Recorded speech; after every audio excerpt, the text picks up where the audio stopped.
Would you like me to start the roll call? Well, first I'd like to call this meeting of the Planning and Transportation Commission meeting to order and welcome commissioners, staff, and members of the public. And now, Mr. Nguyen, if you will call the roll. Yes, thank you.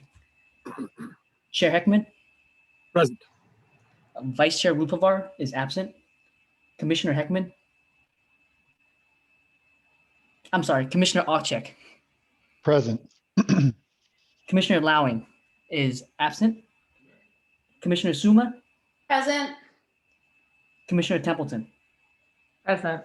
Okay, we have a quorum. Thank you. Thank you, Mr. Nguyen. We will move next to oral communications. This item is the opportunity for the public to speak on any item that is not on tonight's agenda. And we have a 3-minute limit per speaker tonight. We do have a rather full agenda. We're wondering if we're going to get through it. So I am going to ask our speakers to limit themselves tonight to 3 minutes. Do we have speakers for oral communications, Mr. Nguyen? Yes, looks like we have one hand raised.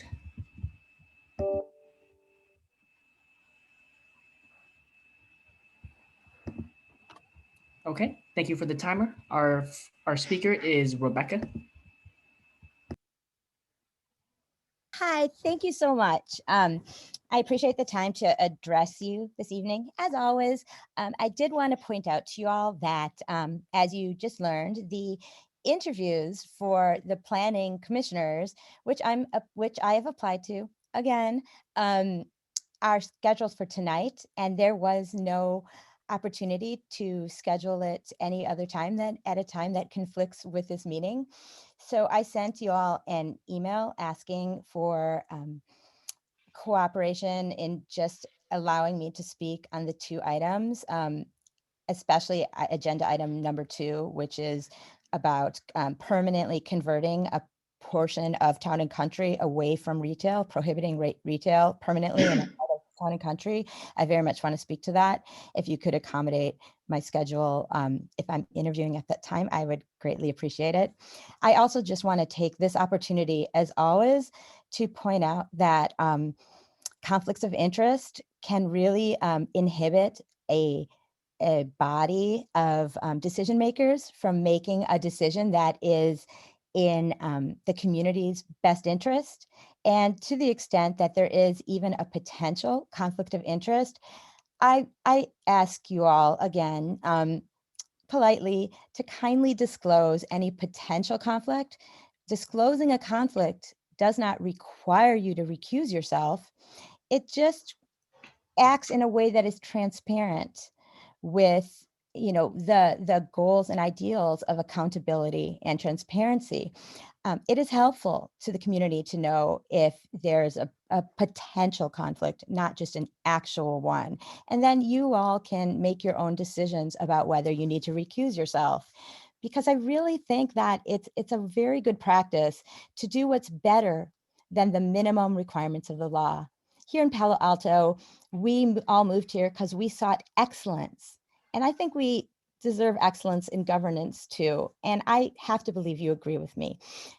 Finally, I do want to point out, as you all are aware, is that every law, no matter what location, whether it's for a city, a county, a state, or a country, every law has one fundamental requirement behind it and any change to the law. And that is that it must serve a public interest, usually a compelling public interest. But I would be pleased if you could look at tonight's and other agenda items from the perspective of, does this serve a public interest, or is it mainly more of a private interest? I have to think that's what you're thinking anyway. So I thank you in advance for considering that. Thank you.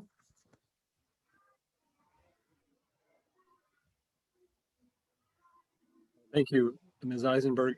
Mr. Nguyen, are there any other members of the public who wish to speak during oral communication? There are no additional public speakers for this item. All right. So a couple items before we move to agenda changes. First of all, Ms. Eisenberg, I do intend to accommodate your schedule. I appreciate anybody desiring and attempting to be of public service to the city of Palo Alto. And so we'll make sure that you are able to have public comment in both of the agenda items tonight. The second thing I wanted to mention to the members of the public that are here tonight, and it looks like there are 10 attendees right now. At the end of the meeting, after agenda item 3, the commission is going to have a short discussion on basically our Zoom meetings and to provide feedback, how we think it's going, what might be able to be improved. And we're very interested also in hearing from the public about your experience and whether we can do things to improve it. For example, tonight we daylighted for the first time a pre-recorded introduction with the instructions. So what I'm going to ask the members of the public to do, if you're willing to, after you sign off tonight, whenever that is, if you would just take a couple minutes and send the Planning Commission a short email with any comments or constructive criticism you have about our Zoom meetings, how they work technologically, we would appreciate that. Now I will move to agenda changes, additions, and deletions. Are there any that any of the commissioners or staff wish to raise? Staff don't have any agenda changes or deletions, but I do want to note for the public and also for the members of the body that Commissioner Stuma will also have an interview later on this evening. And so depending, I think it's scheduled for 9:25 or 30. Been changed to 8:55. 8:55, okay. A few minutes before that so I can. Yeah, compose yourself and switch gears. Well, mainly just to make sure my, link is working and stuff. Yeah. So I think we had discussed, Chair, that we may, depending on if that actually happens, and at 8:55 it's ready to go, or a little bit before, it may be also a good time for a break. We'll have been meeting for nearly 3 hours by that time, and so that may be a time to pause, have a break, and reconvene the meeting. We don't know what agenda item we'll be on or where we'll be exactly, but that might be something we want to do. Normally, I'm going to try to give us a break around 8 o'clock, but if the other commissioners are agreeable, I would like to break when Commissioner Stuma departs for her interview, and I would like a longer than normal break because particularly I expect by then we'll be in agenda item number 3, where we are going to have a series of discrete discussions. And so being away for 20-25 minutes, she could miss an entire discussion. I don't want that to happen. So we're going to take an unusually long break, again, because we have people aspiring to, in Commissioner Stuma's case, to continue her valuable public service. So that is the intention tonight, unless, and if I would say if any of the commissioners need a break before roughly 8:50, just let me know. And then when Commissioner Lowing arrives, we'll just read him into the role that he's arrived and make sure that he's marked as present for the meeting, which he hopefully will arrive soon. All right, let's move to city official reports. Thank you. Good evening, Chair, members of the Commission, members of the public. A couple announcements to make. Coming up next week, we have a webinar about affordable housing. It is in partnership with Alto Housing, our longtime partner in providing affordable housing in Palo Alto, really helping folks understand how they can qualify and apply and secure an affordable unit here in Palo Alto. So that is February 18th at 6 p.m. It is a virtual webinar, as you probably assumed. We'll send the information to all the commissioners if you have others you'd want to get it out to, but we are publicizing that on the city's website and social media channels, and we're really excited to be presenting that. And it will be recorded, and the city has a new website, which is actually in beta testing, beta.cityofpaloalto.org. And one feature we're getting together on the new site is a renter portal that will have information for folks around renting, housing, and so webinars like this and others will be there kind of in a cache, so folks can watch those later on if they're not able to make the actual event. But we're very excited to be presenting that in partnership with others. We also will be releasing this week, I believe tomorrow, applications for our housing element working group. And so again, we'll be pushing that out to our commissioners and others, hoping that you'll share it with other folks that you know who might be great to serve on the committee that will help put together our housing element. And as you know, the housing element covers an 8-year period, starting in 2023 to 2031, figuring out where our allocated units, which is about 6,000 units to Palo Alto, where those can go, where the housing opportunity sites, other policies that can accompany that. So it's certainly a big puzzle to fit together. We want to make sure we have a really diverse representation on this body. We're thinking it may be approximately 15 members. And even within that 15 members, we're like, oh, if it was 25, we could have everybody. But we're looking for folks who have experience in housing as affordable housing developers, market rate developers, members of our community, including parents. We want folks who are part of underrepresented communities, folks who maybe were previously unhoused or unhoused currently or work in that population. We want young people as well, renters, and really make sure that we have institutional members as well who really represent the diversity of Palo Alto and in informing the housing element update, which is very important. So that application will be out tomorrow, and then applications are due on March 5th. Ultimately, City Council will be deciding who the members are going to be of that body. So we're looking forward to that group being formed. And lastly, well, two last things. We have the Human Relations Commission tomorrow is having a presentation from Lauren Bigelow, our Challenge Grant Fellow. And you may remember she was with us last year presenting on renter protections.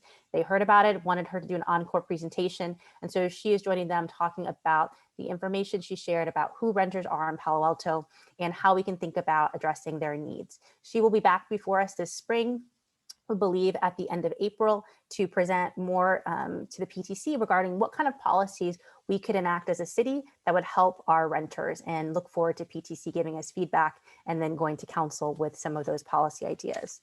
Lastly, just a reminder that the Uplift local streets have returned and are returning. So California Avenue has been closed to vehicle traffic.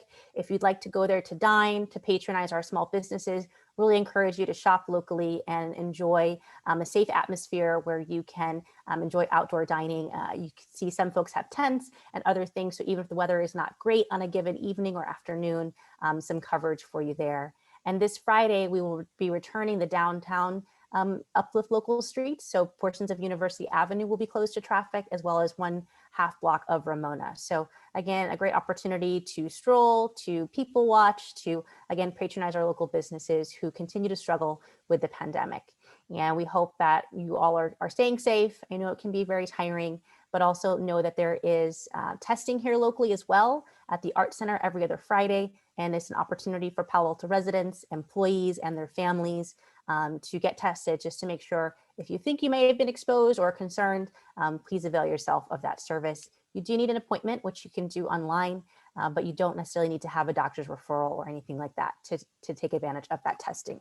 So those are the updates I have for you, but happy to take any questions about those comments or others that the commissioners may have. Are there any questions from the commission? Well, seeing none, I will move us to action items. We will start tonight with item number 2 on our agenda, 855 El Camino Real. It's file 20 PLN-00252. Recommendation on applicant's request to amend the Palo Alto Municipal Code to allow up to 20% of the ground floor space at Town and Country Village to be medical office use. Do we have any disclosures that any of the commissioners need to make?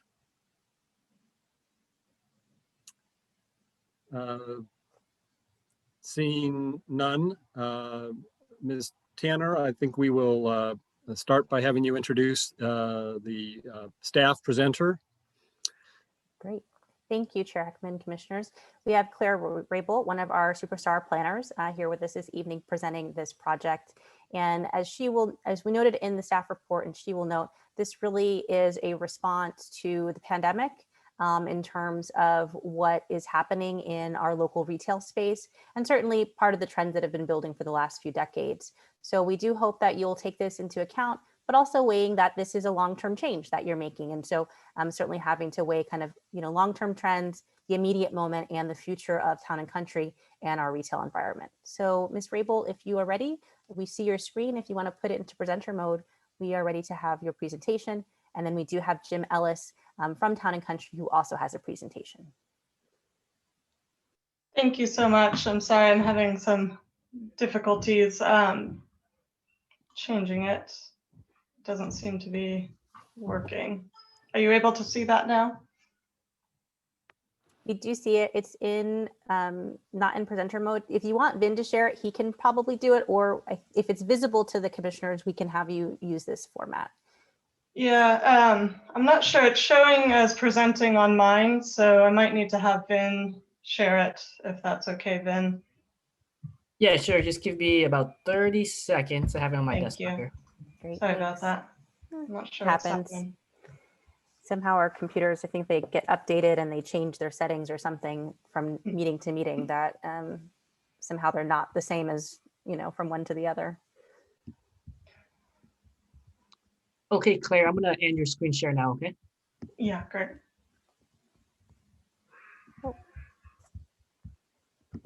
And I do want to note Commissioner Lowing has joined us. Good evening. Thank you for being here.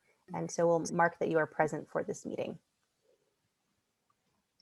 Great. So welcome, commissioners and Chair Heckman. I'm Claire Raybould, Senior Planner, and the project before you tonight is Town and Country Village. If you could just go to the next slide, Vin. So the project is located at the corner of Embarcadero Road and El Camino Real. And I wanted to kind of start off the presentation with a bit of background on kind of why this project is coming before you tonight. As I'm sure many of you are aware, the city is experiencing a lot of vacancies citywide from ground floor retail due in part to, in large part to the pandemic that's ongoing. And the project before you is representative of some of what council is interested in asking staff to explore for COVID relief for retail businesses.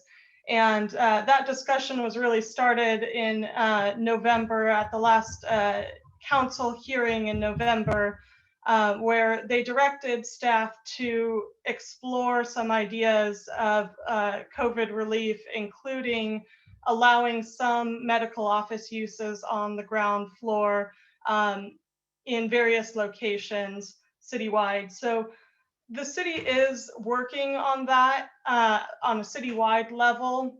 Our staff is working that on a citywide level. And we do plan on coming back to the Planning Commission, hopefully sometime in April, to explore some of the other areas where it may be appropriate to allow medical office uses. However, the applicant, Ellis Partners, has come to the city with a specific zoning amendment request based on their thought process was that the citywide approach is really going to take some time to explore what's appropriate for the site for various locations. And they are really experiencing pretty high vacancy rates at their property right now. Just in the last month, it's increased by another 4%, but they're currently at 22% vacancy, which is well over their vacancy rates that they had during the last pandemic, which I think were about 7 to 8%. So that's just a little bit of background on kind of why this project is coming before you tonight as a site-specific project. Can you go to the next slide, Vin? So with that, the applicant is proposing amendments to Palo Alto Municipal Code, specifically chapters 1816 and chapters 1840, to allow up to 20% of the ground floor at the site, which is equivalent to 30,050 square feet, to be converted from retail and retail-like uses and replace those with medical office uses. Next slide.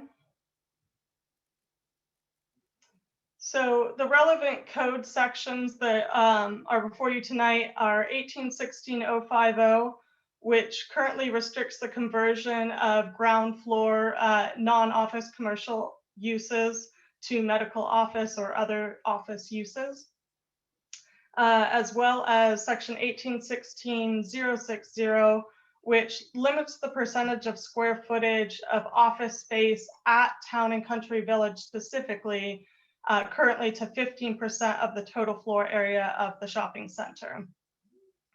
And then chapter 1840 of our code is our retail preservation ordinance, which prohibits the conversion of any ground floor retail and retail-like uses to non-retail and non-retail-like uses, which would include currently medical office uses. Next slide.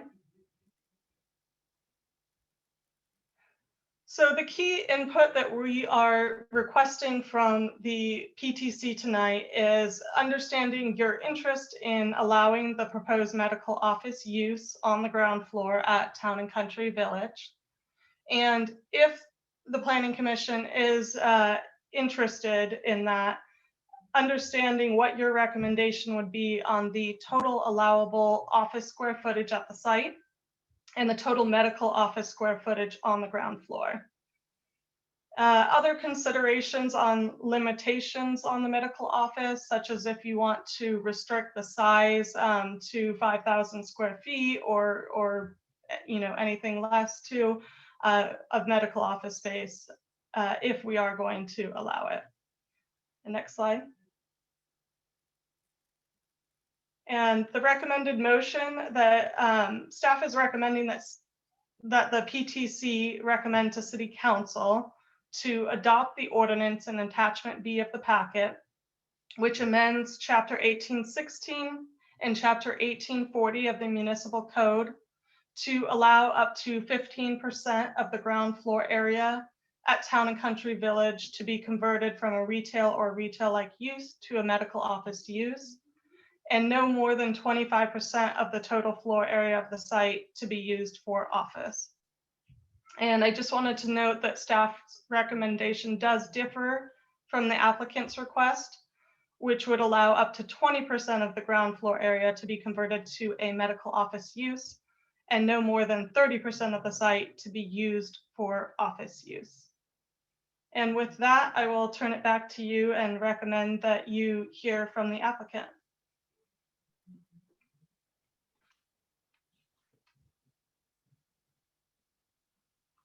Thank you, Ms. Raybold. Before we do that, I want to find out if any of the commissioners have questions of staff that should be daylighted now instead of during the deliberation.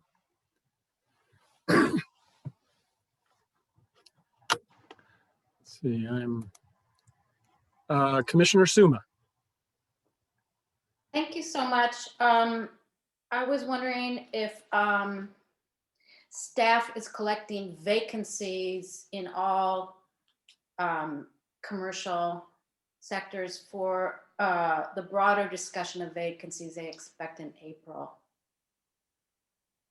Thank you, Commissioner. We have a couple of sources of data. None of them are perfect. So one is an online data source called CoStar, and that it sources its vacancy data based on brokers' listings of commercial spaces. So if a space is empty but not listed on that site for rent, it wouldn't capture that, and it does lag a little bit as it collects the data. But that's one indicator we have. And then in our downtown and Cal Ave, where we have our Uplift Local Streets, we've been collecting a database of closed storefronts and stores that aren't operating anymore, in addition to Ms. Raybold's work to contact some of our shopping centers to understand what is happening at other shopping centers and where they feel their vacancy is, to the degree that they're willing to share the information. And do we have information on commercial office or medical office vacancy? How extensive? I would need to look at this CoStar to see how much it breaks down the commercial vacancies between the different types of vacancies between retail and then office and medical. So I don't have that handy, and I'm not sure if it goes to that level of detail, but I can take a look at that. Okay, I didn't expect it for today. I was wondering if we would get it in April.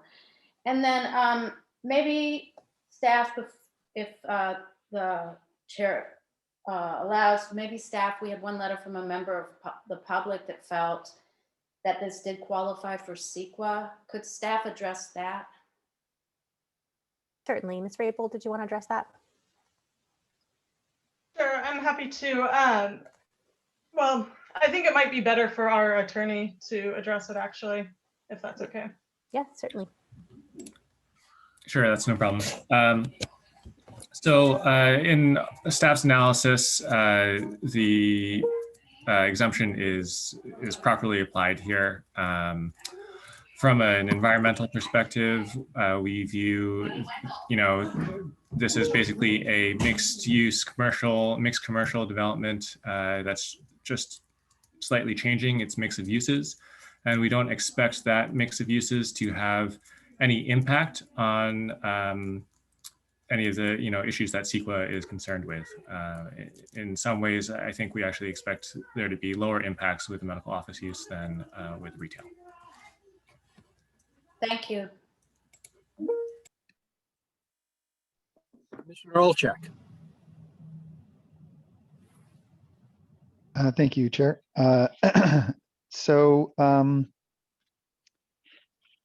Would staff help me identify the date the applicant applied for this request? I would have to check. I believe that this came in, gosh, in November, maybe, end of November. November 17th is the date of the letter in our file. Yeah, Okay. I think it technically came in just after that. And was I in the setup? I just want to understand: is it sort of staff's intention to suggest that council had,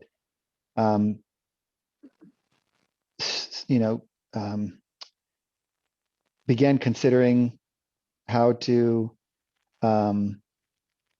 address some of the business and issues in the community, and then this letter came after, or did this letter precede the comment you made in your setup about how council wanted to explore how to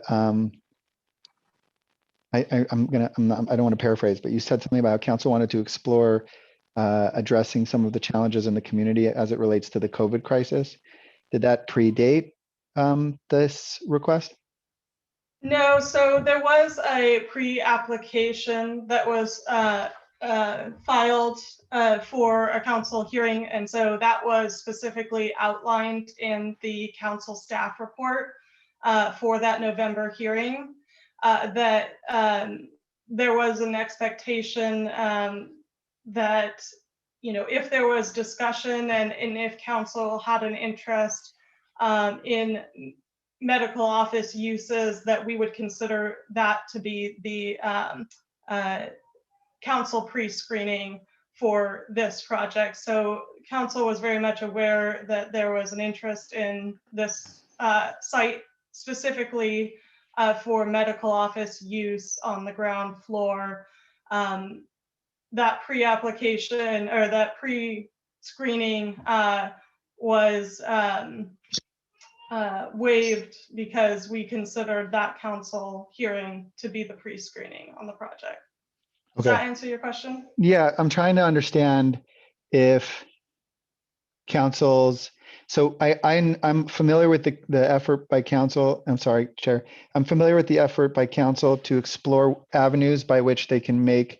They can essentially support local businesses during COVID. For example, closing streets down for restaurants to use their outdoor spaces.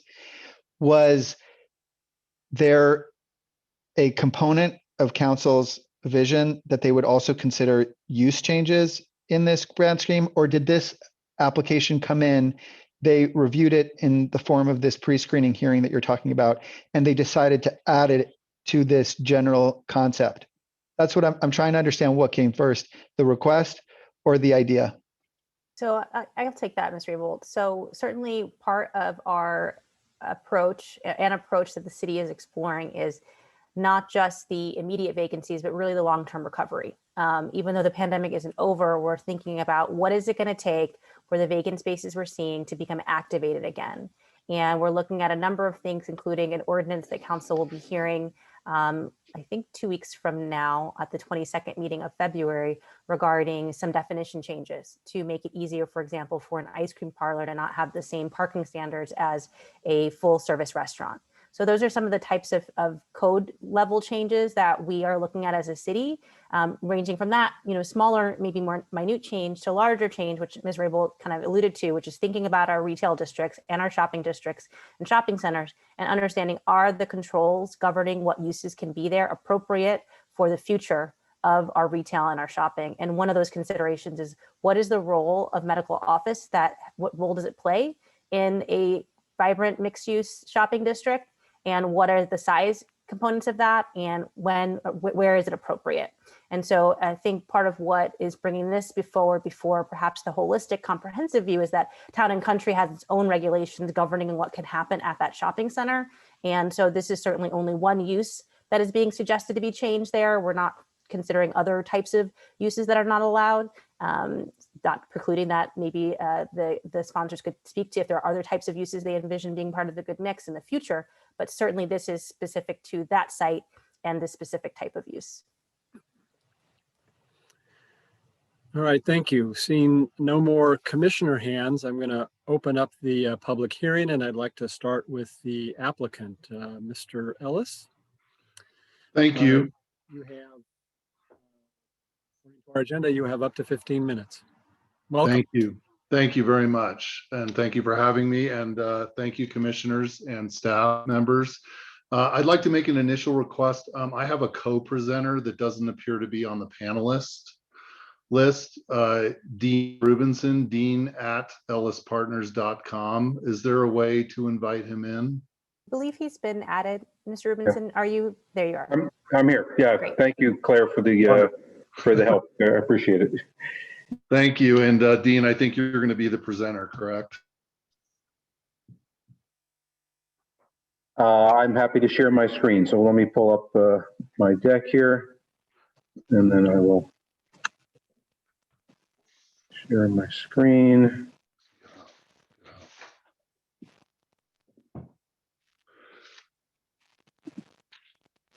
All right. Can you guys see a beautiful sunny day at Town and Country? All right. Yes, we can see it. Thank you. Excellent. Well, thank you, everyone.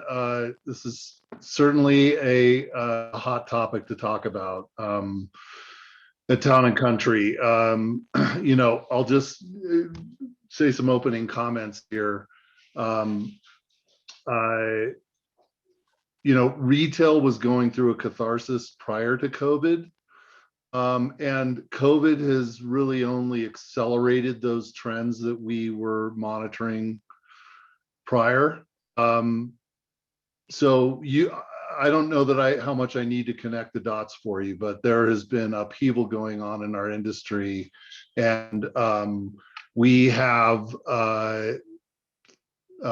companies like Amazon, the online shopping explosion, and many other factors that have disrupted retail. Town and Country has been particularly impacted from this rapid evolution in retail, in that we have been very careful over our history of owning this property to create a curated merchandising mix of tenants that are largely local or regional versus, what you might see at a typical shopping center of national retailers. So we have been hit particularly hard. You have heard about our vacancy statistics. Dean, you might want to move on to the next slide.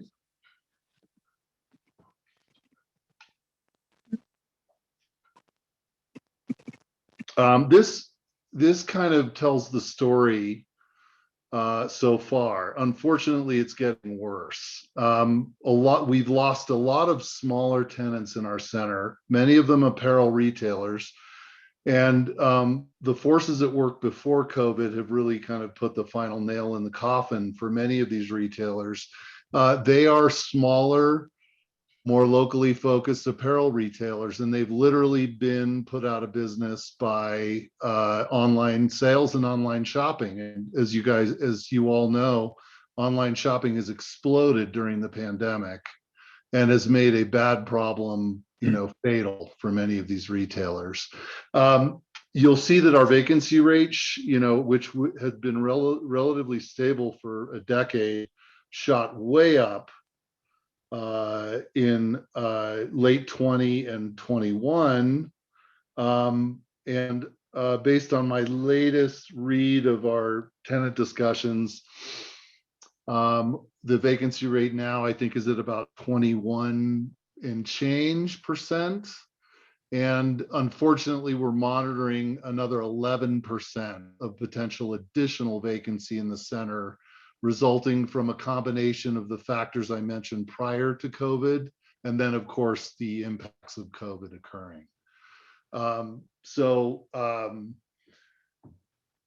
We very much appreciate the city, for several months now, taking into consideration our desire to try to bring Palo Alto's zoning restrictions for our property up to current best practices for retail mixed-use shopping centers, which many other cities have adopted.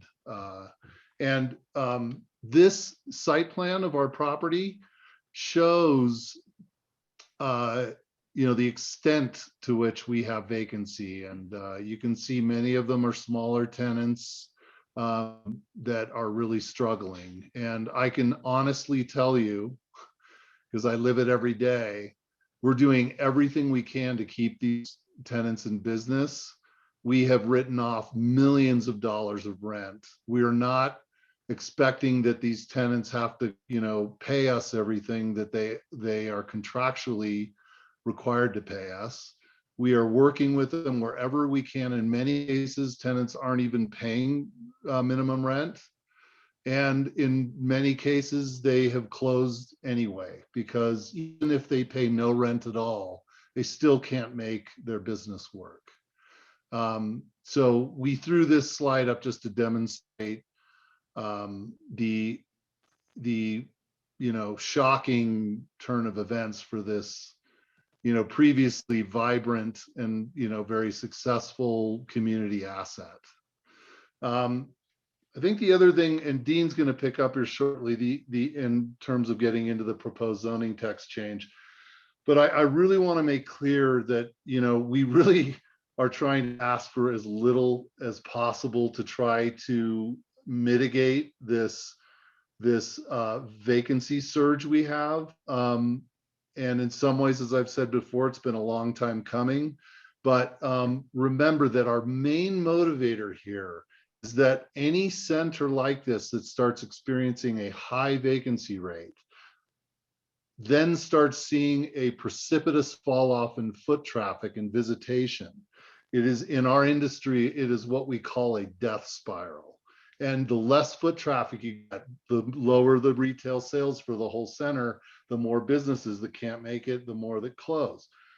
We are not trying to ask the city for medical office use so that we can slam in a bunch of, of typical office, typical hospital-like doctors. We are trying to introduce to a merchandising mix what other best practice shopping centers have done, which is, and we have a list of them, Dean, I think on another page here, don't we? All right, well, hang on one sec. Sorry, I'm jumping around a little bit. That's okay. This just tells the quick story that, these are retail oriented medical office uses that provide convenience for Palo Altans, that are an important service. And most importantly for us, they provide foot traffic and they provide occupied storefronts. And they, for us, are one of the keys for avoiding what otherwise is a very dire situation. And I know we're limited on time, so Dean, I'll hand it over to you. Thank you. All right, thank you, Jim.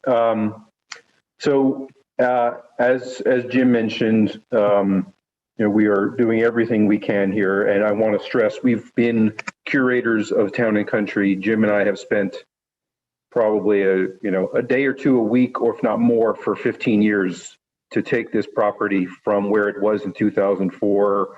I managed the renovation. Jim's been managing the leasing every day since we've owned it. So we care very much about this shopping center, this treasured asset, and our request here is in the spirit of trying to maintain its vibrancy for the community. And we would continue to curate the merchandising mix, as Jim mentioned. So the request here was to allow us up to 20% of the ground floor for medical office uses, which are currently not allowed.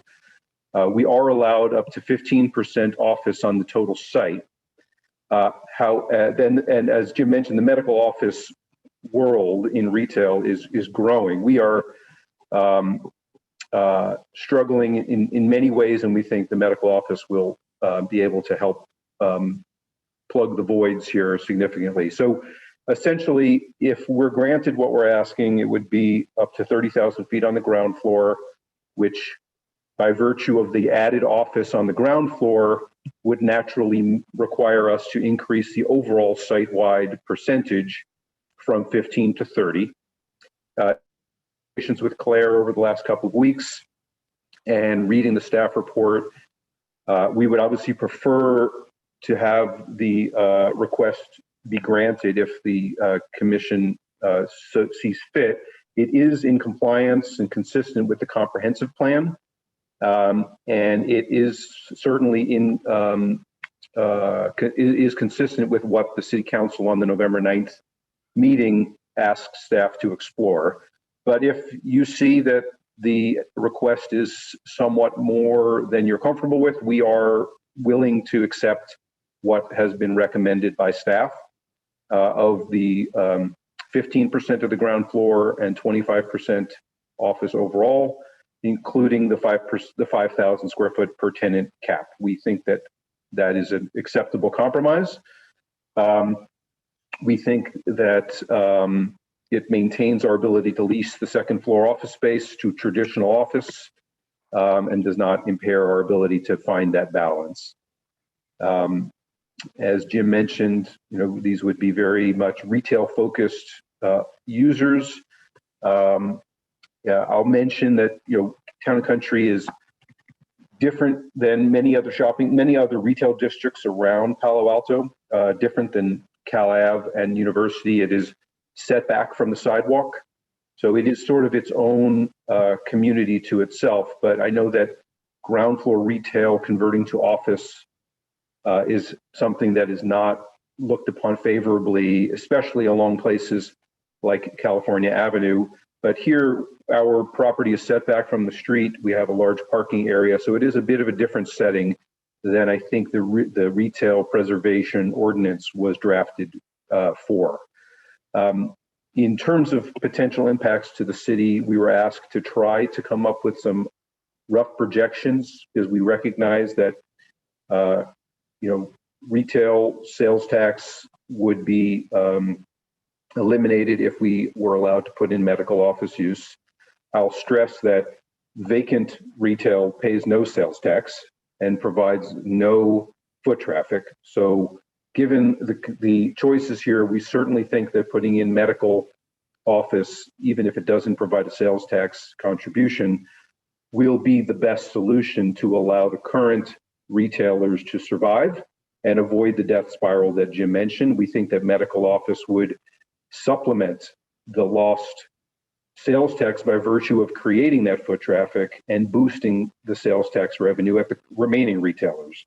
So our projections based upon available data were that this approval, if it was all of the 30,000 feet leased to medical office, would be approximately $78,000 a year at the worst case, which is about 12% of our sales tax, less than 1% of the city's sales tax overall.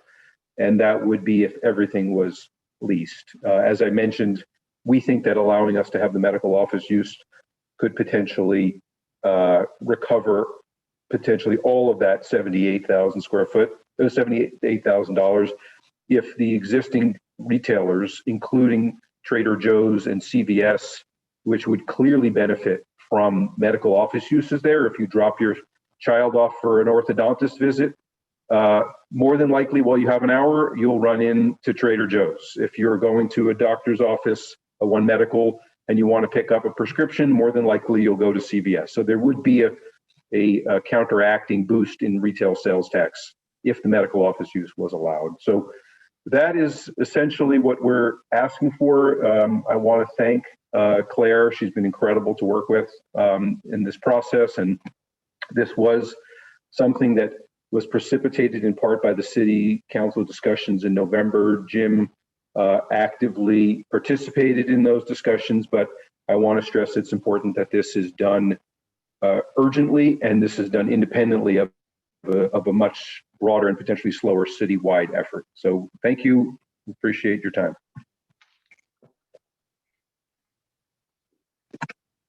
Thank you, Mr. Ellis and Mr. Robinson. Are there commissioner questions before we move to the public? Commissioner questions of the applicant.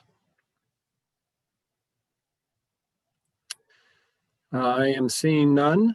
And so we will move to the public comment. Mr. Nguyen, do we have members of the public? I know there's at least one that would like to speak on this item tonight. Yes, it looks like we have just one. Okay, thank you for the timer. Our first speaker here will be Rebecca.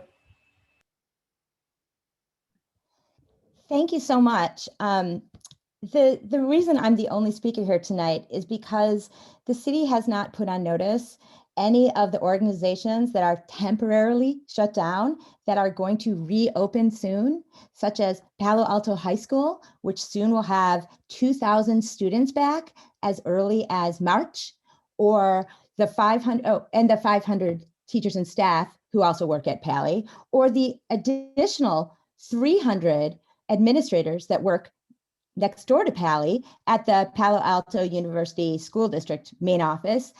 The city didn't bother speaking to Stanford. As you know, Stanford's 20,000 students are temporarily not in classes, and most of Stanford's 15,000 professors and staff and other employees are also not working. Let's be honest, Stanford is going to restart, as is Palo Alto School District and Pali High School, where my son attends. When Stanford restarts and when Pali reopens, the retail business will pick up again. According to the chart given by Ellis Partners, the average vacancy over the past decade has been about 5%, and it has been even almost 10% in the past. Right now, their vacancy during the pandemic is 18%, meaning it's taken approximately a 10% hit, which is much less than the hit that these small businesses have taken. The city has, in its direct, in multiple reports, the city has stated a need to support small businesses. Here, taking away their retail opportunity and retail rent is the opposite of supporting small businesses. And doing so permanently when Pali is set to open as early as next month is preposterous. It is unheard of. It is insane. Ellis Partners says that it has tried everything to fill these vacancies, but has it tried lowering its rents? Because the city report didn't include any conversations with any of the many businesses that have been forced out of town and country. These beloved local businesses like Mayfield Cafe left because they couldn't afford their rents, and the landlord would not accommodate them any longer. Prices are determined by supply and demand. LS partners should be subject to those same laws. When demand is lower, they need to lower their prices. They don't need a permanent change to the law. If this were the right thing to do, which it's not, it is definitely too early. Say no, thank you. Ms. Eisenberg, are there additional public speakers for this item? We have no more raised hands, so that concludes public comments for this item. We'll close the public hearing then, and we will turn to commission deliberation. Commissioners, who would like to speak first? I'm sorry, Chair. We should return to Alice Partners, give them a chance for a rebuttal. 3 minutes. Thank you, Mr. Yang. Yes, so Mr. Rubinson, sorry, and Mr. Ellis, you have up to, let's see. 3 minutes. A 3-minute rebuttal, which if you'd like to use it. Thank you. I feel as though the public comment didn't take into account the discussion we've been having in this presentation. She points out, items like the schools being closed. Town and Country Village does not survive off of, high school students and college students who are more focused on their education rather than spending money other than maybe an occasional lunch.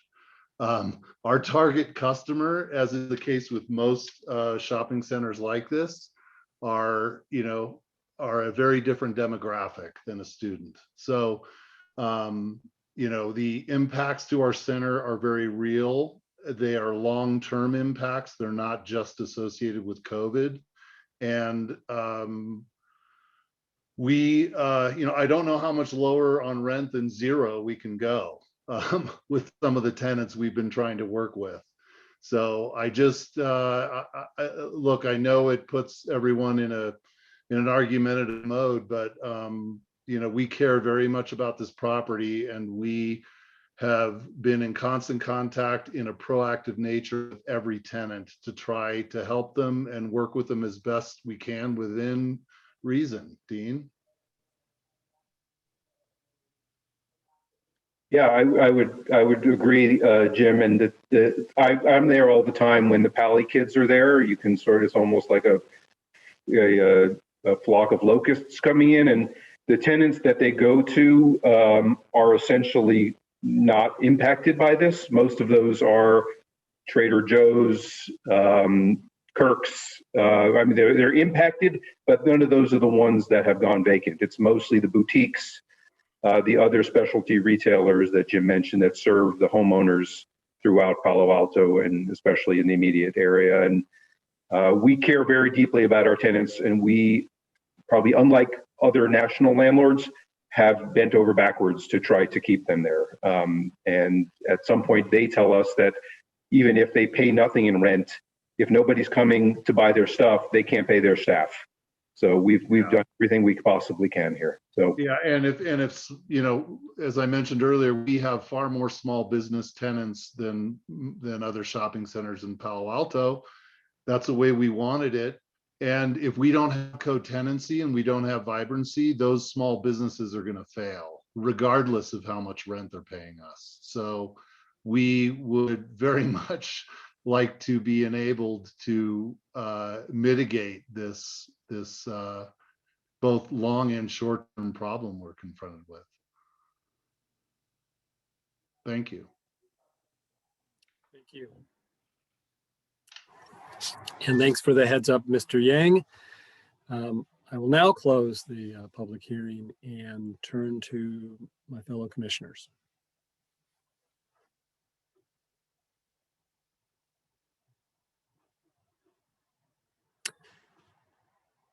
Commissioner Lowing.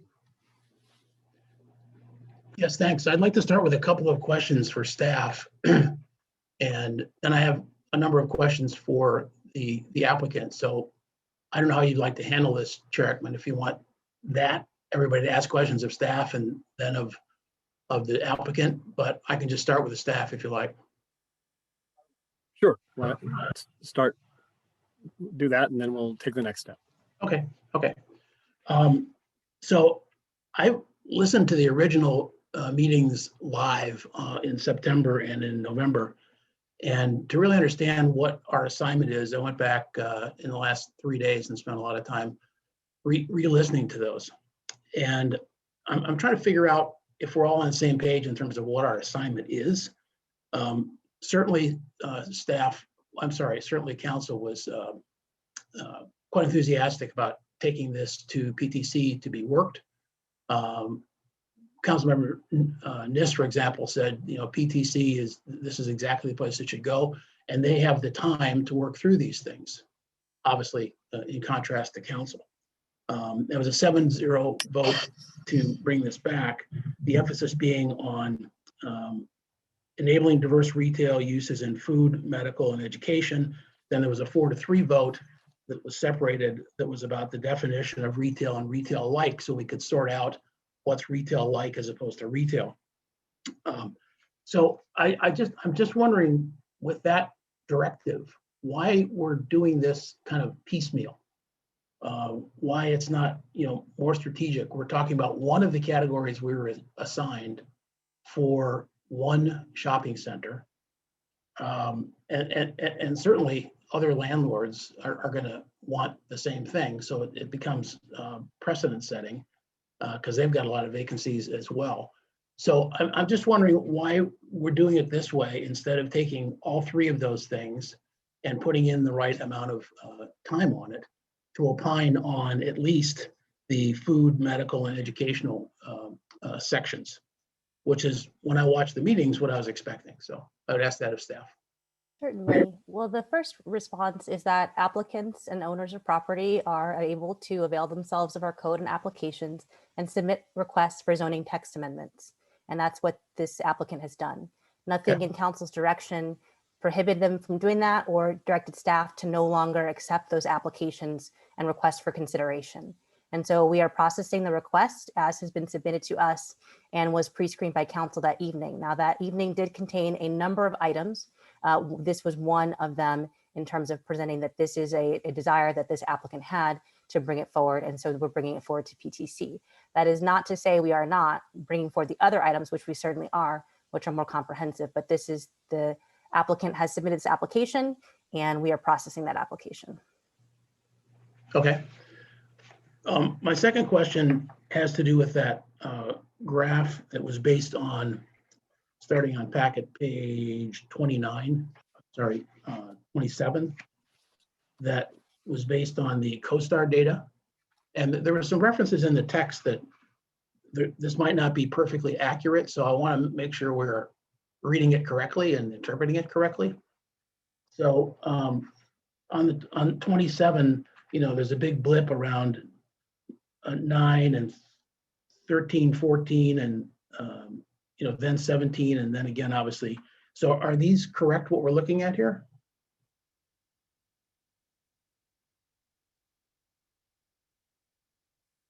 Button there. Correct in regard to the accuracy, or so it's as accurate as the CoStar data could be.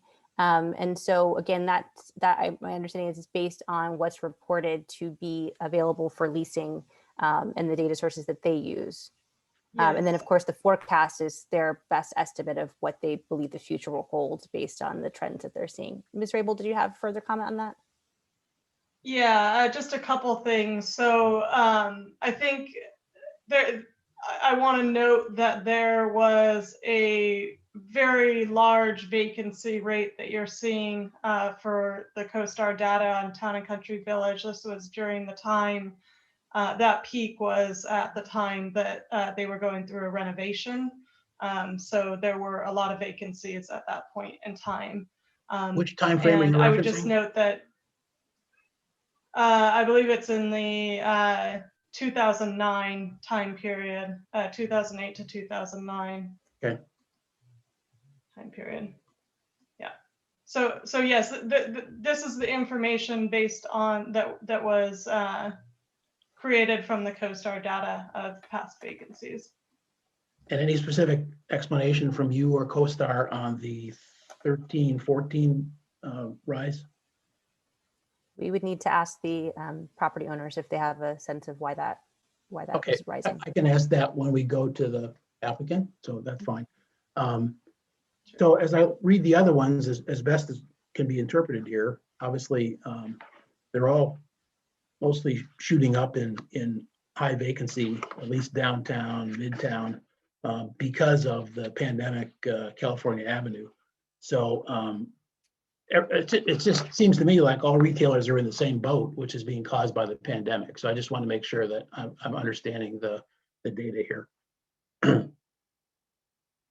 Yes, generally that's the data that we're seeing from CoStar as well, with the one exception that Stanford Shopping Center seems to be experiencing still fairly low vacancies, which is the kind of key exception to the data. And then another thing to note, as was noted in the report, the percentages is about the space. So Edgewood Shopping Center, for example, has a huge percentage because of one particularly large space was vacant. And so that's why you see that big plunge in the vacancy rate when that space is taken up. So there's a bit of proportionality that's in effect. In Town and Country, my understanding from the data is that most spaces there are about 2,000-ish square feet, obviously accepting some of the larger tenants that they have that are the anchors. So, and the Ellis partners can correct if that's wrong, but that might, just to understand, like shopping center to shopping center, that data and percentage will vary because part of it is a function of the size of the vacancies as well as the number. It's not just like how many spaces, it's what's the size of vacant space at that property. Right. And then the graph that the applicant showed, similar to packet page 40, 10 to 21, clearly 21 is bleak and black because of this pandemic. But other than 19 and 10, it's been a pretty good ride for the last 10 years. So again, just so I'm understanding this. So those were the two kind of broad questions I had for staff. I've got a lot more, but I'll just hold it there depending on how you want to organize this, Chair Heckman. I think you can, I'd suggest you continue. There were, some staff questions before the public, before the presentation. So why don't you continue? I'm not seeing any other hands up just now. So please continue, Commissioner. Well, my questions now would be going to the applicant. So you want to go with that? Sure. Okay. All right. So then to the applicant, could you give us some perspective in terms of understanding your business, if there's a rent differential between the types of retailers that go in, and of course, obviously in this case, is there a rent differential that between medical offices, as we're calling them, and other kinds of specialty retail? Great question. The short answer is yes, there is a rent differential between the various different retail uses of, I'm going to guess about 15%, a total range maybe of 15 to 20% in rent. Are you doing now medical versus specialty retail? All, whether it's the kinds of medical uses we presented in our deck, Right. or food retailers or apparel retailers, that would be the approximate range of difference in rent. Which one is higher, Jim? Oh, I'm sorry. Medical office rents would be towards the upper end of that. Okay, and in some of the apparel and other places, do you get into the percentage rent situations too? Yes, in some cases. Okay. And what about projected differences in length of leases?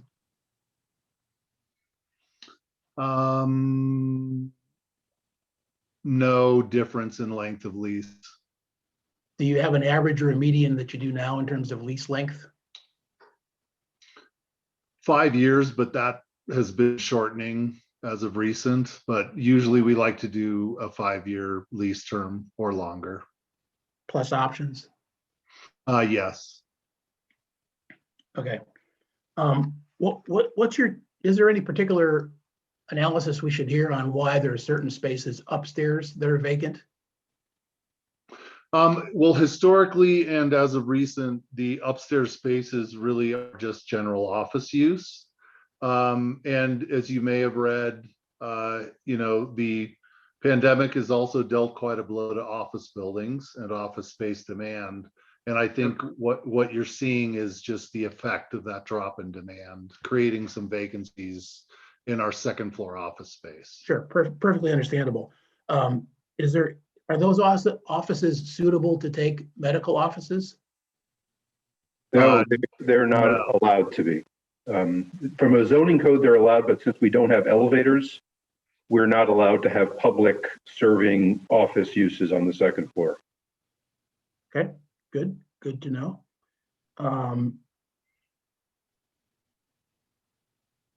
All right, and then just a comment. I think in retail, where I spent first 10 years of my career in retail, so that's old, but it's at least somewhat relevant. I think in lots of open spaces in a shopping center is really bad. Customers don't like it, and neither do other retailers. But in the pandemic, they're going to cut you a break because they're locked in their houses anyway. So you have a little bit of time on that front, so that's not going to be a disaster, I don't think. Do you have a view of what the storefront of a doctor's office or a medical office would look like vis-a-vis the ones that are there now from retailers? Yeah, I mean, that's something that's very important to us. Every storefront needs to have, an optimal appearance. Depending upon the uses, let me see if I can use an example. Invisalign, or other medical services are going to have open storefronts for the most part, where they would have reception areas or information about the medical service they provide. I've seen a couple of these, and they do a very careful job of making sure it's as presentable as possible. Invisalign would be one of those examples, I think.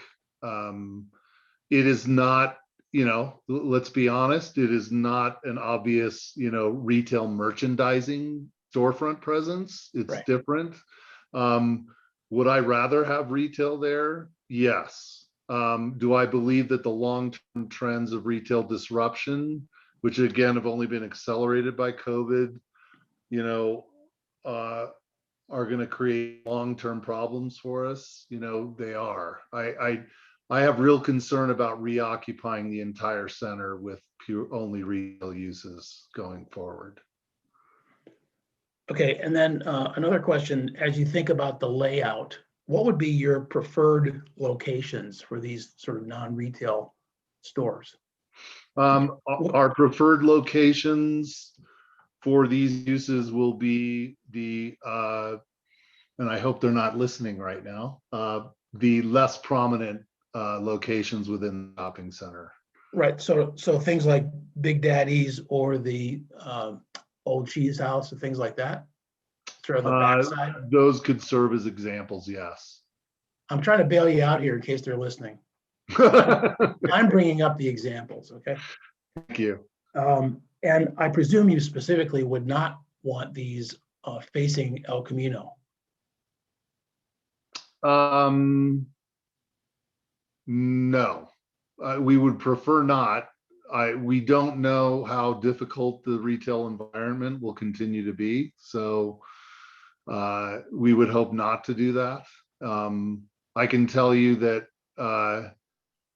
that having the street fronting retail is the most leasable space that we have. Right. Which is quite traditional and quite obvious, I think. And then what would another thing, have you given consideration to the pluses or minuses if you did this to sort of group them in one spot, like all back by the in one area, so that people just know that's kind of an office area versus spreading them out in your center? I think in terms of how we look at merchandising the property, we're really very careful about it.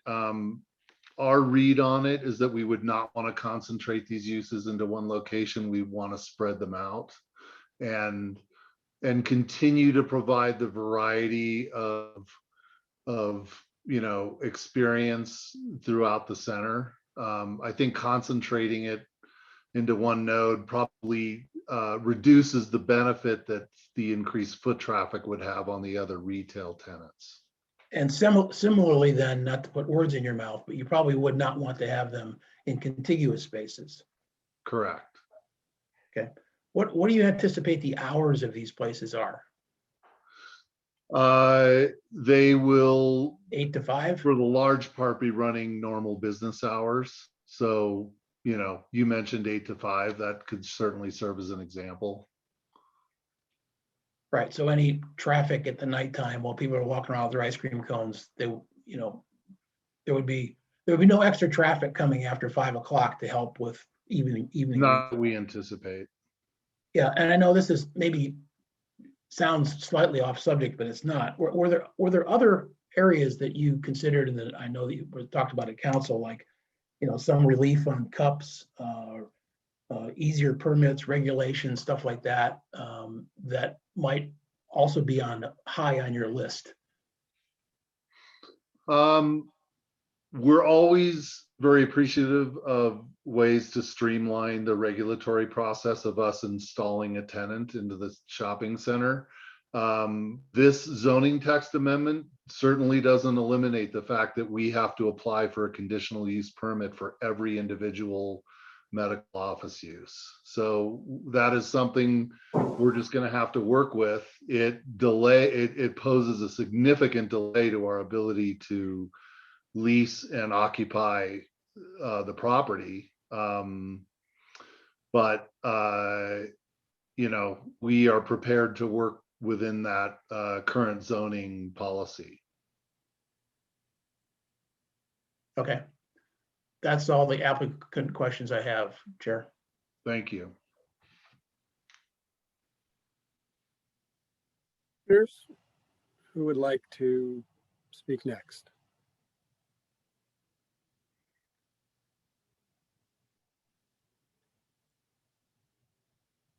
Commissioner Stuma, thank you. Thanks. I'll jump in since no one else wants to. And thank you, Commissioner Lowen. You asked a lot of questions that had occurred to me. And I want to start out by thanking the applicant for really revitalizing Town and Country. I mean, it was huge success. It's walkable from a lot of locations. I live in College Terrace, which is near California Avenue, and I even walk there because I like to walk. And it has a really nice vibe because of all the young people that use it and students. And it's so busy before COVID that there was valet parking. So I appreciate that all of our commercial and many of our residential property owners are experiencing vacancies, and my problem is we haven't got a handle on it yet, and we don't understand the impacts. I think that a success story like Town and Country pre-COVID, coupled with its superb location and the great curation of the tenants, I think it is likely to come back. post-COVID. And I think people are dying to get off the computer, go out in public. I mean, I am the kind of person that didn't shop much online previously. I like to go in and look at stuff and support our local businesses. So I am just worried. I feel your pain. I am profoundly concerned about how to do this the right way and holistically across the city so that one location is not favored over others. And so I'm also very worried that the timing of this is a little off. I mean, we are looking at people being vaccinated fully in the next few months, and really we're sort of thankfully coming out of the worst of the pandemic. So the timing seems a bit off for me, and I'm concerned about the permanency of this change. And that is because Town and Country was so very, very successful. And there are other places, other retail locations in our city that are more troubled. And I also don't know that we have a clear handle on what we're going to need post-COVID in terms of adjusting somehow our uses. Do we have, is putting medical office here going to take away from existing medical office that may be experiencing vacancy because of COVID? It's also up in the air right now. That is my concern, is that this is a little bit premature. That being said, I apologize because to you, the applicant, it's a desperate situation, but a worldwide pandemic is just that, a desperate situation. So that in a broad way, that's kind of my concern with this, that we don't have good information citywide on what kind of uses we might need to consider changing. And I think I'll leave it at that for right now. So thank you.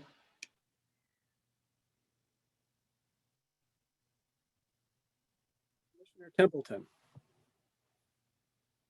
Thank you very much. Thank you for the presentation, and thank you to the applicant. Commissioner Lowing addressed some of my questions.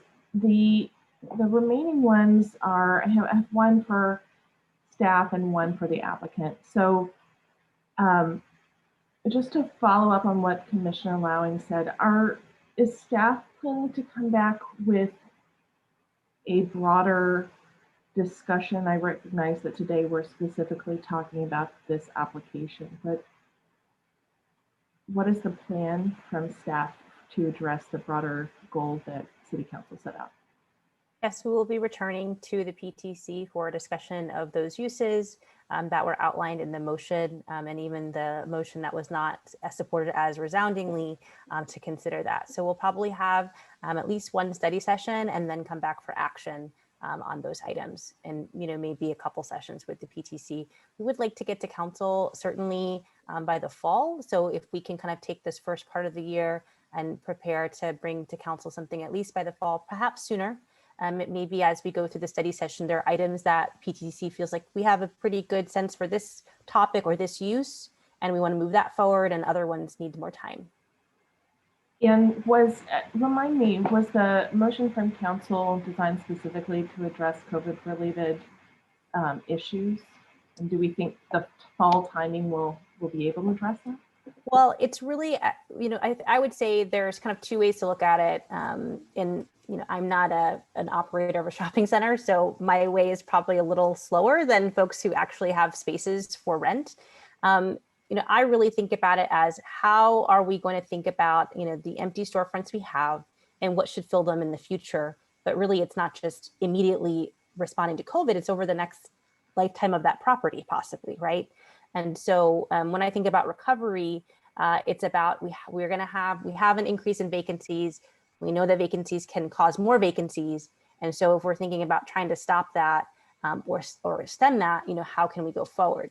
Some of the uses, not that we don't have businesses opening during the pandemic, but you can imagine some retail and retail-like uses are not opening new uses right now, because it would be a challenging time to open, let's say, a new restaurant, perhaps, depending on what type of restaurant you have. And so that's, I guess what I'm saying is there's immediate needs that shopping centers like Town and Country are bringing, saying, hey, we think this can be an immediate thing for us to help to prepare us now, but also into the future. And I think the discussion we'll be having is saying, we have this tragedy of all these vacancies. What do we think about the coming, decades versus kind of this immediate thing? And it sounds like for Town and Country, the medical uses, because those are still operating and those are essential uses, those could possibly begin to serve people, even during the pandemic, unlike some of the other retail and retail-like uses. Thank Does that you for answer your answering that question? Yeah. It did. I do have one more question before I go to the applicant. And I'm struggling to find a way to phrase this that doesn't sound somehow tongue-in-cheek, but I do mean this as an earnest question. Is it common or acceptable practice to call out specific properties for exceptions in the code? We certainly do it. And so we have different rules that apply to different shopping centers. And so this is the case with Town and Country. It's the case with the former site that formerly had Fry's, that there's a specific code section about what is and isn't allowed there, and the grandfathering of uses and specific sizes at that site. I won't say that it's always a great practice, depending on how it's executed. So we do want to execute it in a way that is clear for future planners to interpret and understand, what is the meaning of the code at that place. With land that's contiguous, like the shopping center or Stanford Shopping Center or other places, it is because they're contained, it's a little bit easier. In contrast, like when we're thinking about, let's say, University Avenue, we're talking about multiple property owners. So in that case, we're thinking about really what are the mix of uses and kind of things we want to see on that corridor, to which would apply to an array, of property owners. And it's a little bit more of a question mark of how that would unfold. So it's a little bit different. Okay, I appreciate you clarifying that. All right, so over to the applicant. Again, thank you for the great presentation.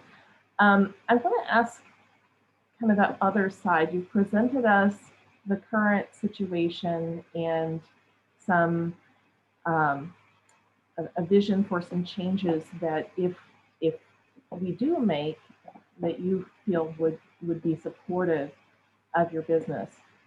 What does the other side look like? What if changes aren't made? Can you paint us that picture and let us understand what that would mean to the entity that is Town and Country in Palo Alto? Well, as I said before, there's been a lot of national and regional articles on this topic. There's been a lot written about it. Retail is facing a very different future, and the bottom line is that the United States is over retail by a factor of 3 compared to any other country in terms of square footage. So we have way too much retail space. We have a declining demand for retail space.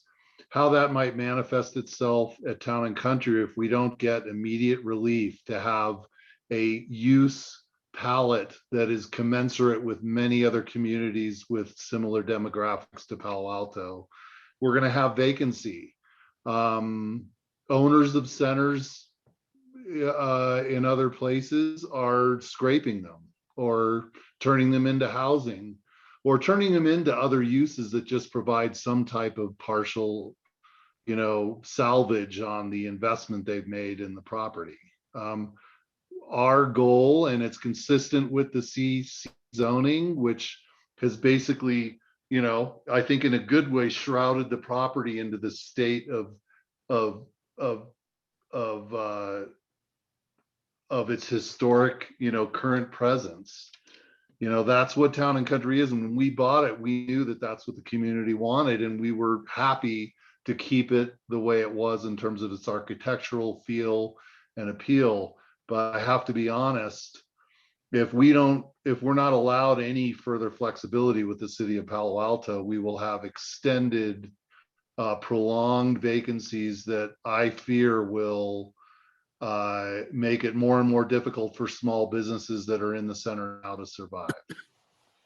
I think Trader Joe's will probably make it, and CVS, you know, maybe.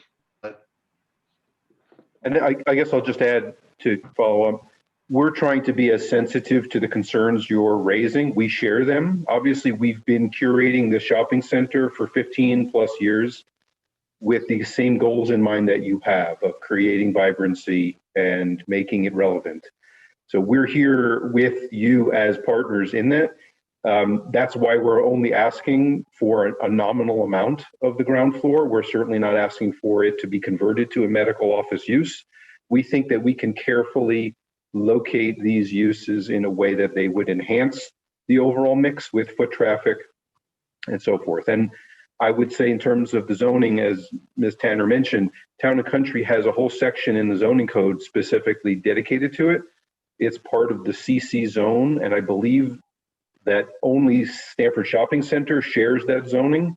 So it's not like this would create a letting the horse out of the barn here, to use a misused phrase. We're really our own entity here. So we're not, I don't think this is going to set a damaging precedent. And Stanford already has a tremendous amount of medical office surrounding it that helps support it during these difficult times. So I think that this is a one and done kind of thing if the CC zoning opens the door to it. So. Thank you both. I really appreciate that. And I know you were trying to keep the presentation positive and uplifting, but it's helpful also to see the contrast of what would happen if this change, the proposed change, were not made. So I appreciate you sharing your perspective. And just I'm going to try and sum it up, and I would love to reflect that back with you and see if I've got it correct. But it seems to me like the cultural gathering place that is Town and Country, or has been Town and Country over the past decade and a half of your ownership, is undergoing a fundamental change, and it can't continue forward for long unless changes are made to extend it. And even then, things may change over the next decade or two. But your proposal is trying to add years of life to this space. Is that what you're saying? yes. Thank you. That's really helpful. That's all the questions I have for now. I appreciate it. Thank you. Commissioner Olchak.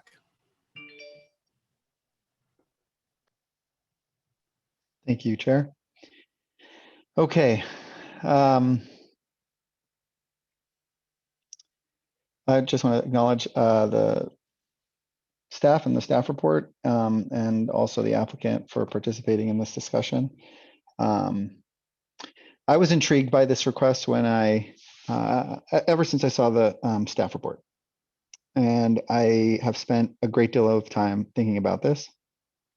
And I want to walk my fellow commissioners through my thought process and share my perspective in an effort to see if there's a way to send a direct message to the council and give them good advice.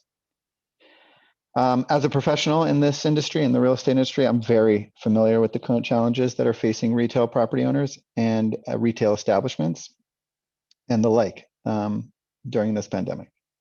As the applicant noted during his presentation, the retail landscape is dramatically different than it was when this shopping center was built, when it was in operation in 1989, and even since 2010. And I think that, you know, there are no lack of studies on retail performance all over the country that demonstrate that the impacts in general aren't uniform. Location remains the most important factor in a retail site's performance. And for that reason, I think Town and Country has continued to outperform many retail shopping centers in the Bay Area. And this, I believe, enabled it to weather the recession that began in 2008 better than its regional competition. And it's why I believe it's well positioned to experience better performance than its competition post-pandemic. Look, that perspective is not intended to brush aside the impacts of the pandemic, which are clearly overwhelming. I don't doubt the sincerity of either of the two gentlemen speaking on behalf of Town and Country tonight. For many, not all, but for many of our city's residents, the pandemic has meant working from home with minimal loss in income. But for those who own or work for retail or retail service businesses, the pandemic has resulted in a very different outcome. In many cases, it's a devastating and fatal one. In my view, it is not accurate to say, as our public speaker did, that the vacancy can be remedied by simply lowering rents. That is inaccurate. The uses permitted in this retail site, in many cases, aren't just struggling to operate profitably. They are struggling to operate, period. I'll give you an example. A salon. They open, they have to close, they can open, they have to, they're not, it's not about whether they can afford the rent, it's can they actually open, operate? They can't. Any person who is thinking about opening a business, like what? Other than I'm gonna cook food and deliver it to people. What, this is not a healthy environment to open a business. You'd be a crazy person. The only, even in commercial leasing, I just read a report that said that the one of the, well, it's not a positive report, but one of the biggest commercial leasing trends they've noticed is increases in legal space for family law practices. That's sort of a sad take on this moment. But the point is that if you were contemplating opening a business, name it, toy store, clothing, boutique, nail salon, hair salon. I don't know. See, all of the little shops down, unless it's a bike store, which we know that those are doing well. They aren't, but they're still struggling to operate in the way that they operate. And this notion that if you just return rents to zero, you'll find somebody who will sign a lease and they'll make a way to work is inaccurate. So I want to sort of dispense with that notion. I think we have to acknowledge that the challenges of the pandemic are overwhelming. But I want to sort of flip the coin here and say that these are immediate challenges. And as insurmountable as they are immediate, but not never ending. And while I can't see around the corner yet, I know that what it will look like. I know that once we get to the corner, there'll be a path on the other side of the corner, and that these pandemic specific challenges will subside. I don't know when. It's not clear if it's next February or next summer or earlier. And so allow me for a minute to address this request from a pre-pandemic perspective, because I think that's more informative. Retail properties everywhere in the US have had to really innovate to overcome the changes in the way people are shopping, and many have done so with varying degrees of success. And often what you see in many retail shopping sites has been an effort to reduce the amount of overall retail space. And that is because nationwide demand for retail space has diminished. What you would describe 15 years ago as a large, if I could just interrupt for a second myself, which is how many total square feet are there at this site? 71,000 and change. Okay, it used to be that 15 years ago, you would say, oh, this is a large shopping center, and you would describe that as 150,000 square feet. Now, if someone was considering building a 150,000 square foot shopping center, not a mall, you'd be like, that's too big. That's absurdly big. You'd be like, cut it in half. Large is now 100 and is 70. So this is a large shopping center, but it used to be a medium-sized shopping center.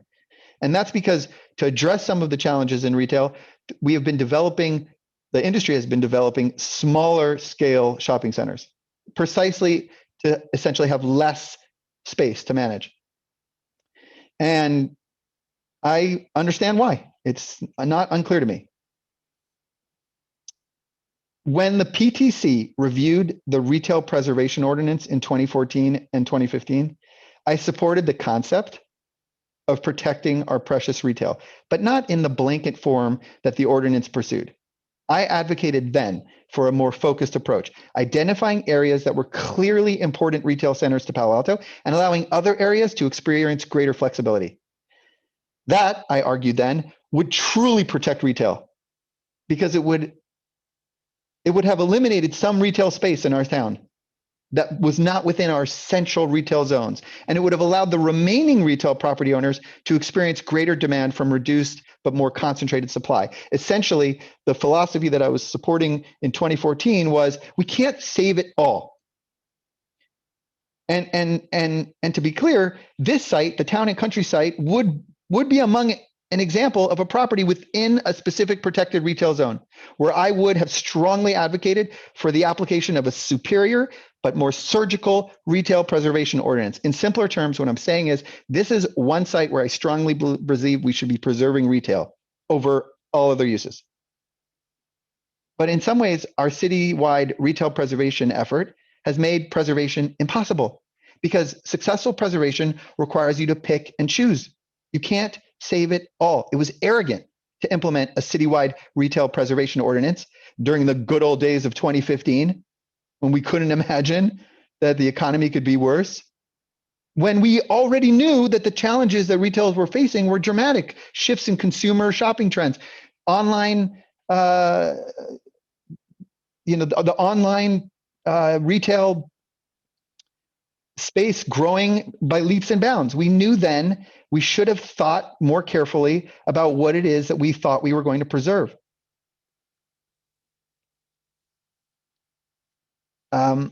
5 years now have passed. We have not allowed any consolidation of our retail space across the entire city. And now when the bottom is falling out, we need to address it. Well, my advice that I would suggest we transmit to the city council and to staff, frankly, would be to do now what we should have done then. Allow retail in sites that are not university adjacent, Cal Avenue adjacent, that are not located at the town and country center, and that are not adjacent to a few other very specific and important retail zones to have greater flexibility to reduce their retail and have other uses. I'll give you a few examples to help people understand what I'm suggesting. The idea here is that not all of our retail sites should be treated equally from the perspective of preservation. Our downtown is more important than Edgewood Plaza.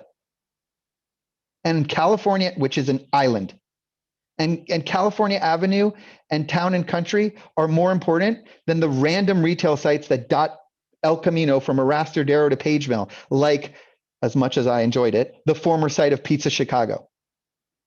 We can't preserve it all. We can't save it all. So we need to start thinking what's most important. This is not going to help Town and Country weather the pandemic, unfortunately. Or I should say, it's not going to help them deal with the challenges that they are facing in this month. It will help them succeed in 6 months or 1 year when the pandemic's specific challenges have passed and there are more people interested in their retail space because there isn't a potential option for them to rent on El Camino and whatever. I would argue to you that the Fry site is less important than Town and Country. We should not be preserving, however big a retail site that is, when we know that our more important retail centers are struggling. So we have to pick and choose. That's my advice. And we should do it now because I believe that there is an owner out there who can survive this. There is a Town and Country owner out there that can survive it. I hope for your sake that it's you guys. If it's not, I'm sure the baton can be passed. But there is an owner who can survive this transition through the pandemic. The question is will we create an environment for them to succeed for the next decade or two? And that requires us to dramatically look at the retail preservation concept in general. And this is to some extent related to what Commissioner Lowing said, which is what I imagine he would prefer a more holistic approach to this. But it requires us to really take a deep dive into understanding how we come out of this and how we preserve retail in the future. Now, the last thing I want to say is that I do believe eventually we will get to a moment in time when it will be clear that retail only sites are not sustainable.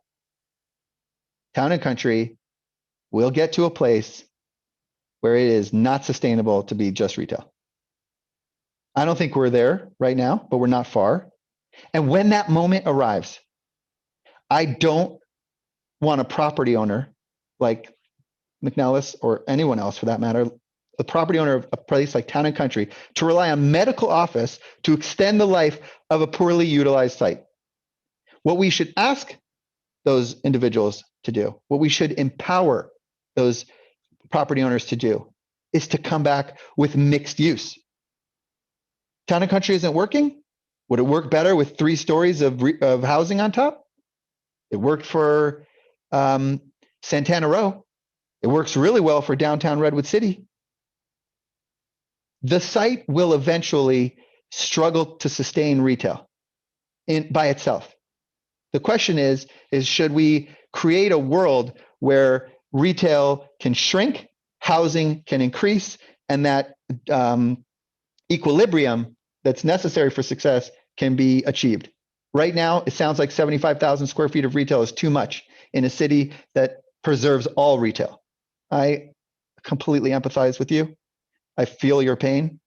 And if I could, I would have passed a different rule 5 years ago that would have allowed some of your competition in the city to have gone a different direction and would potentially have made you a little more comfortable right now. But I still think the pandemic's influence on your particular business model is very unique and unaddressable, frankly, by what I'm suggesting. But your future would be brighter if we did that. And the second part of what I'm saying is, while I do believe that one day you'll get to a place where even 70,000 square feet of retail will be too big. And the question will be, well, we've got this anchor tenant and we've got these 2 buildings of retail. And maybe if we put housing on top of it, this site becomes better utilized. And that's the goal here. The goal is that we create a zoning approach which creates really the best uses of land, not the most profitable, but the best uses of land. And in my opinion, Town and Country would be better with a vibrant retail supported by vibrant housing, not medical office. And I did not want to appear to be insensitive by not also admitting as a planning commissioner that the city did no service to its retail community members, by preserving everything, because we didn't think through where we wanted to consolidate with the knowledge of how the retail is changing. So I'd be curious to sort of get some responses and see what the rest of you think, and figure out a way we can communicate to council how to move forward from here. Thank you, Commissioner. So I guess I'll go next. I think I want to start by just saying how great I think Town and Country Village has been. I remember going there 20 years ago or more when it was sleepy and a little rundown, maybe a little bit more than a little rundown. And I actually remember buying airline tickets from a United Airlines office that I think was on the ground floor. And that's and I remember thinking it was great because there was, like one person in there. There was no foot traffic. There was no competition. I could just walk up and get my ticket. But there wasn't a lot of draw there. And then, I contrast that with what it was like just, in the months and few years before the pandemic. And it was an extraordinary transformation. It had become a true community center, and it was just buzzing. you know, the evenings with the restaurants and the concerts in the parking lot. And I joined Commissioner Stuma in expressing appreciation to the architects of that transformation. I think it has really added something to the fabric of Palo Alto. And in part because the two of you did that, to me, that adds a lot of credibility when you come forward, not, you know, 2 years ago, when already the nature of retail was changing. You really wait until you get 6 months into this pandemic and start seeing effects beyond what are tolerable, to come with a solution that, as I understand your presentation, it's really based on evolving best practices within the industry. And while I like the idea that some of my fellow commissioners have discussed about taking a holistic approach on this issue, and urging the city council to really, you know, step it up in our deliberation of some overall strategies. We have an application before us now pursuant to our rules, and I want to take action on it. I do, and when I look at your situation, I do try to not be overly affected by the effects of the pandemic, which I see as a shorter term issue compared to the evolution of retail. And so because of that, I do like the slightly more conservative approach that staff is proposing in their alternative, the 15% instead of 20, and limiting any one individual medical office space to 5,000 square feet or fewer. And I appreciate, I think it was Mr. Rubinson in your remarks, indicating while, you know, your numbers were based upon your study and what you like, that you are already, that you are willing to accept those lower staff figures if that's the will of the Planning Commission.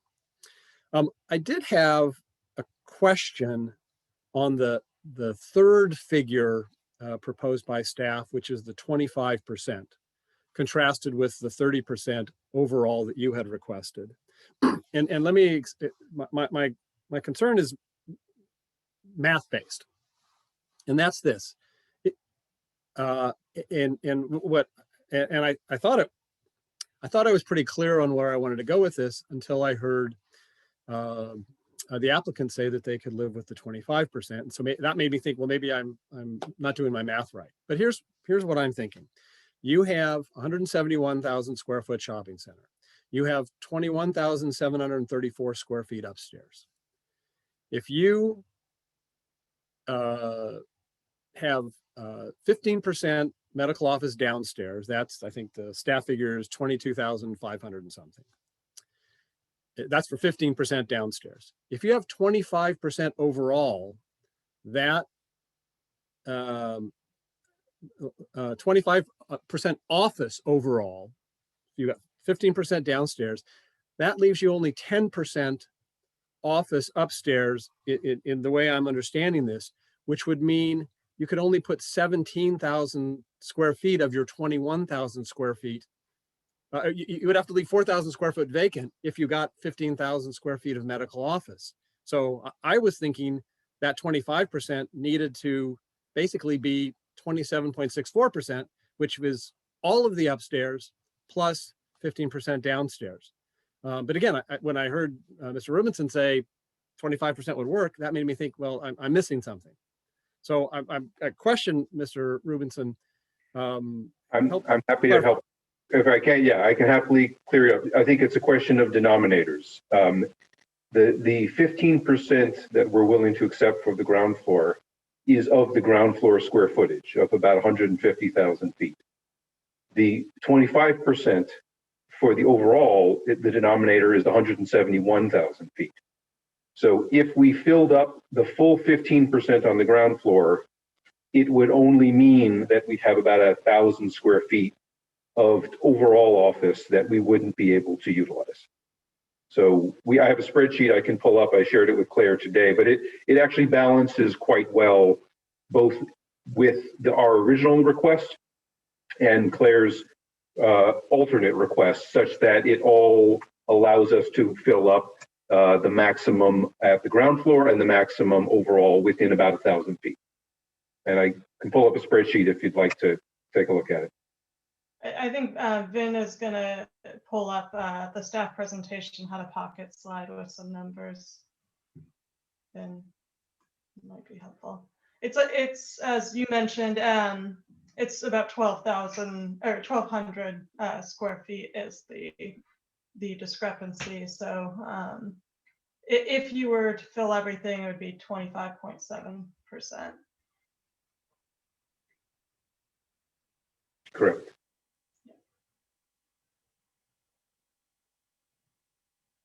So as you walk through, it kind of just goes through, I know everyone's kind of reading through it, so we'll just read through it together. Total site square footage, the total ground floor, the existing office on the second floor, which I believe is the total square footage of the second floor, even if the office is vacant, correct, Claire? Correct, yeah. The medical office on the first floor, that's 720, that was grandfathered in from previous use before changing of rules regarding medical office. The allowable proposed by the applicant, so it's 30% of the total site, the 25% of the total site square footage, and then you have 20% of the ground floor versus the 15% of the ground floor that staff have proposed. And then again, the 25.7%, which would be a full build out of the upper floor's office and 15% of the ground floor's medical office. Obviously a little bit of an odd number, maybe round up to 26 if we wanted, or 25.7. Certainly with the information regarding the limitations, because no elevator to the second floor, that may be something to consider to ensure that there is not unused space on the second floor for a matter of this kind of computational issue. All right, so this slide is really helpful to me. I did not do my math right, but my concept was correct. I was just off by a couple of percentage points. So really what I'm talking about is that 0.7, that 1,200 square feet, which with a cap of 25%, we are going to essentially legislate 1,200 feet of vacant space, as I understand it. Or wouldn't choose to use the entire 15%. We could drop the 15% to 14% and then allow us to fill up our second floor office space. So, you know, we're trying to round to the nearest 5 here. You know, obviously we could ask for 14 or go for 26, and that would balance it more perfectly. But let me just ask it this way. What I'm wanting to propose is that we give you the full 15% downstairs and full occupancy upstairs, which would be 25.7, and allow you to fill 44,271 square feet that way. It sounds like you're saying that for some reason that might be more complicated than it needs to be, and you're okay with 43,000 square feet, which is exactly 25%. But your solution is better for us. We were trying to not make it as complicated as that, trying to keep it round number and simpler. But I think your point is excellent, and if that makes sense, that would help us improve the balance. Well, and so my feeling on that, and again, I'm interested in hearing other commissioners, is that our zoning changes are already going to include very precise numbers, whether it's the 42,995, it's the staff proposal, or the 44,271. And so I have no issue with an unrounded 25.7, because again, I think that actually provides guidance in the future if there are other shopping centers that want to approach us with a similar issue. So I appreciate your simple approach. But I like the idea of, I like the vision of 100% occupancy at your shopping center and every shopping center. So I think that is, those are my remarks. I'd like to know if there are other commissioners that have more to say, or if somebody wants to make a motion. And I see Commissioner Lowing, your hand is up. Yes, thanks. I really think that the basis of this request is in the perception, or at least the arguments from the applicant on the rebound of the retail in Palo Alto after the pandemic. And so I'd just like to make a few comments on that, because the applicant letter on page 34 talks about how the restart of the restaurants and leasing may take years and years and years. Multiple references to Amazon, which has taken a toll on retail, no question. But at base, I just disagree with the severity of the forecast. I mean, basically, we have 1 year of data, and everybody's hurting in retail. So I don't think that speaks particularly to this particular shopping center, and because people like retail is going to come back. So as I mentioned, my original career started in retail, and it was book selling particularly. So just give one example out of that, because I'm familiar with it. For the decade that I was in it, and for decades since, everyone has been predicting the eradication of small retail booksellers for lots of reasons. Originally, it was the big chains were going to kill them. Then it was Amazon, Darth Vader's in town, they're going to kill them. Then ebooks came out, and that was going to wipe out not only bookstores, but books themselves. And none of that happened. And today there are literally more independent retail bookstores than there's ever been in the United States, because some, not all, retailers adapted merchandise, did bricks and clicks, and like Books Inc. in your shopping center, they're still existing. So there's no question that Amazon has had a big impact, but a massive impact. But a lot of people are living, and so I think retail is coming back. I'm particularly interested in pointing out, as you guys know, because you're trying to track these retailers that come to your space, the sort of really new kinds of retail, and that is important to look at. For example, at Stanford, they have this thing called the dry bar, which does nothing but dry people's hair, women's hair. And when I first heard about that, I said, well, that'll be out in 2 weeks, because I didn't get it. And it's not. It's a great success. Well, that's an innovation. A gym closed on Emerson that I used to go to, and they repositioned it as a boxing gym instead, just to do something a little bit different.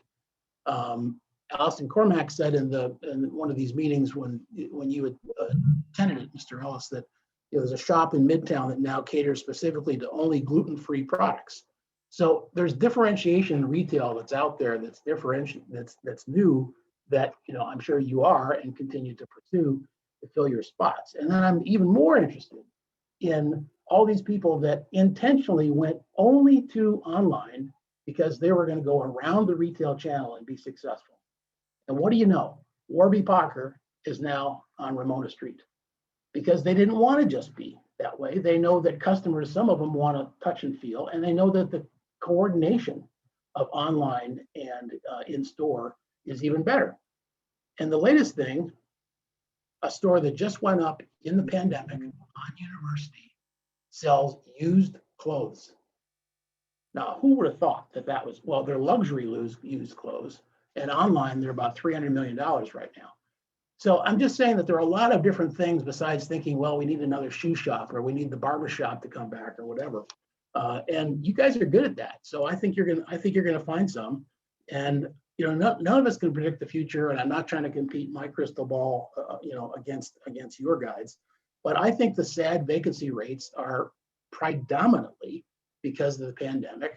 That's the data we have. So people are staying away from stores right now, not because they don't like them. It's because they're locked in. The same thing with Palo and Stanford. I think they want to be shoppers ASAP.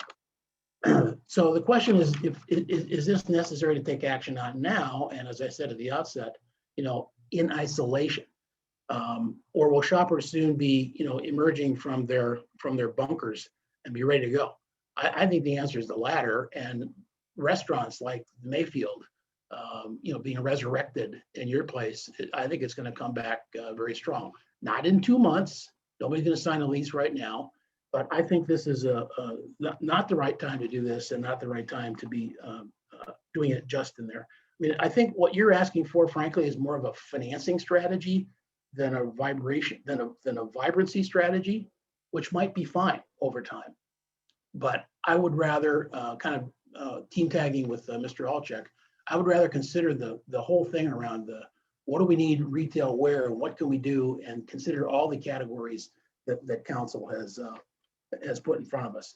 So, and ultimately, medical offices are not the exciting retail that Jim, you actually even referred to in one of your comments as well. It's just not. The storefronts, things like that. It's just not. So I would like to, deal with this more as a gestalt. And I think things are going to get a lot better after the pandemic, starting with restaurants very soon. May I make a quick comment? Who talked? That would be through the chair. It sounds like I think Dean or Jim have a comment if the chair would want to have that response, or if the commissioner would want a response.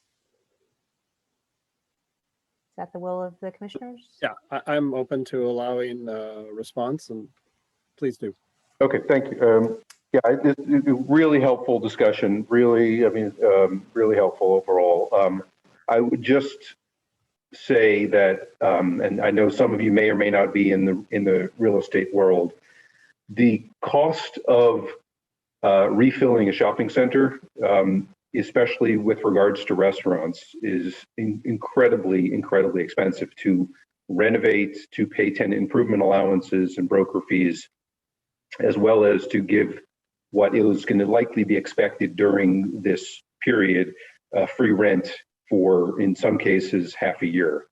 So the investment that's going to have to be made, even as the pandemic diminishes in its impact, is going to be incredible. I'll let you know that the shopping center right now is in the red. It's going deeper into the red each week.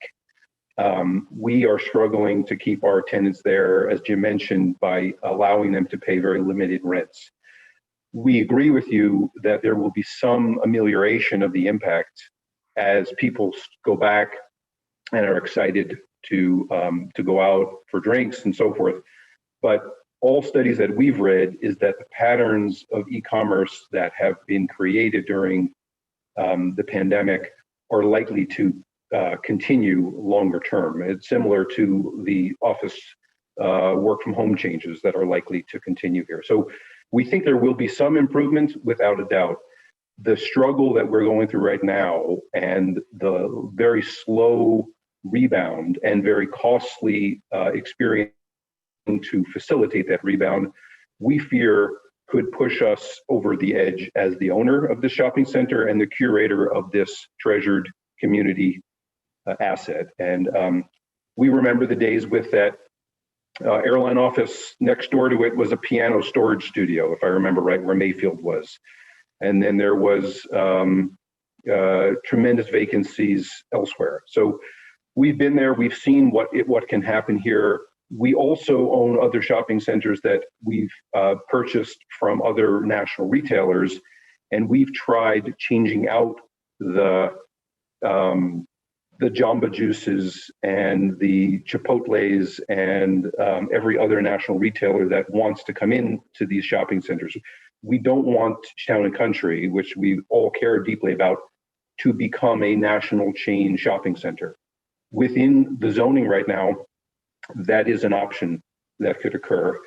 The worst case that I'm trying to highlight for you before we sort of move down the road here is that we can't survive this to wait for a citywide zoning look and a citywide process. We fear that our in the red shopping center could push us to not be able to continue to pay for it and therefore lose it to a bank or have to sell it to a national shopping center owner who will turn it into the many shopping centers that are irrelevant and unattractive. So I encourage you to trust us here as the curators for the last 15 years from the dark days of Town and Country, and trust that the balance that we will find with the merchandising mix, with the flexibility that hopefully you have the vision to give us, will bring us to a better day at Town and Country without sacrificing anyway. So it's a complicated time and a complicated business. I know you're all weighing this, but understand we want to be the curators of Town and Country for another 15 years. And that may not necessarily happen if we can't have some flexibility here. Commissioner Olchak. Thank you, Chair. I feel like there's some common ground here between me and Commissioner Lowing. I want to sort of highlight something. I do think that there's less demand for retail. I think it's inaccurate to suggest that it's just a changing landscape. I think it's a diminishing landscape. And it's true, there are new businesses that have replaced the storefronts of United Airlines. And those businesses are, for many, shockingly profitable. But there are fewer of them.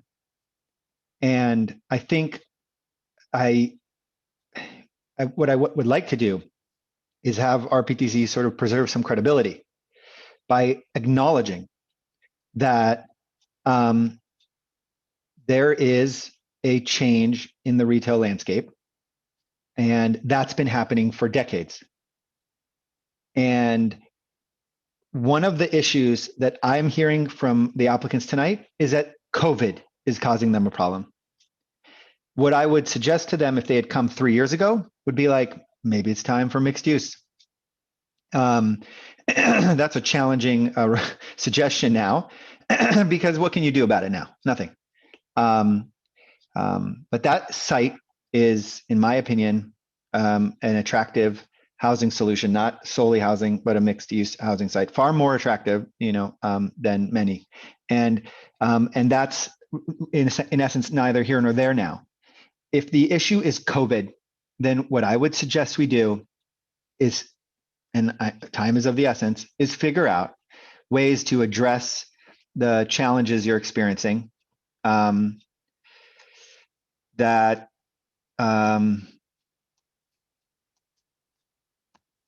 know of a commercial property owner in Southern California who converted 10 of his suites into studios for the use of essentially online, for someone to do like an online exercise class, an online whatever they want. Granted, this is LA. People are used to cameras, but the idea here is, the city didn't stand in the way of this landlord from getting permits for occupancy quickly. The question is there something we can do as a city which will allow you to make use of this space in a COVID-friendly way that will address some of these issues? I don't personally feel like the city should step in for the federal government, who should be essentially, exercising some support here of your businesses so that they can pay their rent. I mean, the businesses that you have, I don't know to what extent that they've applied for the PPP program, or the PPP program, what to extent they've applied for small business loan assistance. But in a more perfect world, they would have applied for that and they would have allocated some of that funds to you guys in an effort to weather their storm. The question is maybe some of those businesses looked at this and they said, not only can we not weather this particular challenge, but we can't even operate in the landscape that current retail is. And that is an unfortunate mix. I know of retail centers that have multiple exercise companies, a la Orange Theory, a la yoga something. You can imagine, and they're struggling. with the business model entirely. And so I get it. I just think that the question, if, for example, the city had a process, and I think they do, for if you had a chiropractor who wanted to lease some space and the city could review it and consider it as a one-off, I think that would be more appropriate. I don't know that considering the sort of straight transition of 30 or 20 or however much percentage of your current space into medical office is the best tactic. I think, sometimes communities will sort of evaluate this threshold. Oh, we've gotten too many nail salons on this block. We have to put an end to it. I mean, maybe there is a number that would really change the feel. And I think the city is currently in a position to exercise that sort of dominant control, if you will, and to decide one by one, you get a lease, let's consider it. And I know that that's crazy because who's going to waste their time, negotiating a lease with you guys if there's a citywide process. I get it. We have put ourselves in a tough situation because nobody thinks we can operate quickly in this city to sort of facilitate the pace that businesses need to operate in. So I appreciate the comment that you made that you cannot wait for a citywide process. I know it is a disturbing fact that our city can't, address its challenges in a timely fashion, particularly when it comes to zoning. And I'm not sure how to respond to that. That is a very valid point, and I don't know how to address it. I do think that,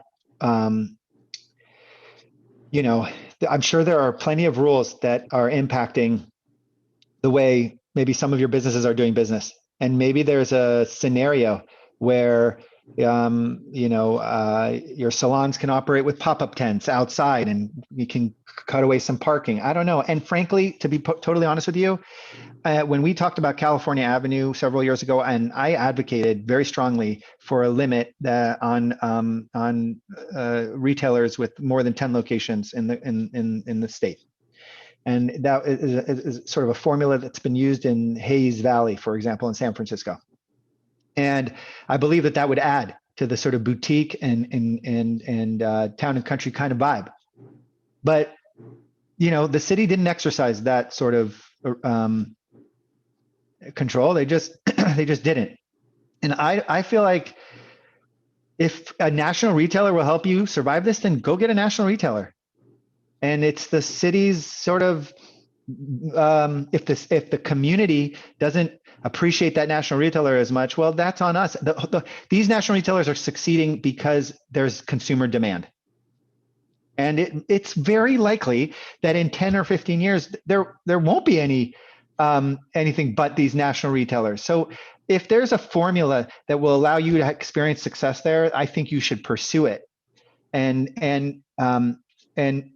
the formula of allowing the conversion of medical office, I think if there was a route that could be more piecemeal and nuanced and allow the staff to sort of review it and take it to, some sort of quick sort of review by council.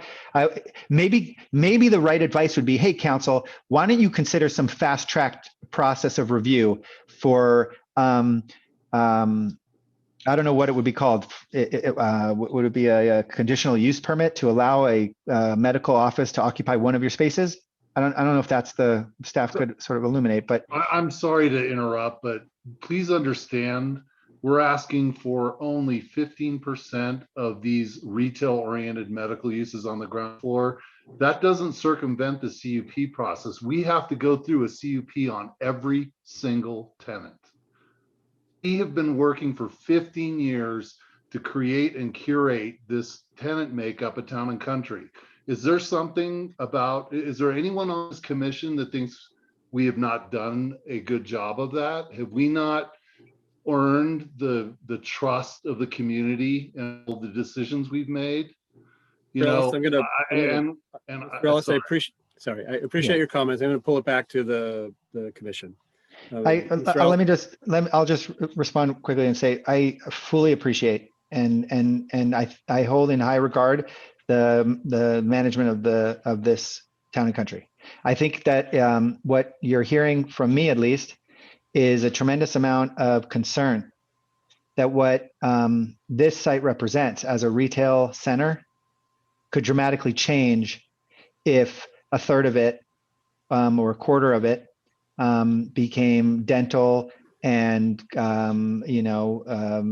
therapy, what falls in line with this sort of space. And I feel your pain. You need to figure out a way to run this property profitably. And so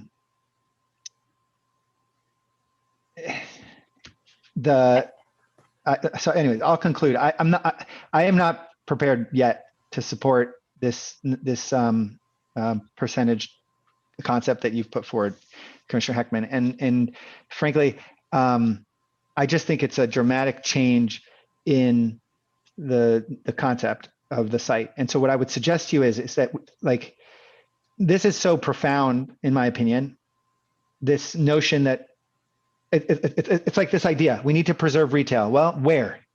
And I would put it to City Council and say, well, look, we feel very mixed about this. I don't think they need a recommendation of exactly what percentage we feel is appropriate. I think they need to hear that we have real concerns. And those concerns have, in some cases, elevated a percentage model, and in some cases didn't. So I would just want to respond to one question that you posed. They cannot apply for a conditional use permit for these uses. These uses are not allowed in this zone. So there's no process by which they can have these uses there. I don't mean to interrupt, but what I was suggesting was, if the council wants to do something, change the system. Emergency ordinance that allows conditional use permits in areas that are not currently allowed. You want to do something for 6 months? That's a good one. Don't, like, as opposed to permanently rezoning the site so that conditional use permits can be allowed forever. Maybe when the lease is up in 5 years and that tenant moves out, we want it to go back to retail. Okay. And so what I'm suggesting is, I think there is a tool by which the city council can create that would allow them to review something like this in sort of the immediate vicinity of 18 months. We will review any medical office conditional use permits only for the next 9 months. And then if we feel like we need to extend it, we do it again, but not forever, because we're not interested in that concept forever. Thank and you. so that's sort of what I was suggesting. I'm sorry to interrupt. To the chair, just want to note, we do have, I see 2 commissioners waiting to speak. It's 8:20. I think Commissioner Stuma's departure may be imminent. So just wanted to bring that to the commissioner's attention. Sure. Commissioner Olczak, are you ready to yield the floor? I'm sorry, I'm done. Thank you. Commissioner Stuma, you are next. Thank you so much. I do find myself agreeing with Commissioner Olczak that this is too big a step in one fell swoop and too permanent to really address the problem the right way, in my opinion. And I just read that the French macaron store, pardon my French pronunciation, on University just reopened. So I see signs of life, and I don't consider Town and Country shopping center to have the same problems that abandoned strip malls do in other cities and other places. It is and not that we should only have high-end retail, but it is a high-end retail place, and virtually everything that is sold there, with very few exceptions, I can buy online. Sur la Table, I can buy online. Côte Lac, I can buy online. Athleta, Prana, a lot of these are small versions of things that are available online, and yet people go there for the experience. I worry that the cure is going to be worse than the sickness, and it's also a sickness that we're all in this together. So I don't want to give up on you yet, because Town and Country, because you've done such a brilliant job and in a uniquely superb location.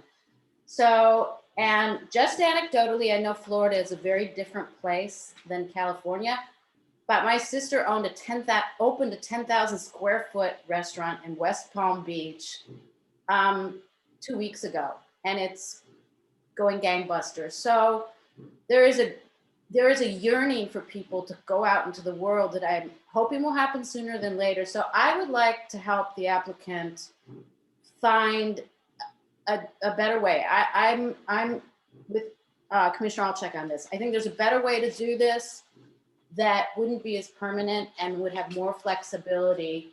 And I'm really concerned about having medical office in this location when we have basically a very large medical facility right next door and a huge medical facility a quarter of a mile away.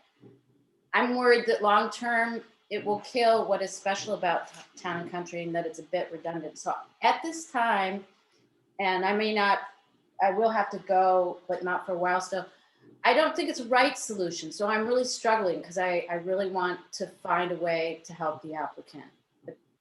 So I will leave it at that for now. Thank you. Commissioner Templeton. Thank you so much, Chair Heckman.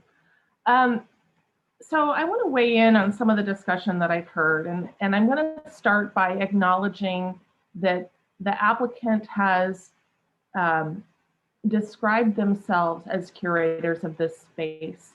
They have demonstrated an ability to understand the market, especially this specific local market, and to craft an experience that our city has treasured so much, that we have this special zoning experience for them that causes us to be here today. So I just want to acknowledge that and say that I hear you, and I understand that there's some really unique factors that are driving us to have this conversation. I would also like to acknowledge the idea of long-term envisioning land use for that space that may be quite different 20, 30, 50 years from now. I think that's great. That is not agendized tonight. I'd be happy to participate in that conversation. I think there's a lot of, sounds like some energy here on this commission to discuss it. Be happy to participate in that at the appropriate time. As for what's in front of us here tonight, we have an application to expand the types of office use and the amount of office use in this space. As for the types of office use, what could be more appropriate post-COVID than our health? We may find that that is a trend in retail that could be appropriate. This could be a trend headwind coming in that our applicant may have caught on. We don't know. And it's not necessarily our business to evaluate their business. We're talking about the kinds of uses. And so I want to just kind of focus our conversation back a little bit on that to also take a closer look at the types of medical uses. We don't have a lot of language here to discern between the types of doctor's offices that are available at Stanford or next door, et cetera. We only have medical office language. We don't have a way to be more specific. But if you look at the slide that the applicant presented, what they are envisioning are just the same kind of boutique and custom services that the Town and Country experience has been bringing us for the last decade and a half. So I don't feel like this is far-fetched. I think that we are dealing with a language issue, and because they respect the laws of our city, they have come to us and said, can we please expand it? Because we have some ideas of how we can be, continue to be a thriving part of this city. So for me, I'm comfortable going further and exploring this. I think that there's a lot of opportunity here that would be beneficial for the city, that would allow the owner to use the land in the way that they think will suit their business. And we can all benefit as a community from that. So that's my 2 cents worth. Just wanted to throw that out there. Thank you very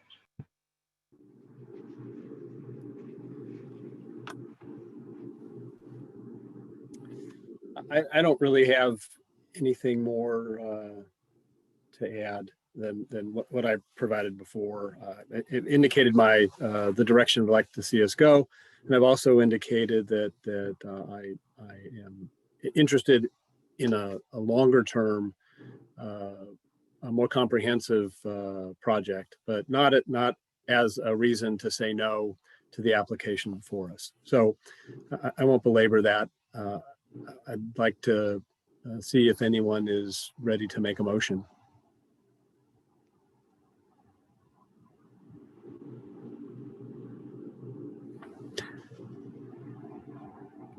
Let's see, Commissioner Templeton, I think your hand is still up from your remarks, or did you re-raise it?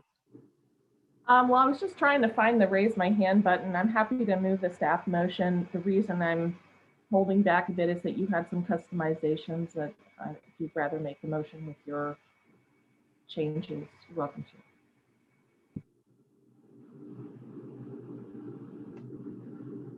Sounded like maybe Commissioner Templeton, you wanted to move a motion that would include that no use be greater than 5,000 square feet. And I think Commissioner Heckman had proposed the 25.7, I forget if it's 7 or 6 maximum. I'm just looking at maximum size. Was that correct, Commissioner or Chair Heckman? So I'm not sure who would like to be on record as that being the motion, if that is the motion. Templeton, is that the motion you're making, or would you? Commissioner Heckman, I was offering to make the staff motion, and I'm happy to hold back on that if you wanted to make your more detailed motion, which I did not take notes on. Sorry, you're on mute, sir. I guess I will make a more detailed motion. And one of the reasons why is when I look at the staff recommended motion, in addition to the needing the 5,000 and the change from 25 to 25.7, I think there's a language glitch in the motion where the 25% of the total floor area is then limited to medical office use, and I think I need some help. If there's going to be a motion to approve anything, I think there needs to be a clarification here that what we're talking about is the allowing 15% medical office use downstairs. Upstairs, which is currently allowed office use, that's the more general category, not limited to medical office, that would remain. And so the problem I have with the staff recommended language is I think it's misleading in that it refers to medical office use after the 25%.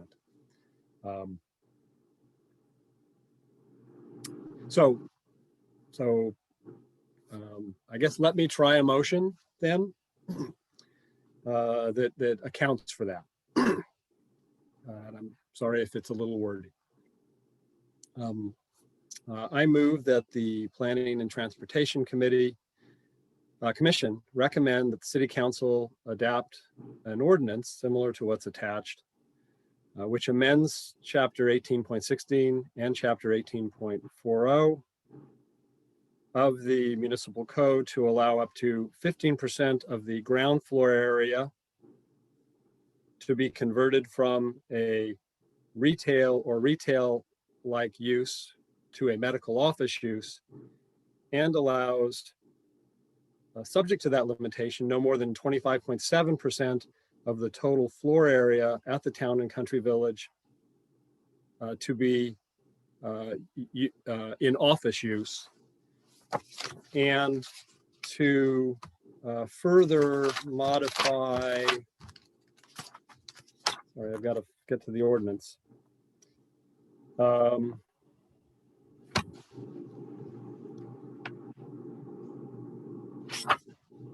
Section 18.16.050 to provide that individual ground floor medical office uses shall be no more than 5,000 square feet in size. Karen, I'm happy to second your motion.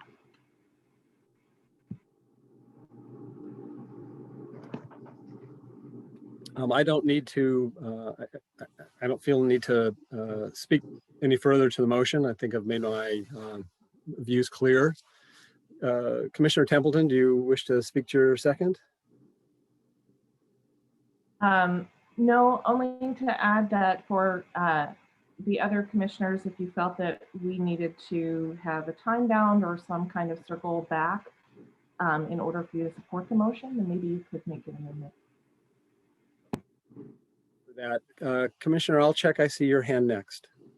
Okay, I'd like to think that you need my support here. Let me suggest a friendly amendment, or an amendment that I hope you will accept as friendly. I would add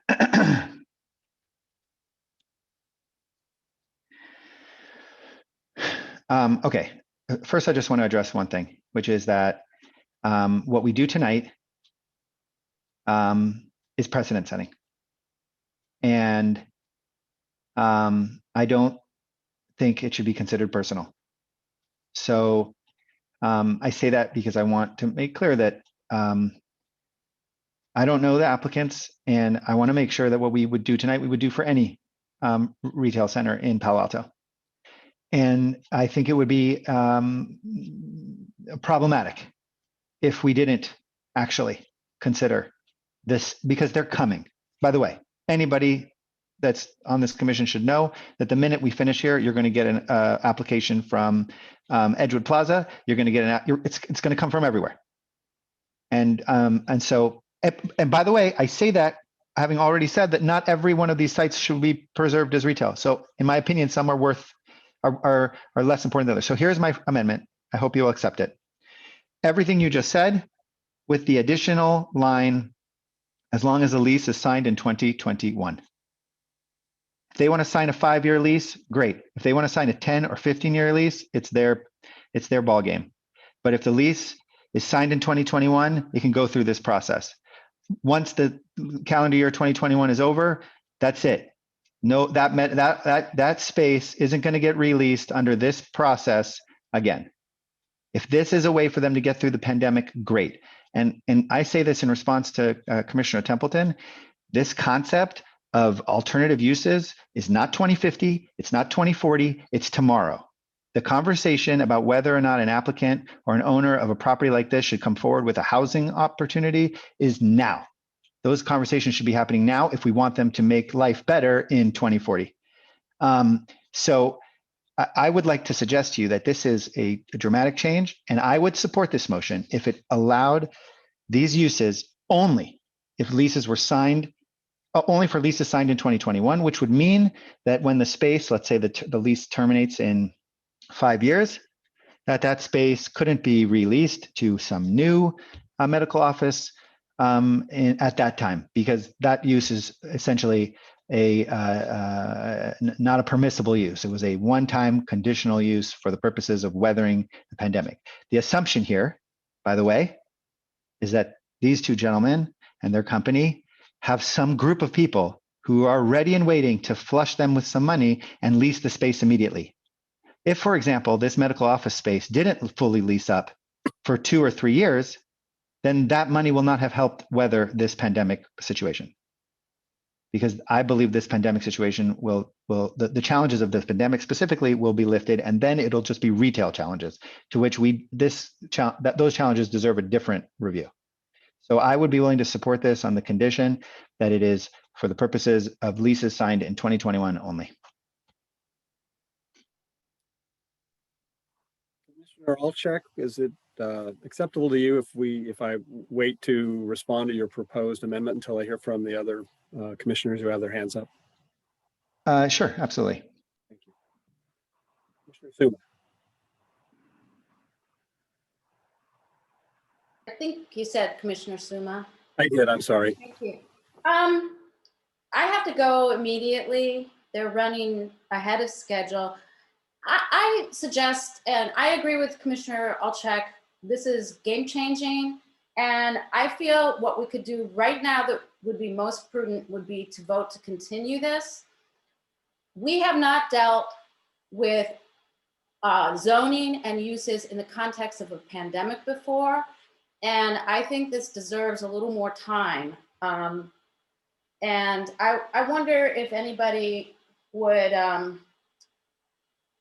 would consider that continuing it to a date certain or as soon as possible, or even, I just think we're rushing this, and I think we can all think about it. It's a situation we're not familiar with, because I can't support the motion. I think Commissioner Alczak's amendment is quite interesting, but I still worry about lease terms of 5 years with renewal options. And I also wanted to talk more about the unit size at 5,000 square feet. So I'm feeling really rushed. So is anybody else, would anybody be interested in dialing this back for this evening, getting it back here as soon as possible by continuing this? If that's a motion, I would second it. Well, I can't make a substitute motion because we don't have them anymore, and certainly. If it's a continuance, you can. You can move a continuance. Okay, I move a continuance. And in terms of my second, the reason, other than we're losing a commissioner, so we're down to 4 people. So we're not. Just to clarify, before you joined us tonight, I informed the commission in public that when Commissioner Stuma departs for her interview, we're going to take a longer than usual break. So she is not going to miss the discussion. Okay, I didn't know that. Okay. Yeah, I think, we're basically changing the retail preservation ordinance in this space kind of on the fly. And, that is disturbing to me. It's still a permanent with Commissioner Alczak's amendment. It's still a permanent, not a temporary. So as I understood his amendment, the lease to the tenant could be renewed. It just couldn't be turned over to a new tenant. So that needs clarification. But I guess my other concern is that a continuance, even of a week, I mean, I would be happy to do a special meeting on this, would allow maybe some off meeting discussion with the applicant, because it sounds to me like what's being said is that, if you don't do this to let medical office in now, we don't have enough time and we're likely going to shut down Town and Country. That's pretty scary. So, I mean, that needs some clarification, I think, before we're just, on the spur of the moment going there. So that's why I'd support a continuance. Mr. Stuma, do you need to depart now? Yes. Okay, then. I think, sorry, Commissioner Stuma, I was just messaging with the clerk. She said they could wait a minute. I don't know how close we are to voting on the motion that's been made. I know there was some discussion, so it may end up having to do that. I want Commissioner Stuma to have a few minutes to collect herself and get ready. So, and I think even if they put it off by a minute or so. So I'm going to say we're going to take a break now. And then Commissioner Stuma, what time are they? When do you expect to be back with us? 9 They're o'clock? scheduled for 15 minutes, and the clerk says they've been running a little short at 10 minutes. So I will be back to you as soon as possible. So I'm going to break us until 9 o'clock. I got about 18 minutes from now. Okay. 9 o'clock we'll reconvene. All right, thank you. Thank you very much.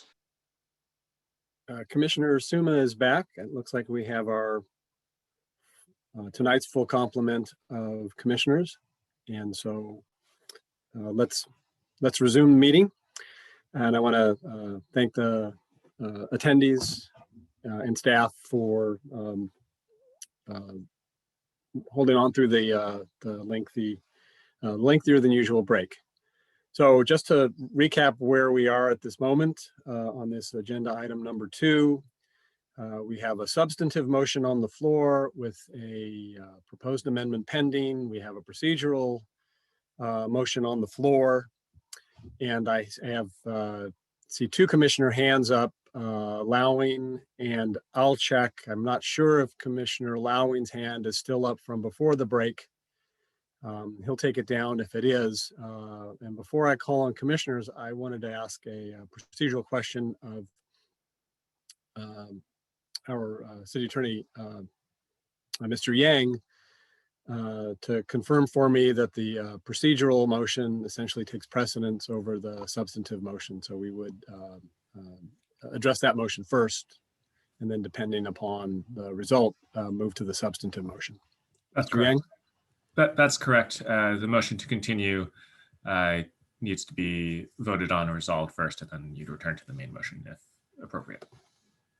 All right, thank you.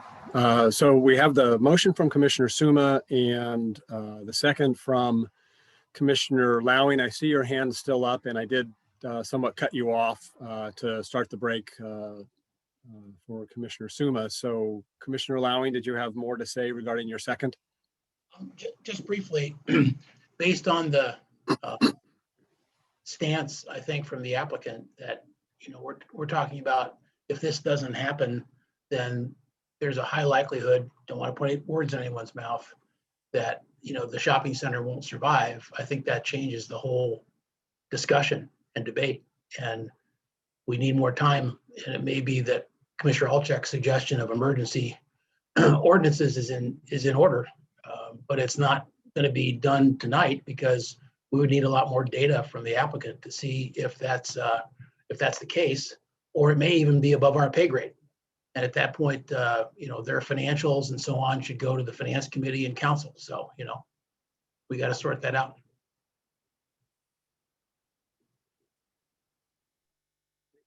Commissioner Alczak. Okay, well, I would suggest to you that I'm not prepared to support a continuance. I think we can move this off our desks tonight, and I would suggest to you that after you're done with this, I would like to provide a little bit more clarity on my amendment that I hope you will consider friendly, a little more specific, and then I just wanted to give you a heads up. Thank you. I have a question to the maker of the motion because I don't think I heard any particular time frame in the motion to bring this back. I know in the second, there was a suggestion that it could be as soon as a special meeting, but I don't think it's part of the motion. Did I miss it? I thought I said as soon as possible.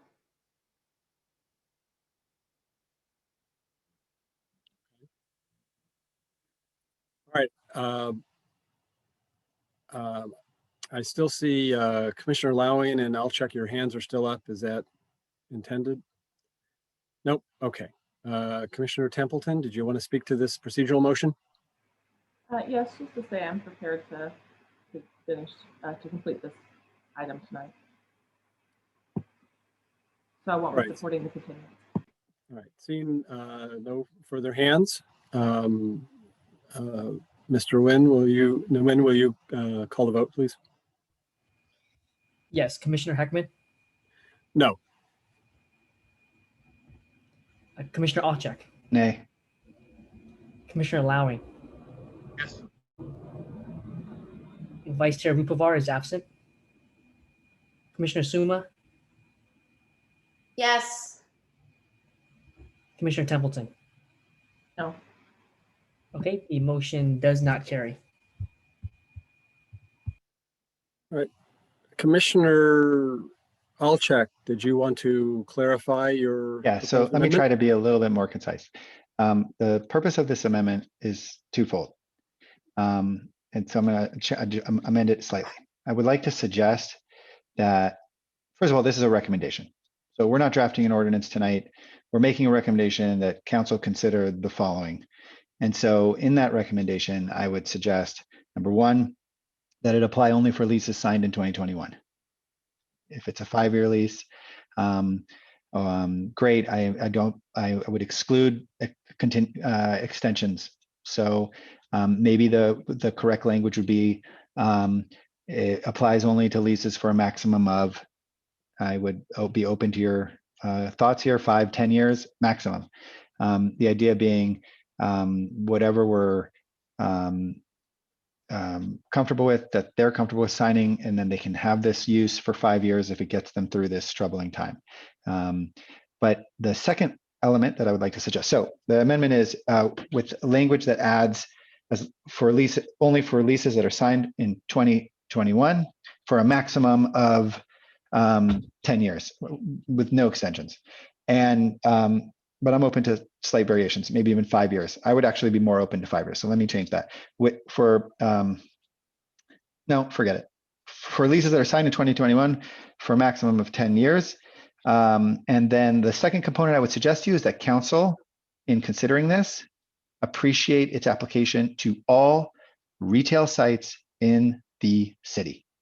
And it will be very difficult for the Planning Commission to review other applications by other retail sites in treating them any differently. So I guess the recommendation would be like, if you are entertaining, what was the percentage you chose, 20-something%, then that would be an option that any retail site could pursue. 26% of their property that's currently vacant, they could begin to exercise some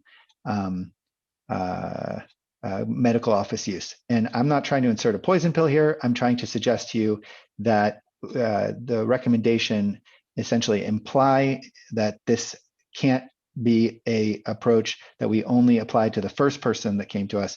It needs to be something that we're comfortable doing for all retail sites in the city, which I hope they will take great care to review. So first is only for leases that are signed in the calendar year 2021 for a maximum of 10 years.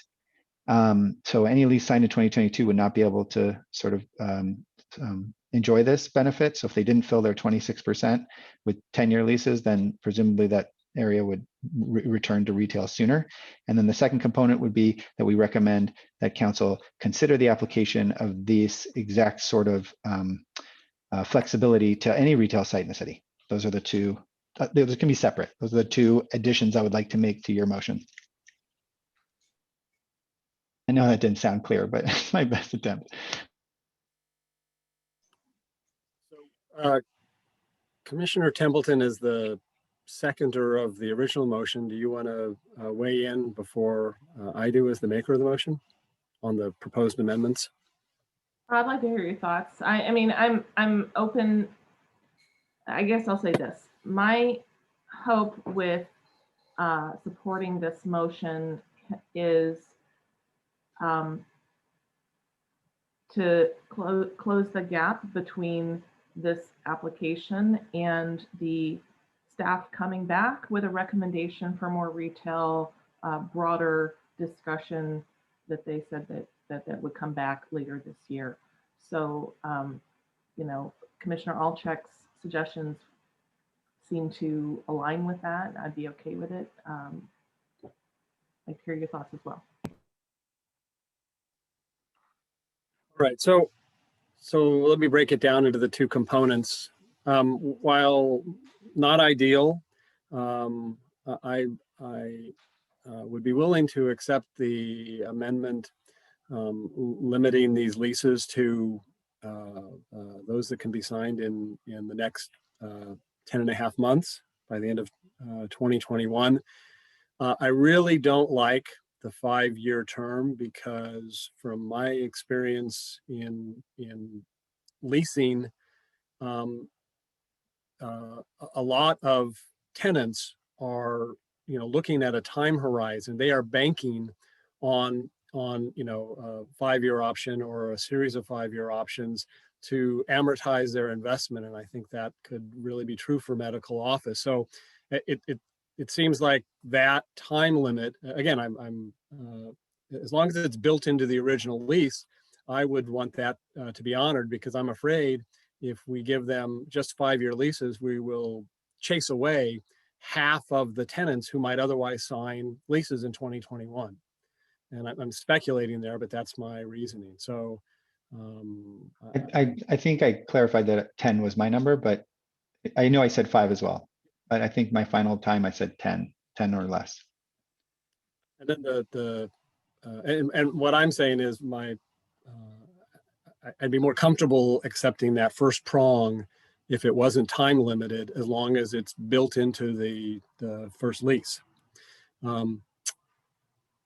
On the second prong, the concern I have is if you're creating kind of a blanket rule, a one size fits all, then you'd have to make it match town and country. And so it wouldn't be 25.7% of your shopping center, it would be 15% of the ground floor of your shopping center can be medical office, and 100%, or I guess it would be whatever the square footage is, 12.7%, 12.7, no, yeah. Okay, 10.7%. Let me just suggest, could it just be the addition of language that says, please provide guidance as to how this could apply to other retail properties throughout the city? Because equity there is important to the commission. Would that language be enough for you? So I would accept that as the second prong. Can we revisit your durational limit on the first prong? I agree with you that a TI and a build out is challenging to sell. Here's my theory. The rates have to be so low right now in these spaces that it's hard for me to believe that they would want to make a 20-year lease. To what extent do they want to tie themselves to the numbers that are currently out there? So my theory is that if they were to sign a lease for 5 years, which is probably preferred to 10, they would want to have some language in there that reset the rents to market or whatnot at the renewal rate. So that's a negotiation they have to do with whoever they're trying to get into the space. And there's a lot there. And what I'm suggesting to you is, I don't want to force, I want to provide them, I want to, okay, not them, because it's really irrelevant who they are. I want the city to be sensitive to this pandemic issue. If there's someone that can occupy a space and pay them some rent beginning this year, I don't want to stand in the way of that, especially if the space is going to remain empty for the next 2 or 3 years. So I want to be sort of responsive to that. My concern is that I think the landscape for renting is going to be dramatically different in 5 years. And frankly, I think when that time comes, they can always ask the city, hey, can we get permission to extend this space? And they can use the next 5 years to try to secure that right. And we can begin the process of reviewing what we really want to do citywide with respect to preservation of retail. And it gives us the time and it gives them the time to figure it out. And it might be a risk that somebody will have to take, but I think my maximum will be 10 years. And I think if, dental probably won't build out, but there are other medical office, therapy, chiropractic. I mean, there's other versions of this that I think would apply. So sports therapy, maybe, I don't know. All right. So as the maker of the motion, I'm willing to accept the amendment as clarified, and I'll speak to that if the seconder of the motion is also of the same mind. Yes, I am. Okay. So Can I ask for a restating of that just to make sure I captured what the new amendments are? Is it a 10-year maximum lease? Yes. I was suggesting leases that were signed in 2021 and for a maximum term of 10 years. And then that the city council consider how this would apply to other retail sites. That we request that the city council provide guidance on how this would apply to other retail sites in the city, throughout the city, because the commission considers the equity of this unique solution for town and country. I don't know. I will say just that it is unique. There are not that many properties zoned CC. There's this property and the Stanford Shopping Center. So the zoning requirements and what can happen at every retail location in the city are not the same. And they're not the same for this site. I guess what I'm trying to say is if Edgewood Shopping Center says we can't fill Orange Theory, what do we do? And if they want to have a conversation about that, I would like the city council to provide more than just a review of this item. I hope that they will provide some guide. My request is that the city council consider that the planning commission wishes to get greater guidance citywide on flexibility regarding uses in retail specific sites. It's hard to do. Clear, Ms. Tanner? Yes, Okay. Thank you, Chair. All right. So, And just to throw one more thing out there, I think Commissioner Alchek meant to include this. You mean as part of our pandemic economic response? Like, yeah, I'm going to assume that this is going to be a very unique ordinance if they were to pass it the way we're recommending. And the idea there is if you're willing to accept what I consider the most important retail outside of downtown and Cal Ave to have flexibility, then how will you approach other sites that are looking for flexibility in this particular 2021 moment? And that's my big concern, is that the retail preservation ordinance will be a burden for all retail sites in the community, except for these guys now, for a certain portion of their property. And I want to have that addressed. I also want to just respond to something that Ed said, Commissioner Lowing said earlier, which is I don't believe that this is a situation where tomorrow this complex gets closed. So I'm not making this decision because I believe that if we don't do it, Town and Country will get shut down. I do not believe that. I believe Town and Country will continue to operate, and it'll be operated by whoever is capable of operating it until the leases that are currently there expire. All right, and so I'm making this recommendation on the basis that council should consider this solution, not that this is the best solution. And now I'll speak to my willingness to accept the amendment as refined. Again, I don't believe it's ideal, but I think that it is much better to forward this matter to the City Council with a positive vote that provides relief, and also informs the council that the problem doesn't stop at the boundaries of Town and Country. So I like that approach. Commissioner Stuma, I see your hand up. So let me take you first. Also, Mr. Ellis, I do see your hand up, and I'll address that in a minute after Commissioner Stuma. Thank you. Just to the second point, which now is City Council provide guidance to apply the same method, however it was worded. Is the intention of that medical office would be the solution to vacancy issues in retail, ground floor retail citywide? Or is it just, it's only medical that we're referring to in the second bullet, medical office as a solution? Or and the reason I ask this partially is because while it was the preferred option for the applicant at Town and Country, I don't know if it's going to be the answer everywhere across the city. So I just wanted to clarify that. Was that the intention? I'd be honest, I think the way that Chair Heckman summarized it at the end was perfect. The idea wasn't to suggest that they have to apply it everywhere equally or something. The idea was, and he summarized it really well, which was that this problem doesn't end at the boundaries of Town and Country. And in passing this very unique timed ordinance, approving this application, that they should have a conversation during the same discussion about how does flexibility with respect to the retail uses all over the city, how is that relevant to the discussion too? I'm not suggesting medical offices solve all problems. I'm saying these problems don't end at the boundaries of Town and Country, and I'm uncomfortable creating a Town and Country specific solution. And I hope that the City Council, in reviewing this item, will consider an approach that doesn't just include Town and Country, that provides broader guidance to all retail sites in the community with respect to flexibility during this period of time. Thank you. The 2021 time, sorry. Templeton. Thank you. I just want to clarify that I think that we're aligning ourselves and reflecting ourselves back to the council when we ask for that, because they did instruct staff to come back to us later this year with more overarching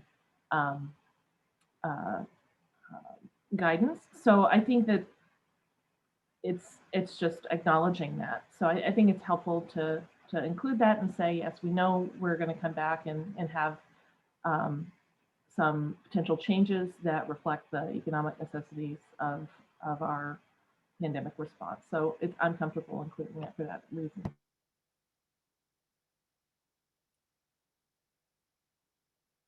So Mr. Ellis has his hand up. Normally, once we close the public hearing, we're in our deliberation. We wouldn't acknowledge the applicant again or take that step. However, here we have in our deliberation really proposed a term. It's part of the amendment, the friendly amendment that's been accepted, a business term that was not part of the proposal and was not part of the staff recommendation, and the applicant really would have had no opportunity to comment on it. No reason to think they should. But I think we should know their view on that. They may know that there's a reason it's unworkable that we aren't aware of, or maybe they'll want to let us know that they could accept it. So I would like to recognize Mr. Ellis and Mr. Yang. To do that, do I need to reopen the public hearing? No, I think from really the entire item is the public hearing. And so there's a public comment portion of the public hearing, and you don't have to, you're not really formally reopening the public hearing. You can just recognize the applicant. Okay, then I would like to call on Mr. Ellis, but I would like you, Mr. Ellis, to limit the focus of your comment to answering this question. What is the applicant's view of this amendment, the first prong of the amendment that would limit you to leases signed in 2021 for a duration of no more than 10 years? Thank you, Commissioner Heckman. Going back to your point that you made about being able to amortize the cost of improvements over an acceptable period of time. These medical or uses do require a very large amount of capital expenditure, and it cannot be justified over 10 years in most cases. So I would respectfully request of the commission to consider that the minimum term that would allow us to do any leasing under this revised proposal would be 15 years. And the logic for that is that no tenant is going to be willing to amortize it over a period less than that. So that was one comment I have. The second comment is to respectfully request that we be given 12 months from the date of adoption of this text amendment in order to obtain a signed lease from a medical use. Thank you. Mr. Ellis does raise a point that I wasn't considering. We don't know how soon this will get to council and be addressed by council. So what appears to be 10.5 months right now may be appreciably less than that. Mr. Alchek, I will ask you as the maker of the amendment if you're persuaded to make any changes to your amendment. Yeah, okay. So look, this is a solution that's immediate for an immediate challenge.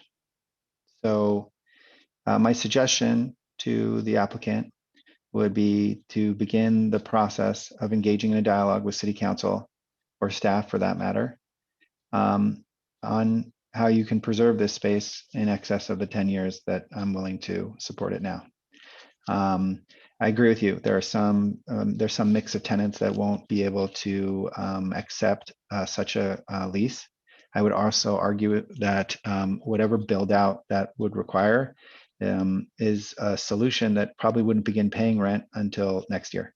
And so the whole goal here is the idea that you might be able to get somebody in that space that could begin paying rent in this summer, not in the second half of 2022. And I believe that if you had a really large build out, that would take 3 to 4 months to get through the city anyways.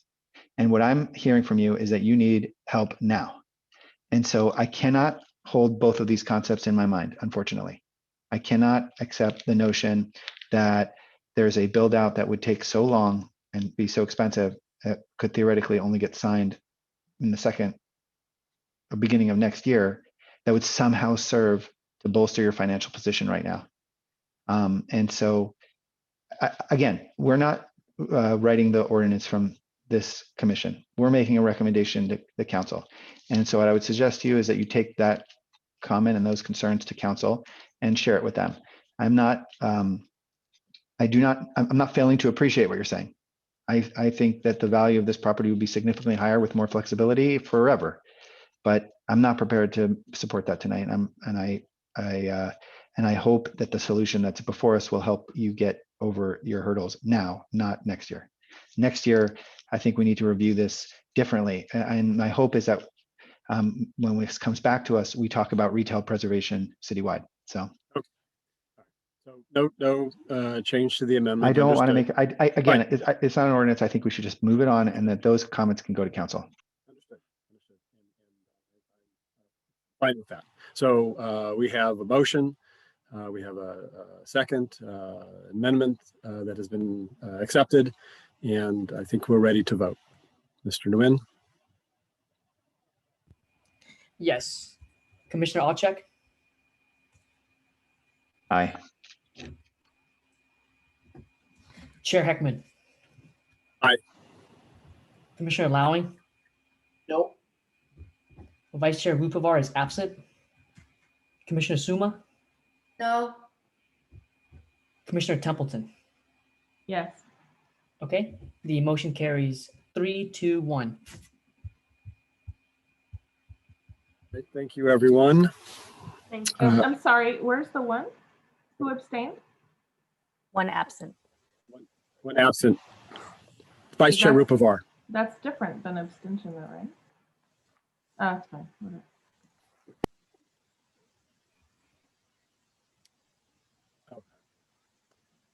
We'll move now on to action item number 3.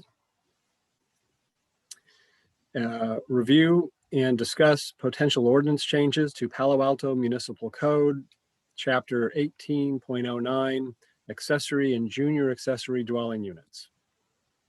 Great. Ms. Thank Tanner, you who so will much. be presenting? Thank you. We have Garrett Sauls, our planner here, who will be presenting this. You will recall that he came forward, I guess it was last year, when we had the ADU ordinance before us. Council did pass that in the fall of last year of 2020, and that is now our law, but did ask for us to take a look at some additional items, and those are what will be before you this evening. I know it is about 9:40 p.m., so just please let us know what you want to do this evening and how much you want to get through. There are about 12 items that are outlined in this item. In addition, in April, we will be bringing back a set of measures that we think could help incentivize affordable ADUs. And then following that, we would bring back the items that the PTC gives us direction to work on today, along with the affordable items to actually have an ordinance that would be drafted that reflects those. If possible, it will be great this evening to hear from you all what you want to keep in and have the city staff to refine and put in ordinance, and any topics that you say, no, we don't need to take that up and we're fine with the way that the current ordinance and rules are in place. So with that, I'm going to turn it over to Garrett. He's going to do a brief overview, and then if there's more detailed questions after public comment, we're happy to take those. Garrett. Great. Thank you, Rachel. Thank you, commissioners. As Rachel noted, today we're going to be talking about accessory dwelling units. To just kind of go over briefly, the presentation is really going to talk about the ordinance as it came to be today, council direction, and the topics that are proposed in the staff report, as well as trying to figure out the next steps for what we want to do with this ordinance. So as a brief summary, in fall of 2019, the state enacted new regulations for ADUs, which the city then adopted an interim ordinance in January to catch up to those regulations. In October of last year, the city modified its ADU regulations to provide a different structure to the ordinance, as well as put it into a separate section of its own and provided additional incentives to try to encourage unit development.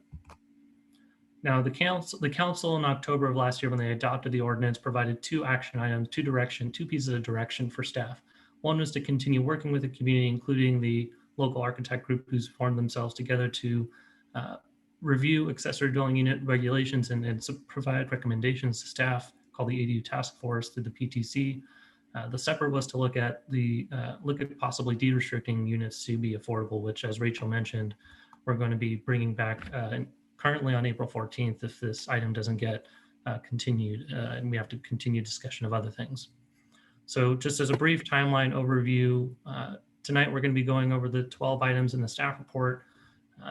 On April 14th, we intend to return as well to discuss incentives for creating affordable units.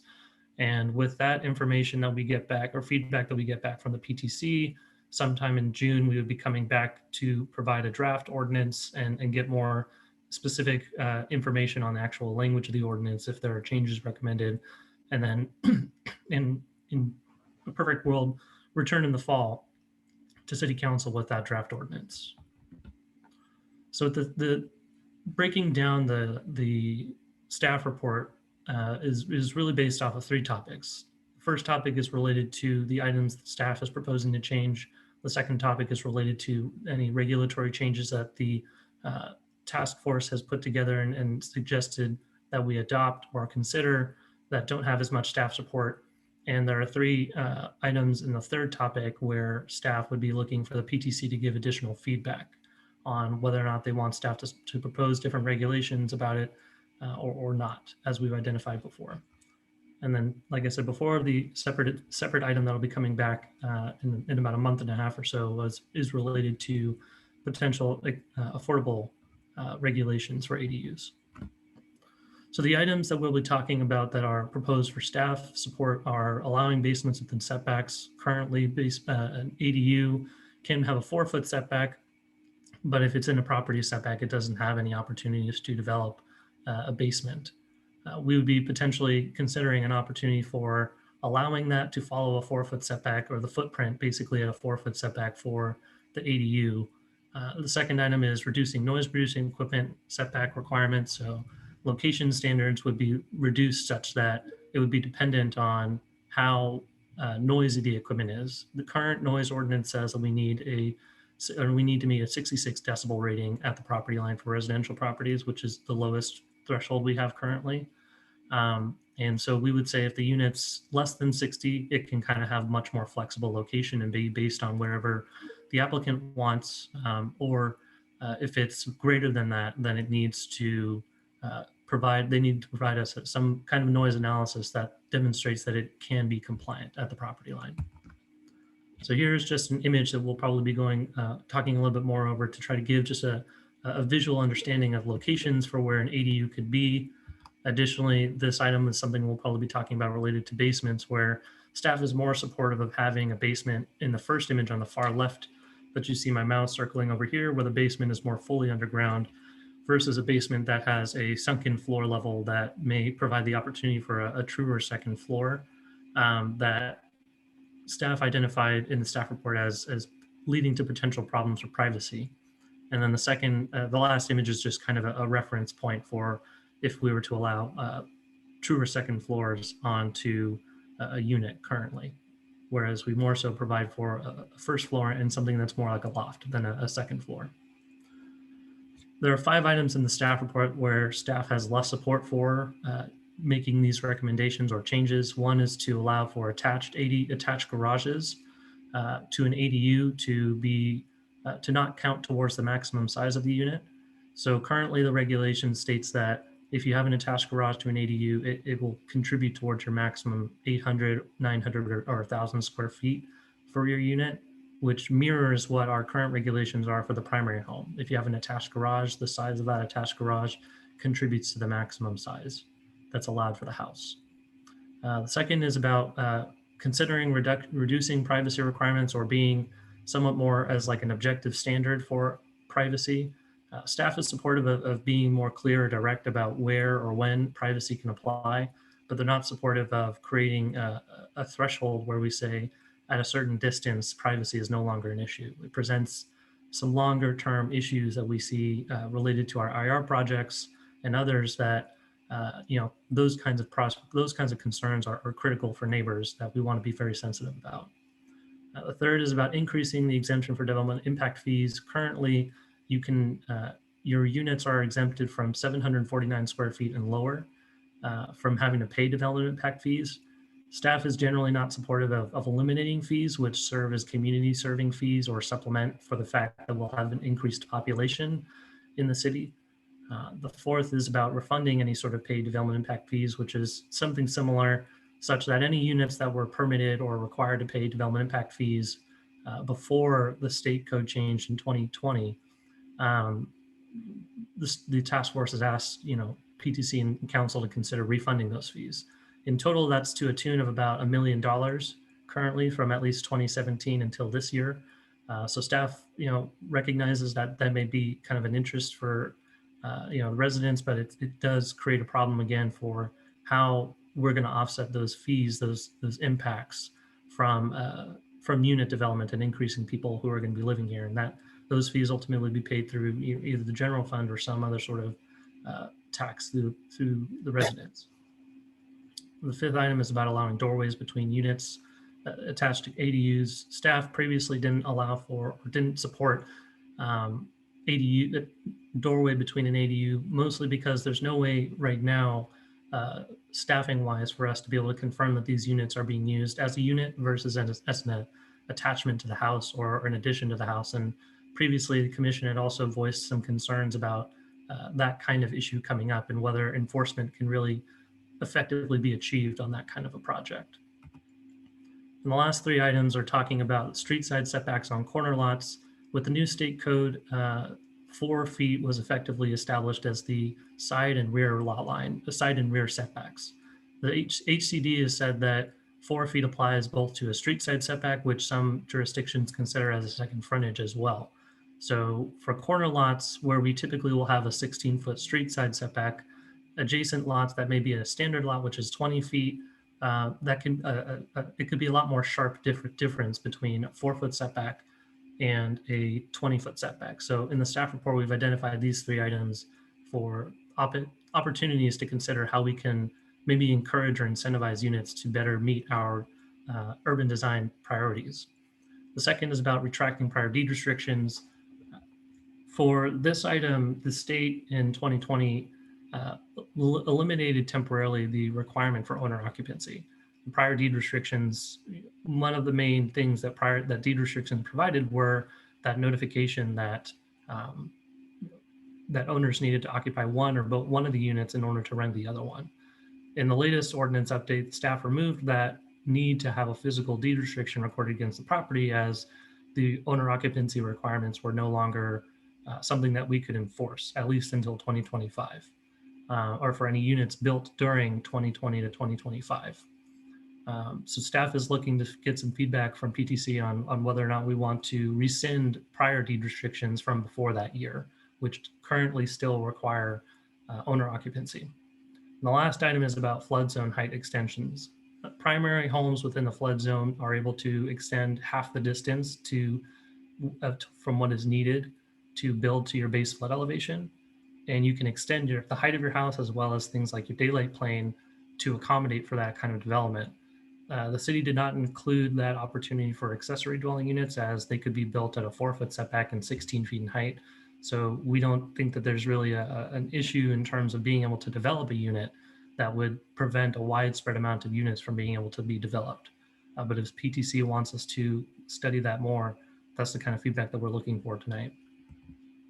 And then this image just kind of serves again as a visual cue to understand our conversation about corner lots, where the red bars that you see could be an example of an ADU, the center image being something that may be more typical, where someone proposes a 4-foot setback, whereas someone proposing a 10-foot setback related to one of the topics in the staff report, where we said maybe we could encourage some better streetscape transitioning from a front yard and a standard lot to a corner lot street side yard by saying the house may be able to encroach to that 10-foot setback as well.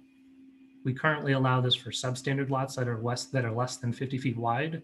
So there would be some consistency in some of the policies, but it would be more so than for a standard lot that may be 6,000 square feet or larger. They may be able to provide this or benefit from this as well. And just to recap, tonight we're going over these regulations. It's not it's not an ordinance yet. So if there is a need for more time to be discussing these specific items, there's no pressure to get to council by a certain date or get there soon, as these regulations are all within the city's ordinance. They're not based on any sort of changes occurring at the state level. But again, on April 14th, we intend to come back to talk about our affordable incentives for ADUs. In June, again, hopefully going back to coming back to PTC to talk about a formal draft ordinance, and then possibly going back to council in fall. So to reiterate what Rachel said at the beginning, our purpose of this is to discuss these, or our input that we're wanting is to get some information from PTC about what we want to prioritize and what we don't. So it is a bit of a take it or leave it concept, because we want to be very clear about the things that we want to go forward with. So that way staff doesn't spend too much time trying to figure out if they should spend, or if they should prioritize a regulation, or if they shouldn't. And that's it. I can leave up one of these slides, either the timeline slide or any sort of, or this slide if you guys want to, just let me know. All right, thank you, Mr. Sauls. So it's 10 till 10, and so I want to take the temperature of the commission about the duration of the meeting tonight. Let me tell you what I have in mind, and then you all can tell me what you think. So I'd like us to go tonight until approximately 11 o'clock. The order of business would be first commission questions of the of staff on the staff report. Then we would take public comment, and once that had been completed, then we would, I would say, take no more than 3 minutes per commissioner if you want to make some overall comments about ADUs or the ordinance in general. But then what I want to do is, there are 12 items that staff is looking for feedback, and I want to take them one at a time in the order presented by staff. So I think that the first one is basement, and we will have our complete discussion about that item, make a motion to either basically a thumbs up, continue to pursue it, thumbs down, drop it. And I think staff, to the extent we want to continue it, then I think staff is open to feedback to illuminate what we might want to see. And then we move to the next item. So we're done with that, it's off the table. And then we would take as many of those as we can get to until we get to 11. So that's my proposal, and I'd like to hear what my fellow commissioners think about that. Commissioner Templeton. Thank you. Just doing the math, if we have 12 items, that gives us 5 minutes each. If we try to close by 11, are you thinking that we would just get through as many as we can by 11 and stop at 11? Yes, I'm thinking we would get through as many as we can by 11 and then stop. And then I guess the question I would have, again, if there's an interest in this approach, I'd like to know from staff when we can have this back, if we can have it as the first item on our next agenda. And then let me hear that answer, and then Mr. Commissioner Alchek. Let me look at our calendar quickly. I'm not sure if Commissioner Alchek's question can go while I'm looking that up. Yeah, I'd be happy to quickly talk. Okay, Chair Heckman, Commissioner Templeton, I say this with all the respect for this commission and its progress. I absolutely hate the notion of a time limit because we use all the time we're given. So I would much prefer if you told me that there were 10 regulatory changes that you said we're going to get through 5. Because I believe that if you say that we're going to get to at a minimum half, then people will, in an effort not to go to bed at 1 o'clock in the morning, will speak quicker than they would otherwise. And I think that if you say we're going to go to bed at 11, we're only going to deal with one of them, and it'll take all the time till 11. And so I am a little concerned about setting a time limit for conversation, because we inevitably take up that much time. So my preference would be, like, if you could just say, my goal here is to, at a very minimum, tackle the following 2, 3, 4, 5 items, And if we still have energy, we can continue, but if we don't, we can stop, as opposed to setting a firm time limit. If I may, Before you do, let me just clarify that the 3-minute time limit I mentioned is only for preliminary. No, I meant the 11 o'clock time limit. Yeah, I If you understood. say we have to finish at 11 and when it's 10:30, we could take half an hour on one item. But if you say we're going to try to get through at least 3, then maybe we will get through 3 by 11. It's kind of chicken and egg. Commissioner Templeton. I also wanted to clarify that time limit.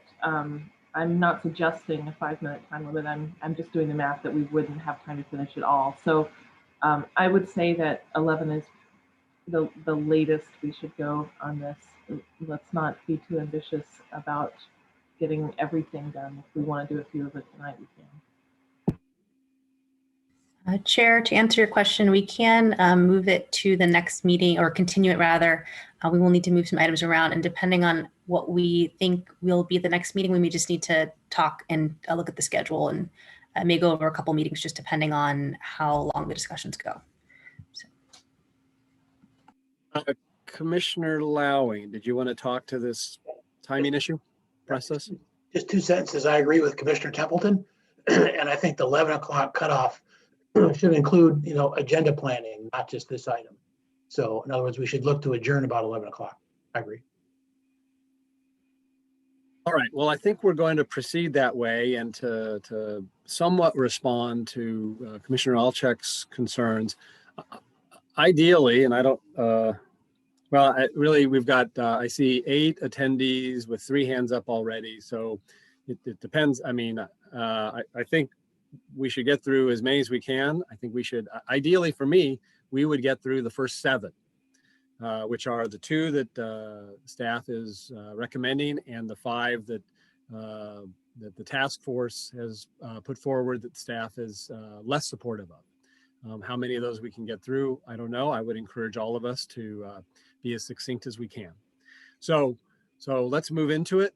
And so the first item of business then is whether any of my fellow commissioners have questions for staff before we get to public comment.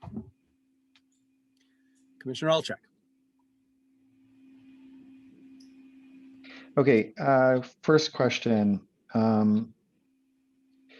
Do we have a rule in the code that does, like, last time we did this, I thought we had a discussion about this. Do we have a rule in our code that doesn't allow windows on the sides of an ADU that face property lines when the ADU is within a setback? Yeah. So if you wouldn't mind going back to that picture where you showed 4 feet on each side for me. Yeah, right there. Do we have a rule currently that says, because the setback in the rear is normally 20 feet and the side setback is 6, do we have a rule that says that the 2 sides facing the exterior perimeter can't have windows? So what we have in our code currently says that they would need to use some form of obscured glazing or other means to make it less impactful, or at least shield create some form of privacy. Okay. So that would 2 things.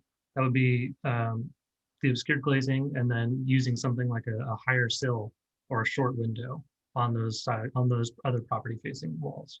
Is there any other language related to if the ADU is 2 stories?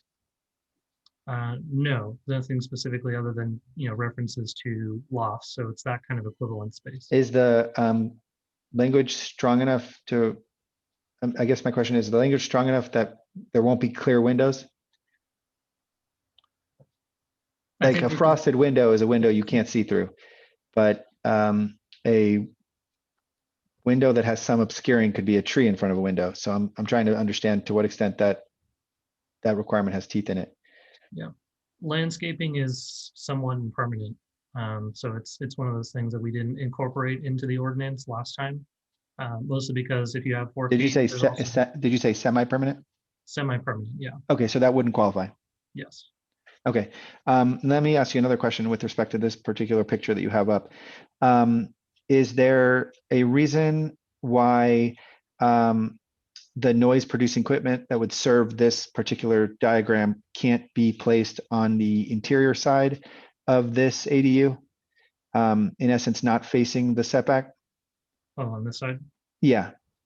Is there some issue? Not necessarily, no. And so the question The really issue is that there may be instances where the siting is not ideal for it to be there, and the preference of that location would be to have the noise equipment in the setback area. and do you by any chance have a list of equipment that you believe like we're talking about here? Is it just HVAC?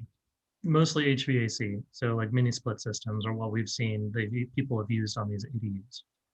Okay, and I would, since I know that we're likely to come back, would you mind considering that HVAC equipment is like highly regulated, the likely equipment that would be allowable to be used currently and moving forward has probably a typical decibel rating. So would it be possible to get a sense for what the average sort of noise that would be created by one of these items would be for the next time we come around when we're talking about this? Yeah, I can try to find some examples. Okay, great. Typically, mini splits have been a little bit less than 60. I've seen between 50 and 55. Okay. All right. Well, I'll look for that next time. And then the next question is, you mentioned that there was like $1 million in refunds that was required, like that was a part of the, if you can go back to that page real quick. Refunding paid development impact fees, the calculation came out to like $1 million. How far back are you going? So that would be going back to 2017. So my understanding was that in 2019, the change in the state law required that you couldn't charge fees starting in January of 2020. And so if you just refunded the fees that were incorrectly charged since the beginning of 2020, do you have a number for how much that would be? No Not fees off the have been top of my incorrectly head, but we charged. would- I want to yeah, be we would- clear. No fees have been incorrectly charged in this program. It was a change in state law that said that you cannot charge fees for units less than 750 square feet. So there's Oh, no. so since January 2020, we haven't done that. Right, we've been following the law. That's correct. Okay, so then the refund timeline goes from 2017 to the beginning of 2020. That's correct. Got it. Okay. And then would you go forward a slide? When this comes before us again, I object to this picture. I just want you to know that. I believe pictures like this in like city provided presentations lend an air of credibility to some of the fear people have regarding ADUs. There's no way this is a 16-foot tall ADU. And so my concern is that when you show a picture like this with respect to a conversation about ADU, we create some sense of fear among members of the community who think that this is something that could be possible, which it certainly couldn't be. So my strong preference would be that in the future, when we have pictures of potential ADUs in our presentations, that we, unless the ADU is that small little shed on the left side of this picture, there's a problem with this picture because it's dramatically bigger than what we would ever consider. And I believe pictures, say a lot to people who are listening and watching. And so it's a problem. So next time we come around, can we get a different shot of a different, more compliant ADU in our current rule set? Is that all right? Thanks. Sure.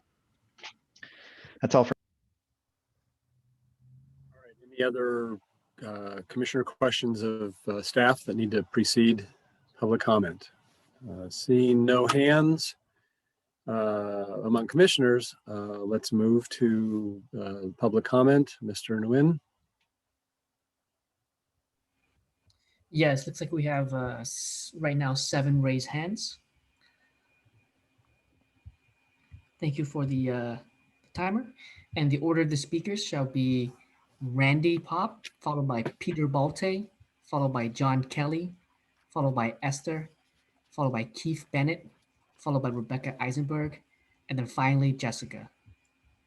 So our first speaker is Randy.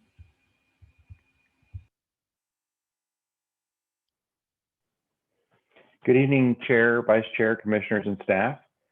My name is Randy Pop, and I'm speaking as a designated representative of the ADU Task Force. I myself am an architect, and I've been working in Palo Alto and local communities for more than 30 years. Most of us on the task force are of a similar background. As a group, we have collectively designed or completed more than 65 ADUs. We are a group who are passionate about this building type. Our familiarity is born of experience in the application of the maturing interpretation of state legislation and local ordinance.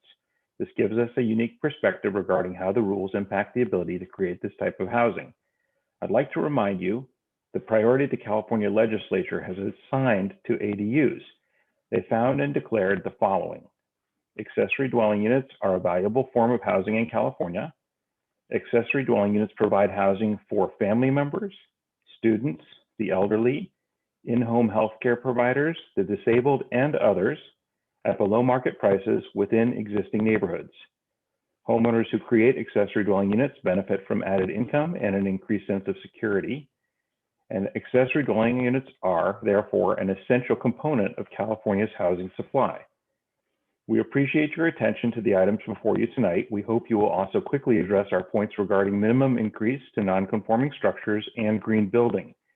As an aside, I'd like to mention that ACD has made clear their preference for critique of proposed language rather than responding to an adopted ordinance. They prioritize preliminary critique over all other effort, and we would encourage staff to take advantage of that methodology to validate language in advance. I understand you intend to address each of the items individually, and as a representative of the ADU task force and co-author of the 15 suggestions for consideration, I would be happy to participate as council suggested and answer any questions or provide further clarification if it would be helpful to you. Thank you.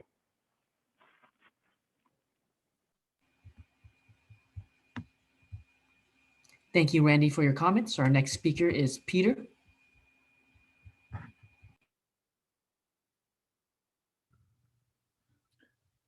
Yes, good evening. Can you hear me, Vin? Yes, we can hear you. Thank you. Thank you. Good evening. I'm a practicing residential architect with over 30 years of local experience. My office of 6 employees is located in downtown Palo Alto. We have worked with many Palo Alto families to build and improve their homes. Lately, we've also been involved with several accessory dwelling unit projects and have designed and permitted 6 ADUs in Palo Alto over the past 3 years. I'm also a member of the Palo Alto Architecture Review Board since 2014, and I'm actively involved in numerous community groups and activities. I present my professional credentials because they are similar to many other members of the Palo Alto ADU task force. We are a group of experienced design professionals with a broad depth of knowledge regarding local zoning and construction practices. Accessory dwelling units offer a means of providing affordable housing distributed uniformly through our city with little substantial impact on the built environment and at no direct public cost. It is true that taller backyard housing closer to property lines will impact neighbors. More people in the neighborhood means more cars parked on the street.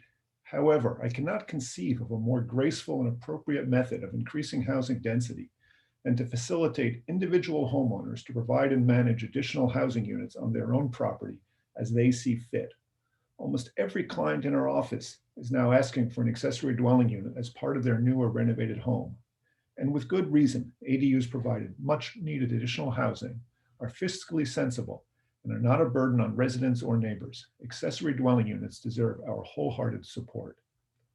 The staff report in front of you tries to frame your discussion away from several important issues. Of the 15 suggestions in our letter to council dated October 5th, 2020, I would like to highlight items 2 and 4.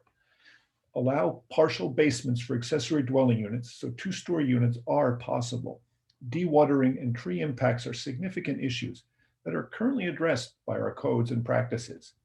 Practically speaking, an ADU basement is no different than the basement of a main house, whose light well walls are often constructed within 2 feet of a side property line. Let the same standards apply to ADUs. It's only fair. Item number 5, to allow reasonable modifications to existing non-conforming structures to facilitate reuse rather than demolition to help keep construction costs in check. Item number 6, allow flexible options for utility connections. Mandated new connections can be very expensive.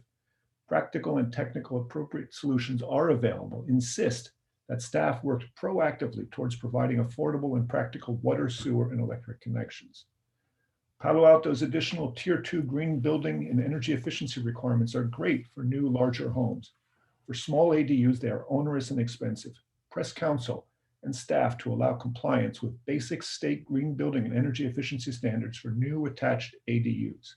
Lastly, allow noise producing equipment within the 4-foot side and rear setback if compliant with Palo Alto noise regulations can be ensured. Restricting mechanical equipment locations to the two sides of an ADU opening onto the property is unreasonable. Thank you for your time. Thank you, Peter, for joining us tonight. Our next speaker is John. Thank you, Chair, Vice Chair, Commissioners. I'd like to associate myself with what Peter just said and with what Randy just said. And I'd also like to ask you all to pay much greater attention to the letter that was sent by the ADU Task Force by Jessica Resmani and Randy Pop, dated October 5th. I believe it's at pages 66 to 71 of the staff report. If you haven't read that letter in detail, I really commend it to you because it's going to go into much more detail than any of us could possibly set forth tonight. I'd also like to thank Commissioner Alchek for making the point about the picture. I think that's very important. And as to the particulars in the staff report, there are only two that I want to speak to. I don't see why we need a distance limitation when we already have a sound limitation for HVAC equipment or other noise producing equipment. And secondly, I think it's incredible that the city would do anything except rescind the old deed restrictions. They have no point in our ADU policy going forward. But I want to speak about something that's really much more important, and that is the fundamental question that I think goes beyond the tool set that you're really thinking about tonight. You probably all know the adage about looking at problems if you're just holding a hammer. I think much the same thing is occurring in tonight's discussion. We should be asking ourselves a much more fundamental question. What is the kind of community that we want to live in?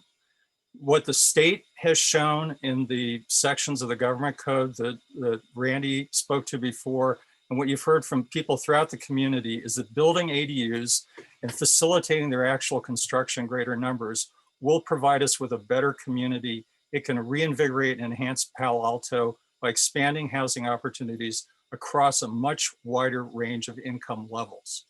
Now, to accomplish that, the PTC and the City Council have to do much more than just make changes in the zoning.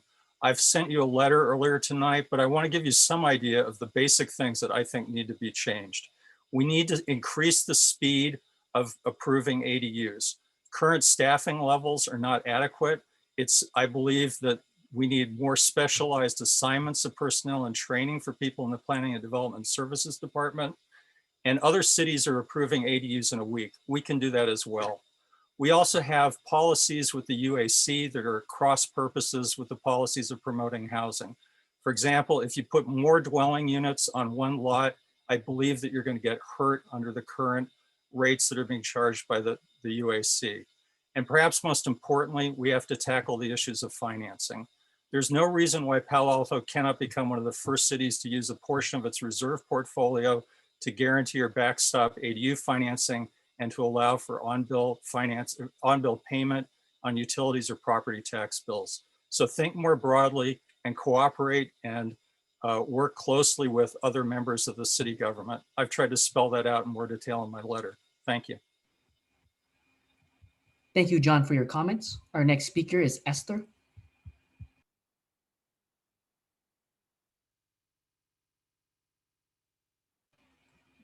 Esther, if you're there, can you please unmute yourself?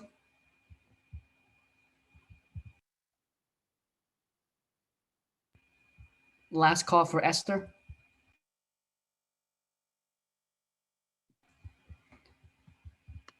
Can you hear me? Yes, we can hear you now. Thank you. Okay, thank you. Good evening, commissioners and members of the public.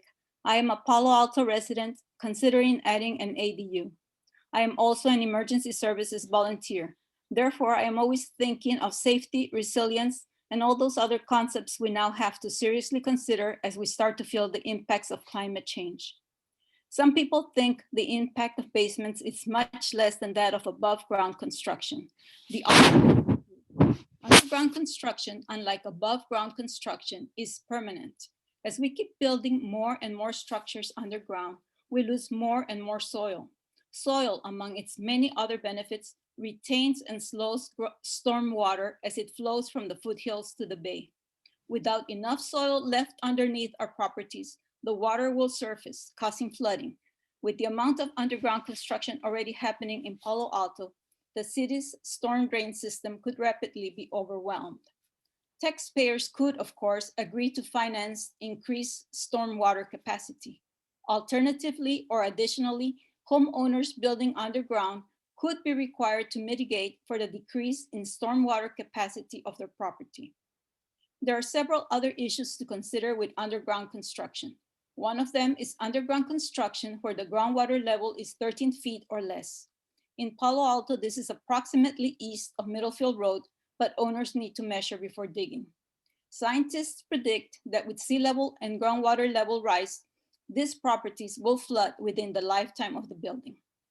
Another issue is that underground construction diverts the water flowing from the foothills to the bay. If you and all the neighbors on your block decide to build basements, you might not only divert the water, you might essentially create a dam. Again, this is a solvable problem if it's planned for properly. This would involve tracking all underground construction, just like we do for above ground construction, and planning for water pathways. In conclusion, please give underground construction as much thoughtful consideration as you give to above ground construction. Cumulative impacts matter. We shouldn't make exceptions to policies enacted for public safety and environmental reasons simply because we're constructing an ADU. Out of sight should not be out of mind. Thank you. Thank you, Esther, for your comments. Our next speaker is Keith, who also has a presentation to go along with his comments.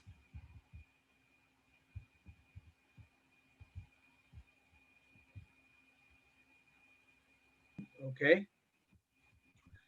Hello, my name is, can I start? Yes, you may start. Yeah. Hi, my name is Keith Bennett. I am a resident of Palo Alto, and I'm also involved with Save Palo Alto's groundwater. We have been paying attention to issues concerning groundwater and the aquifer for about the last 5 or 6 years. Next slide.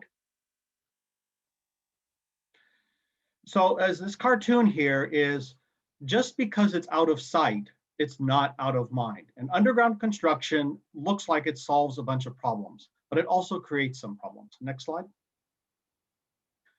The impacts of underground construction are both during construction and after construction. If dewatering is required, there are a number of impacts, which are listed here.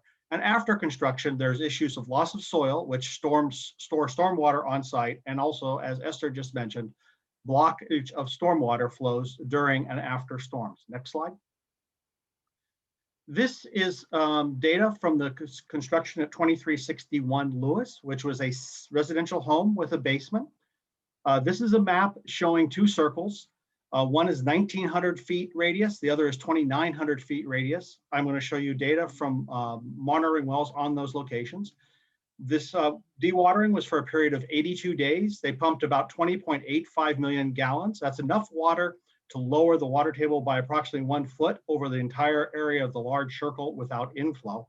And also notice that the areas impacted go all the way to near toxic plumes. Next slide. So we have monitoring wells at 1900 feet and 2900 feet from this site. The first graph is from 1900 feet away. The area in blue shows the period of dewatering. And you'll notice that once dewatering started, which was August, the water level went down. It went down until dewatering stopped at the end of October, and then it recovered. That difference is 13 inches. That shows that the water level under that house, or the monitoring well, was at least 13 inches. At 2,900 feet, we have a similar graph, and it was about 3 inches. Now, what's surprising about this, next slide, is this is an excerpt from a report commissioned for the city of Palo Alto and included in the planning transportation meetings on July 14th, 2004 by EIP consultants. They were retained to advise on the impacts of groundwater. Notice that they said that dewatering, the effect could extend from several feet to several tens of feet beyond the excavation, depending on the method used. My point is, this report is radically wrong. We've shown that the effects extend to 2,900 feet, which is quite a ways. Next slide. I'm running out of time here, so I'll just go to the conclusions.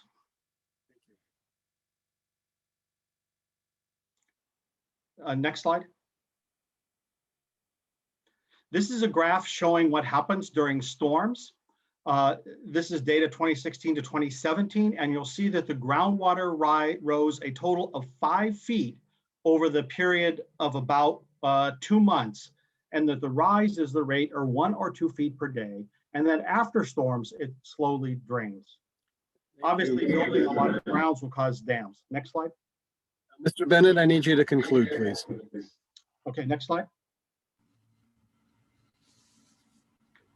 So maintain our public safety and environmental responsibilities. Permit basements or other underground construction only in the permitted building area for the property.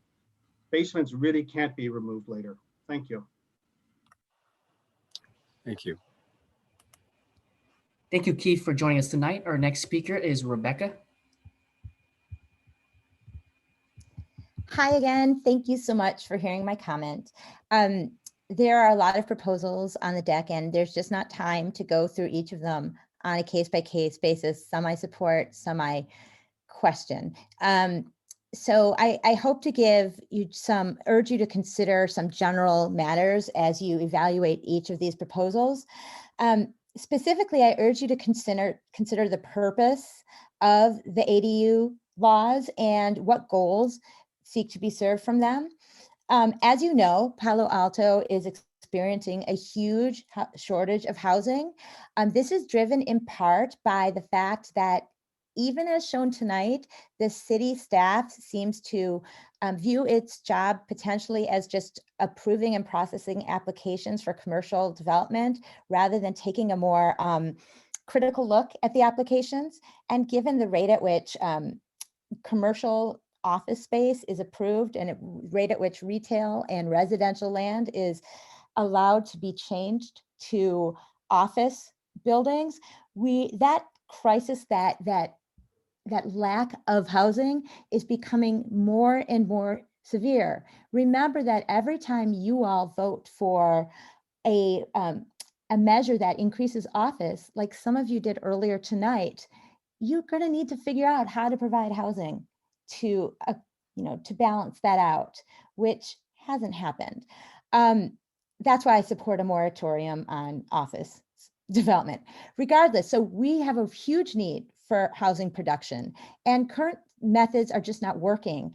I don't know if you all are getting tired of looking at the proposals for 350 square foot homes, but I'm getting very tired of that. The biggest needs in our community, as we know, are for working families and lowest income workers.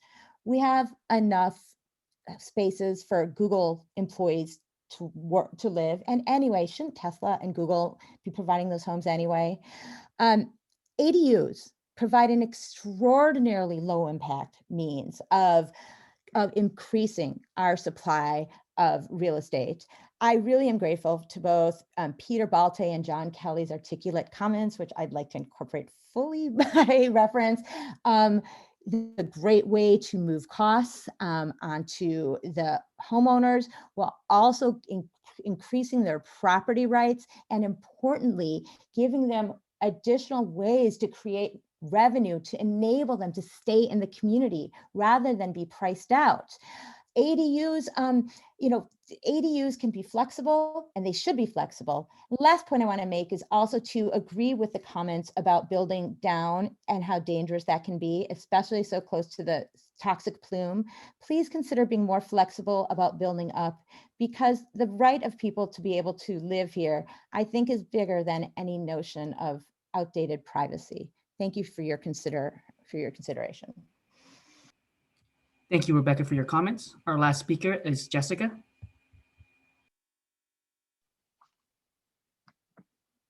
Okay, can you hear me? Yes, we can hear you. Thank you.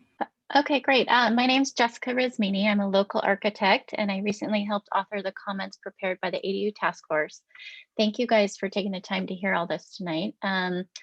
I just want to take one moment to commend all the efforts of the amazing project coordinators at the City of Palo Alto. Over the past year, they've done backflips to really process all the applications going online. So I just want to give a little shout out to the staff that they have been doing amazing work. Of course, we always want more, but I do want to say they've been doing great. There's 3 comments. I echo everybody else. In particular, building a basement is truly not trivial undertaking. I don't anticipate very many actual basements would go in under these ADUs. And it would probably be on some larger ones where it was more appropriate. But what is more likely is that some homeowners might opt to partially recess the ADU by a couple of feet to allow for more interior head height. So I just want to make that point that it's not quite as extreme. I don't think the typical application is a full basement. So I would consider allowing 2 to 3 feet for interior clearance to allow for the state's 800 square foot ADU by right. The other very important thing to consider, echoing Peter, is the tier 2 green building requirements are great for new large homes, but if a homeowner proposes an addition alteration to their home under 1,000 square feet, they do not have to do the tier 2 green building. And it's a huge burden for homeowners when they undertake these ADUs. So if they are doing like a 300 square foot ADU, I suggest that that falls under the addition or alteration tier and just becomes Cal Green mandatory. I think that's really important. And lastly, we really have to think about the flood zone. I'm working on an ADU right now that has a finish floor height that is going to be 5 feet above the adjacent grade. And it's an Eichler right on Amarillo and Greer, which is just crazy because starting December 8th of 2020, we now have to build the finished floor 12 inches above the base flood elevation. And so it's getting quite crazy. So we have to get a little creative there. You guys can discuss that more. And finally, I just want to echo Peter Baltai, who just said it so well, that ADUs are a graceful and appropriate method for providing housing. So thank you for all your efforts in helping this come to fruition for homeowners. Thank you, Jessica, for your comments. Chair Heckman, that concludes public comments for this item.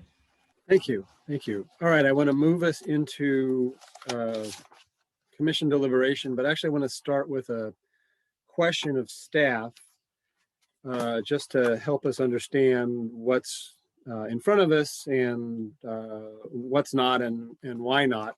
So there were some references made to the ADU task force letter, which we have at pages 66 forward in our packets, and those include 15 items. 15 items that they're proposing. Now we don't have 15 items that are we're being asked to look at by staff, and so perhaps Mr. Stalls, you could help us understand why some of those are being brought to us and some not. Certainly. So from these 15 items, there are a number of these things that are being considered tonight, as well as being considered in the separate discussion about affordable units. But some of these items are more specifically oriented toward this concept of, or this discussion that will be happening about affordable units and looking at what are ways to do or consider, one could say trade-offs of allowing something that we don't typically allow to occur for the sake of getting something that the city, certainly wants to have, like an affordable unit. So, to not necessarily go through each of the items, what you can kind of see here is just a bullet point of the bold item, which is from the 15 points in the letter, which, with staff's kind of response to those items. So to the first item about, alignment with state code, the city has adopted its ordinance, which staff believes is. Garrett, just in the interest of time, I just want to point out most items are covered either tonight or as part of the affordable item. There are 3 items which are not discussed, which are not part of the planning code. They are part of the building code. And so it was not staff's understanding that the PTC would have control to recommend or to opine on those matters. That would be the green building, utility connections, and fire sprinkler, which is part of separate codes. I think that's very helpful. So what's important to me, number one, is that staff is is looking in one form or another at each of the 15 points in the letter. Number two, a few of those points are not within our PTC purview. And number three, that some of those points are coming to the PTC, but are not here tonight. They're coming back as part of the more affordability issues that we're going to see in April. Certainly, and some of the affordability issues, you know, when the PTC does look at those, you could say, well, actually, we think this is just great for any unit. So there's an option to say would be just good policy in general. We don't need it as an incentive only for affordability, but they do kind of push the envelope in our standard development practices in Palo Alto. Oh, thank you. All right. So the next order of business here is if any of the commissioners feel like they have some overarching comments that don't touch any of these 12 items in particular, now would be an opportunity to take, as I suggested, 3 minutes to sort of give your big picture if any of you want to. So I'll look for any hands up, and if I don't see any, then I'm going to move us to the first item, and I'm not seeing any hands up. All right. So, so again, the way I want to move forward with this is, I'm looking for the order of the conversation tonight. We're going to take it in the order of the staff report, and so we're going to start with basements. So I want to have a discussion among the commissioners regarding basements, and then I'd like for us at the conclusion of that discussion to give direction to staff, whether our view is that they should continue to pursue the issue or not drop it. And if we do want to pursue it, then if there's anything anybody wants to add for them to particularly look at. So let's dive into that. And I want to start actually with Mr. Sauls, whether now that we're on this specific topic, is there anything that you'd like to add? I know you had a somewhat abbreviated staff report. Sure. So as it relates to basements for these kinds of units in the staff report, we also identified what could be potential regulations for how we would go about implementing that. The concerns that we have in mind are how these basements may affect things on like adjacent properties. So one thing that we could incorporate into our code, which is partially already incorporated, but we would be more explicit, is to how they affect adjacent things like trees, that we wouldn't be allowing for a basement to effectively damage a tree on an adjacent property that would so much result in that tree being result in it being dangerous or end up being removed. We certainly are aware of the concerns on dewatering, and the city currently has regulations about how to manage projects with that. But in general, I wouldn't say the sky is the limit, but what I would say is that we can be, right now we're just trying to get feedback from you. So it doesn't necessarily have to be so only focused on the items that we've identified in the staff report. Mr. Sauls, I think it seems from my reading of the staff report, one of the questions you're looking for guidance on is whether a basement under an ADU should be limited to being within the buildable area of the parcel, or more broadly, could it be anywhere? In other words, even within the setback. And so that's something that the commission may want to talk about. That's correct. That probably is the biggest question would be, do we want to have basements in the setback? And in this case, it's not just the 4-foot setback of the ADU from the side property line, it's the rear yard that's required for single family homes. So do you want to have ADUs there, and then, or ADUs, basements? And then is it a full basement or a partially subterranean floor as shown in those two images? Perhaps the staff is recommending perhaps the full basement and not the partially subterranean floor. But as you heard from the members of the task force, that is desired by some of the design professionals.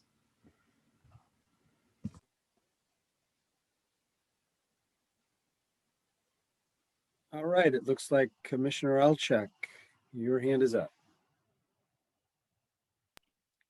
Okay. Well, I actually have a procedural question for you.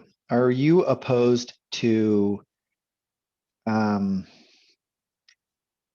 I have some thoughts on this, but I also am wondering if there's any interaction we could create, have with some of the design members or maybe the representatives of the task force. And the reason why I say that is because, frankly, I'm pretty familiar with our building code and basements in particular, but I don't think I hold a candle to some of these individuals that are participating tonight.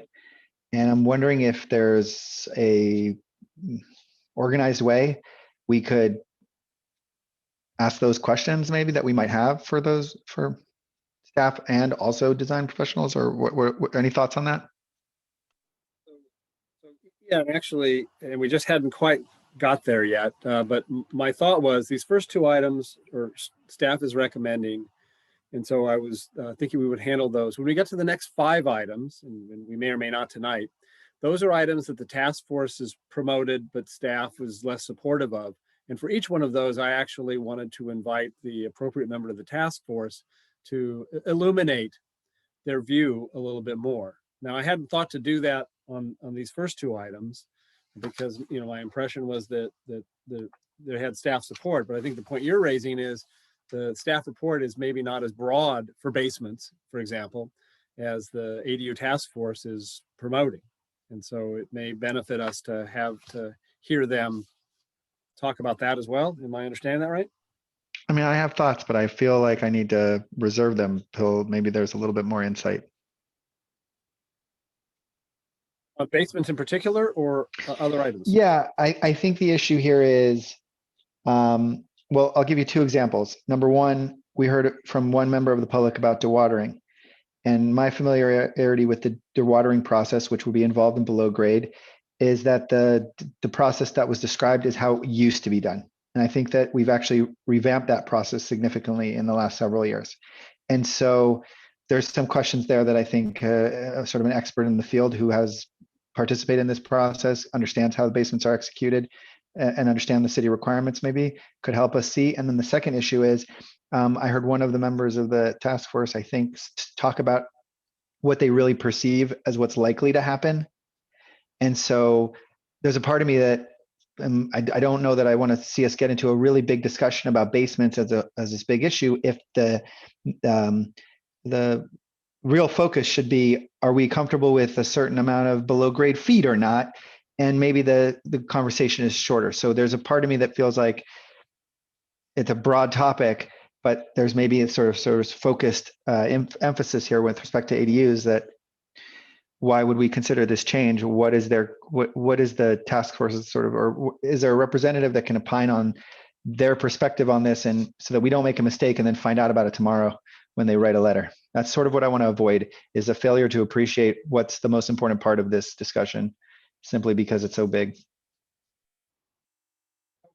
So it seems like your suggestion might be addressed if I sort of broaden the plan I had for items 3 through 7 to include these first 2 and get some comment from the task force. That's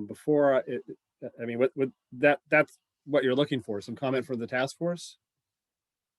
Yeah, I guess I felt like council's direction was to work together with some of these community stakeholders and to understand it. And I read the letters that they sent in, and now we're in the middle of the debate, and or a discussion about, well, should we allow it, should we not allow it? And I just think if there was a nuanced discussion, I don't know, you want to set a time, give them a minute and a half to give us some idea, and then we could better understand it. Some of these elements I feel like are better suited for a discussion on the ARB than the PTC, to be frank. We're not that familiar with the building code from that perspective. And so I don't want to get to a place where that gets to city council and they're like, well, they didn't understand the real issue. So I guess what I'm asking is if you would be amenable to that, considering that the task force was sort of named by the council in their. Yeah, I am, and was planning on it for the later items. So, but before we do that, let me find out from Commissioners Stuma and Lowing, who have their hands up, if they want to go ahead and speak now, or would they rather defer until we hear from a member of the task force. I'll start with you, Commissioner Stuma. Thank you. No, I had questions for staff. So if you want to resolve this matter of how we involve the task force tonight, first I'll wait.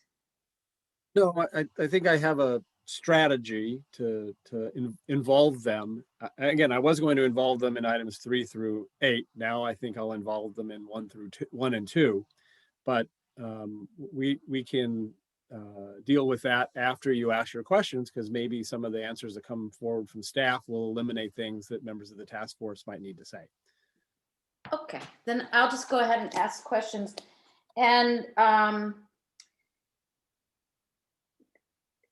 I am also concerned about the impacts of full basements, and as expressed by members of the public also, especially as we get more and more of them and the cumulative effect. But I wanted to ask staff if the partially subterranean, which is on page 46, it's the middle drawing, if that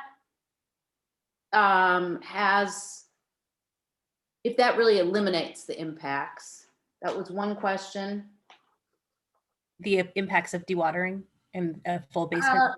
Just the impacts of basements, redirecting flow and all the water issues, and eventually causing this sheet flooding, I think it's called, and sea level rise in conflict with the groundwater. Yeah, one thing I can say is that when we do come back, if basements are included in that matter to continue, we can make sure we have our public works staff here who manage our dewatering process to make sure we can get those specific questions answered. For staff, I'll say the reason we're supportive more of the full basement is more to do with privacy and whether or not the PTC is supportive of, promoting through that more full floors for 2-story ADUs. And again, that may be a concern that the PTC doesn't share. And in that case, perhaps it is the subterranean, the just partially submerged basement may have lesser impacts with the dewatering and the topics that were talked about. We'll need to confirm that with Public Works. The trade-off being perhaps having full second stories, but perhaps it's one that the PTC sees as a reasonable trade-off. Okay, and then just a clarification about the bullet number on the same tree about impacts on trees on adjacent lots. Would that also, never mind, I already answered my question. And then, sorry, are we still allowing dewatering, or are we requiring the metal panels, I forget what they're called, that go down so you don't have to dewater? Oh, I know what you're talking about, and I can't think of the name of it. Oh, what is it called?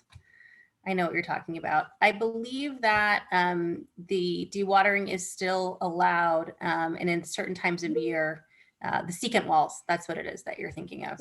Yeah. Yes, that's it. Garrett, do you have insight into that from our public works staff? Mostly from when I talked with one of them today, they said, dewatering is still happening. It's not necessarily something that's, there's a cost to it and there's a lot of documentation to it, but it's not necessarily unless you do this, you don't get your permit. But if they do that information and satisfy those requirements, then it's not necessarily a barrier that says it's not going to happen. I think secant walls are used in certain circumstances where it may be the property calls for it, or something about the site conditions would favor that over the other methods of dewatering. Okay, so we're still allowing traditional dewatering. Okay. Okay, those are my questions for now. Thank you. Yes, thanks. First, going back to the first sentence of the report, I appreciate it, Garrett, that you say that the topics covered in this report are robust and complex. Even though some of us have been through this now 3 or 4 times, every time I go through them, I go, wow, this is really robust and complex. So I appreciate that acknowledgement, and associated with it some patience for some of us that are not entirely up to speed.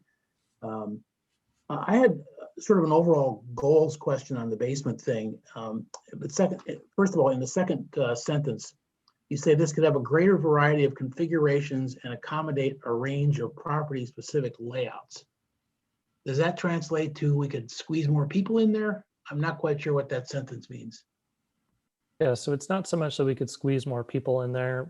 It's more so that people can have a little bit more flexibility if they can do above ground and below ground construction in terms of how interior wise they lay out their building. You mean the height or just the whole layout? The whole layout internally can be more flexible if they have more space to work with. I think that's a generalization that anyone can say, really.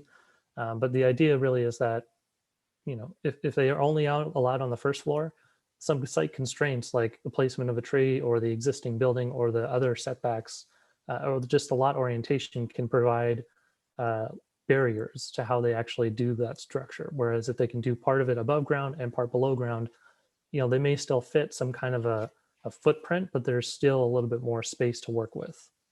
So there's net more square footage by adopting this approach, right? Correct. Okay, so that was one thing. And then just overall, I mean, the problem areas here are trees, water, and soil. So isn't overall, as you look at this, isn't it sort of risk mitigation for those three in order to get the extra space? Is that sort of the puzzle that we need to work here? Yeah, and that's pretty typical for most projects, that you provide a T1 sheet or evaluate any impacts to trees as a first step. Secondly, for anyone doing a basement and they need to go through the dewatering process, you know, Public Works has their standards and other documents that they need to go through or submit to the city to review that. So it adds some layers of complication to the project permit itself, but none that don't currently already exist or are not currently already looked for. Okay. On package page 46, the third bullet point, is all the details there contained basically in the tree ordinance around the building? Yeah, so that's in the tree technical manual and the tree ordinance. I believe that's chapter title 9. If I'm no, never mind. Well, all that stuff is in the tree ordinance, so they pay attention to that. That's what I figured. And on the next bullet point, you're missing a word. Require that ADU basements be fully something. Underground. Okay. The word underground got transposed to the next sentence. So It got put underground somewhere. So that's fine. That's my overall questions. Thanks.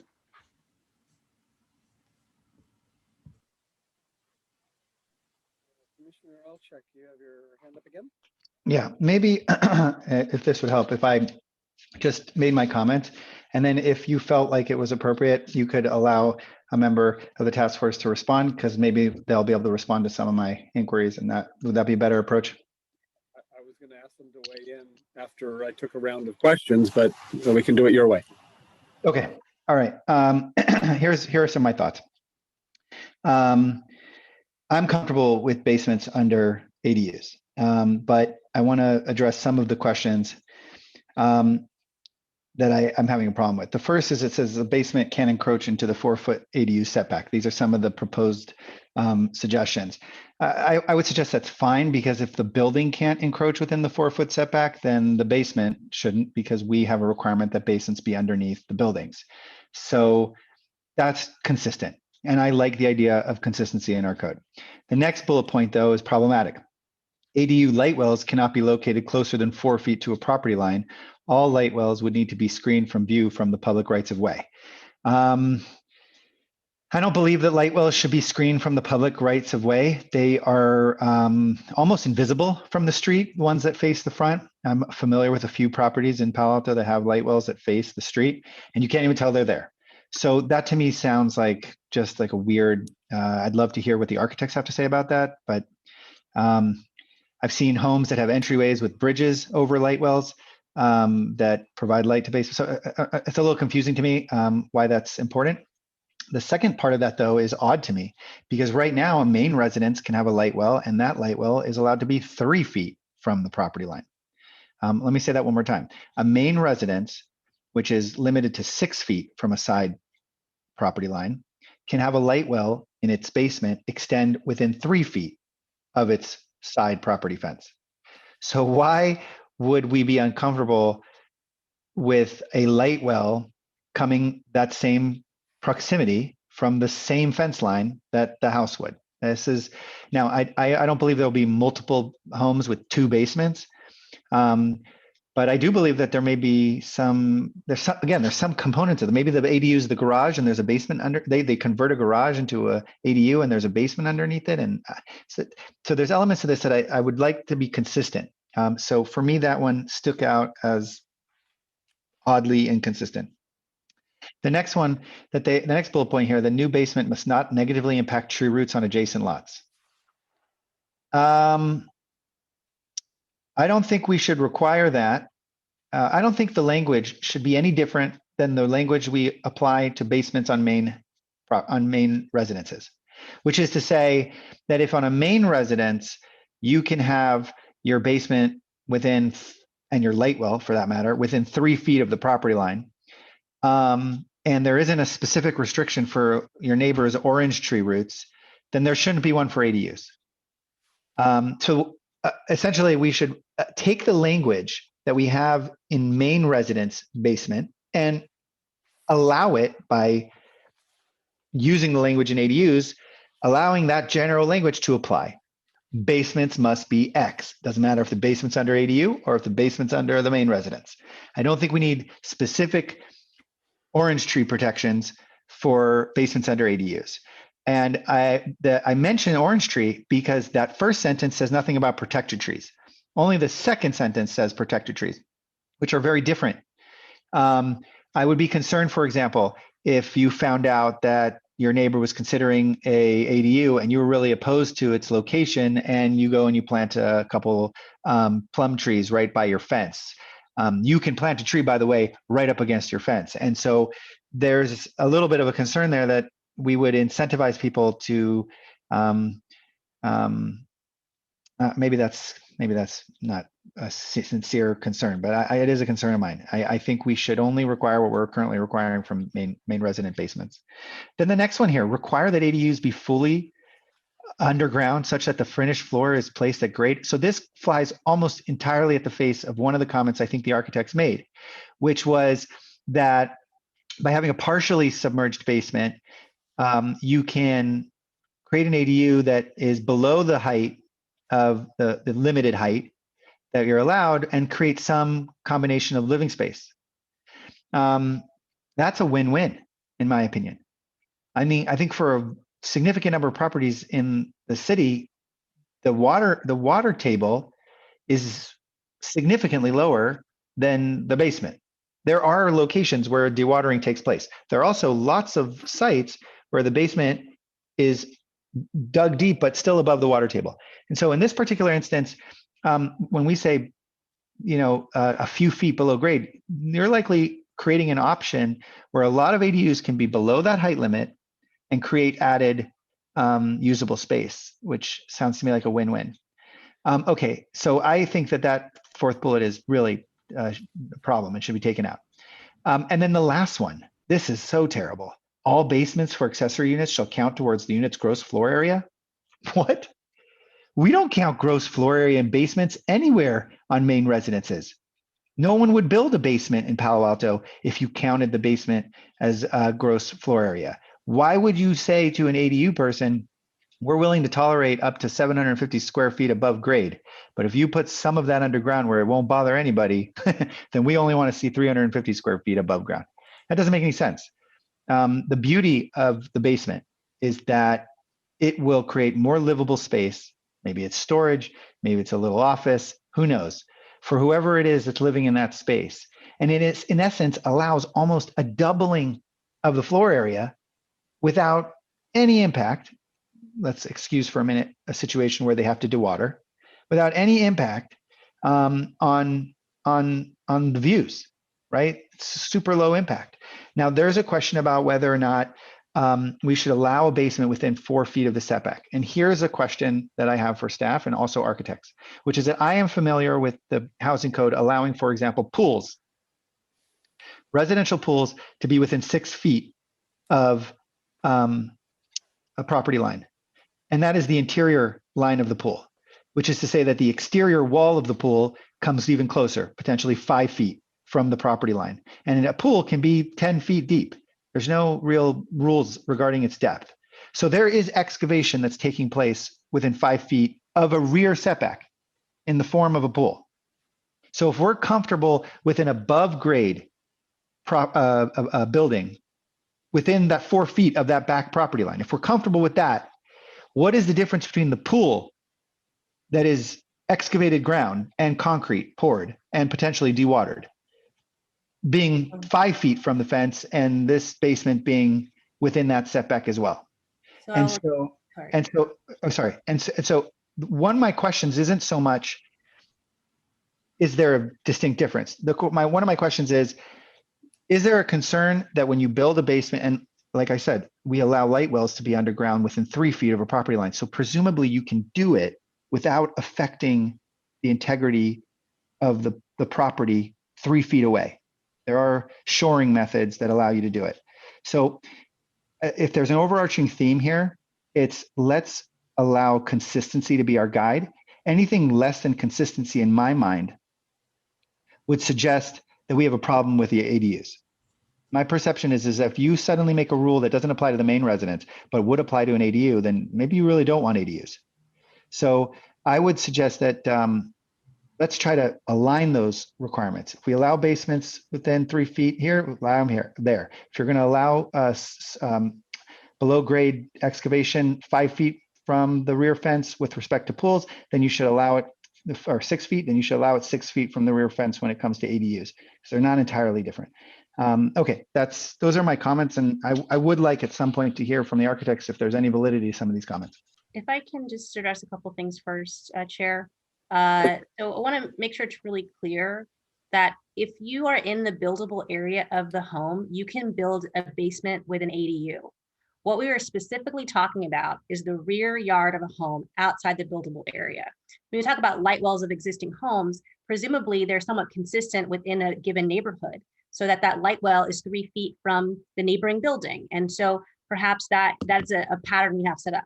So what we're talking about is a backyard ADU that's likely detached from the main unit, that's 4 feet off the property line. Where is that light well and how far does it have to be? In that case, that ADU is not aligning with the other homes on the block in their buildable area. It's aligning with the rear yard of a neighboring property. And so again, we're not saying staff is supportive of basements, to your most recent question. We support having basements within 4 feet of the property line.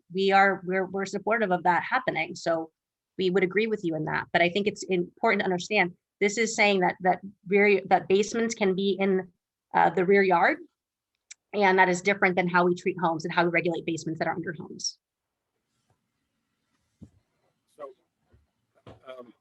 Mr. Stalls, I see your hand is up, and then I want to hear from you, and then I want to actually call on Mr. Pop. Sure. Yeah. So just a correction. So in the staff report, it says that that basement space would count towards gross floor area. It should be saying that basement space would count towards maximum unit size, not gross floor area for the property. So that's an error that should have been corrected. And that's consistent with what we've applied to units in the past before. So, but that was it. Would that still limit? So if you were allowed to build 900 square feet, so if you built a 450 above ground, 450 below ground. Okay, but would you describe as counting basements in general as towards any limit as inconsistent with the way we treat basements with respect to main houses? No. You don't consider that inconsistent? No, I don't. Because what I just said is that it should have been corrected in the staff report that it would only be counting towards the maximum size of the unit, not the total floor area for the property, which is what you were suggesting before. So let me ask you this question. A main residence in Palo Alto can't be larger than 6,000 square feet above ground, but it could build a basement that is also 6,000 square feet and potentially be a 12,000 square foot livable space. How is that not different from the approach that you're taking where the maximum unit size is 900, but because a portion of it is underground, it can't actually be 900 above ground, whereas a main residence maximum size is 6,000, but it could be 6,000 above ground, even if it had a basement of any size. Yeah, well, before we didn't even allow basements at all under anything. So in that setback at all. So, this is a change, and these are the hold on a second. No. You can create a basement so basically, not inside the setback? What it is that... Let's pause for a second. Could the basement be in the buildable area, but also not count towards the total? No. So it would basically be that if you had a basement space underneath an ADU, that space that's used for the ADU would then, or that basement space that's used for the ADU would count towards the maximum size. If it's And in the that's what we've setback had. or in the buildable area. Correct. That's what we've had before. Right. Okay. So just to be clear, it seems to me like there's an inconsistency because even if it wasn't in the setback, even if the basement was in the buildable area, if it was under the ADU, you would count it towards the limit of an ADU. But in a main residence, a basement doesn't count towards the limit of a main residence. So that to me strikes me as an inconsistency with our approach to basements, whether or not they're in setbacks, because they don't count towards maximums when it comes to the main residence. That's Sure, sort if of that's something the PTC wanted to change, we would be, that could be a recommendation that's made from the PTC. I was just trying to make sure that there is an inconsistency there. I wasn't making it up because if someone says, no, we deal with it the same way, but then it makes it sound like my point is moot, but I don't think we do. And so I was just trying to get clarity there. I'm gonna move us forward because I'm about to close the discussion for the evening. But before I do that, because most of the commissioners have chimed in at least somewhat on the basement issue, I would like to ask Mr. Pop, who has his hand up as a member of the ADU task force, who is promoting the basement concepts. If he has, having heard what the commission has said thus far, has maybe a couple minutes that he wants to take to provide any enlightenment to the commission on the views of the task force specifically on this basement issue.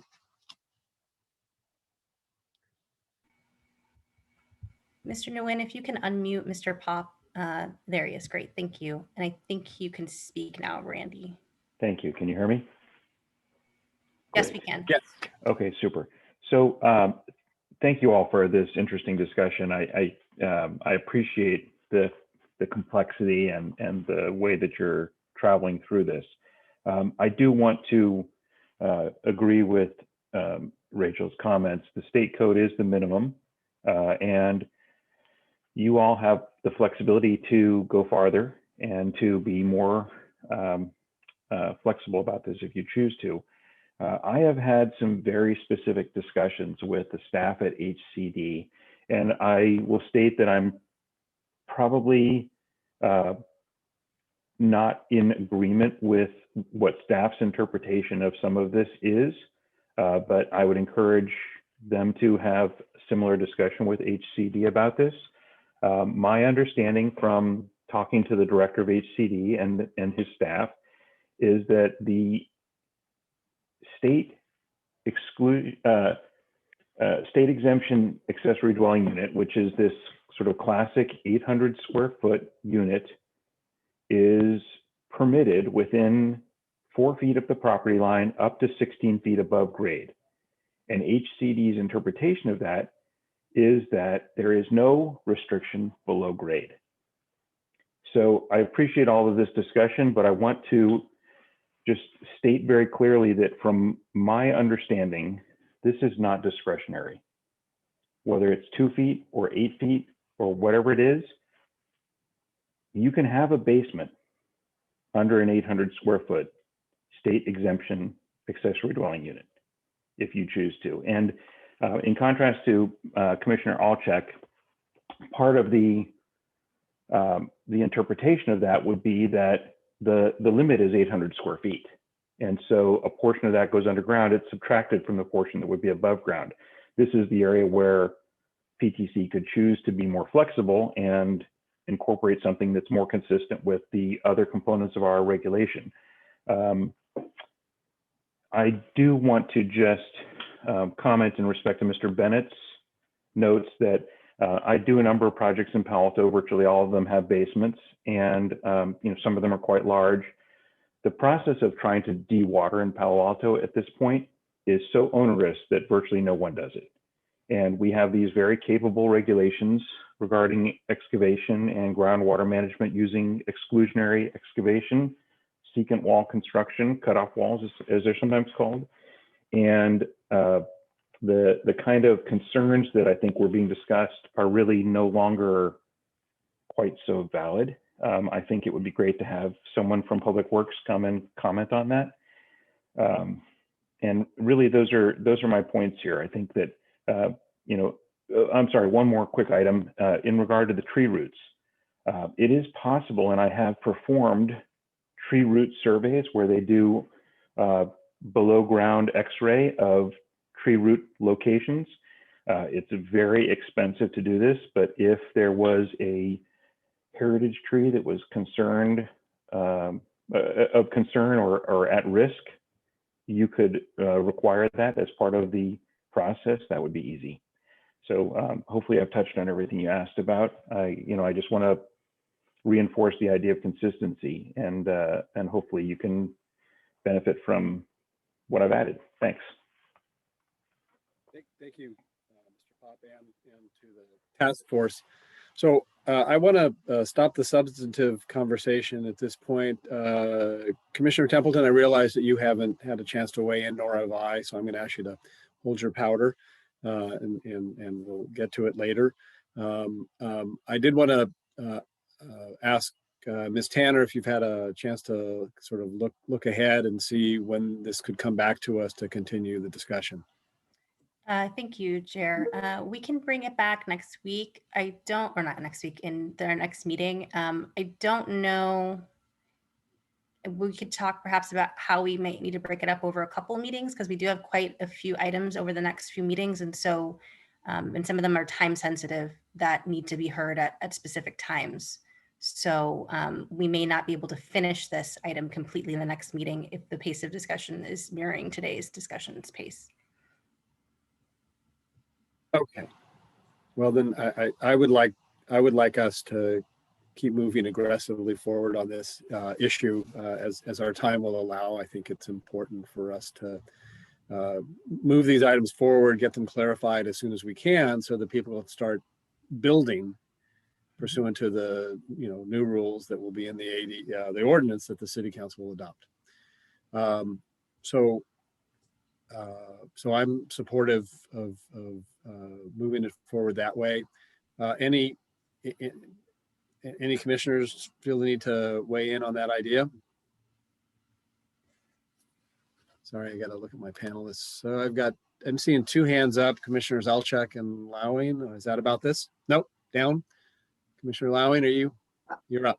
I just want to ask Ms. Tanner if there's any specifics that we know are going to be back in 2 weeks. For this item?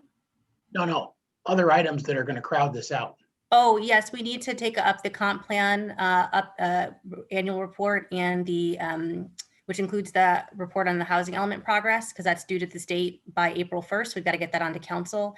And then we also are taking up a parcel map. So we want to make sure our applicants aren't delayed further. We were going to look at the state density bonus, but I would move that off to a future date in order to accommodate the ADU discussion at our next meeting. Thank you. Yang, do we, under these circumstances, do we need a motion to continue this item? Yeah, that would be appropriate. I'll make a motion to continue this item. Second. Clarify the motion. Is it to move it to our next agenda? Which is February 24th, I believe. I move that we continue this item to February 24th. And I second. Can't hear you, Chair. Oh, sorry. Any discussion? Can you hear me now? Yes. We can hear you. I'm not seeing any hands up. Mr. Nguyen, can we vote? Commissioner Alchek? Yeah. Sorry, who just said my name? I did. I was asking for a vote. Oh, okay. All right. I was just going to suggest if the chair could coordinate with whoever is going to participate in this discussion next time to make sure they're aware and present, and hopefully they can participate again that time too. That would be helpful. On behalf of the task force, you mean? Yeah, I think that's invaluable, to be perfectly honest. Okay, my vote is yay. Chair Heckman? Yes. Commissioner Lowing? Yes. Vice Chair Vukovar is absent. Commissioner Suma, Yes. Commissioner Templeton. Yes. Okay, the motion carries 5-0 with one commissioner absent. Thank you. So we have a couple of very short, I hope, procedural items to finish out tonight's meeting. We'll go next to the approval of minutes, item 4, which is the January 13th, 2021 draft minutes, regarding which I had provided some revisions. I didn't see any other commission revisions. Does anyone have a motion on that? Commissioner So moved. I moved the approval of the minute. As revised? As revised. That looks like the second from Commissioner Lowing. Can we have a vote, please? Yes, Commissioner Awchuk, Aye. Chair Heckman, Commissioner Lowing, Yes. Vice Chair Rufus is absent. Commissioner Suma, Yes. Commissioner Templeton. Yes. Okay, the motion carries 5-0 with one commissioner absent. Thank you. Let's see, committee items? Sorry, Commissioner Heckman, I think at the beginning when you come off mute, for some reason, there's a little delay in your sound. And so it's a little hard to hear the very first words you say, and then it catches up. It goes fine. So I think you might have to repeat yourself. Okay. Committee items, are there any? Did you hear that? Okay, doesn't look like there are any committee items.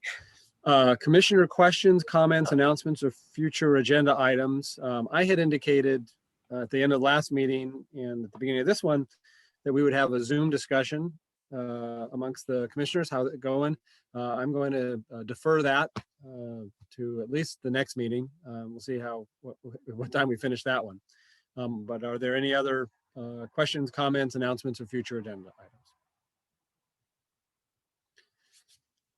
Seeing none, this meeting of the PTC is adjourned. Thank you, everyone. Thank you all. Night.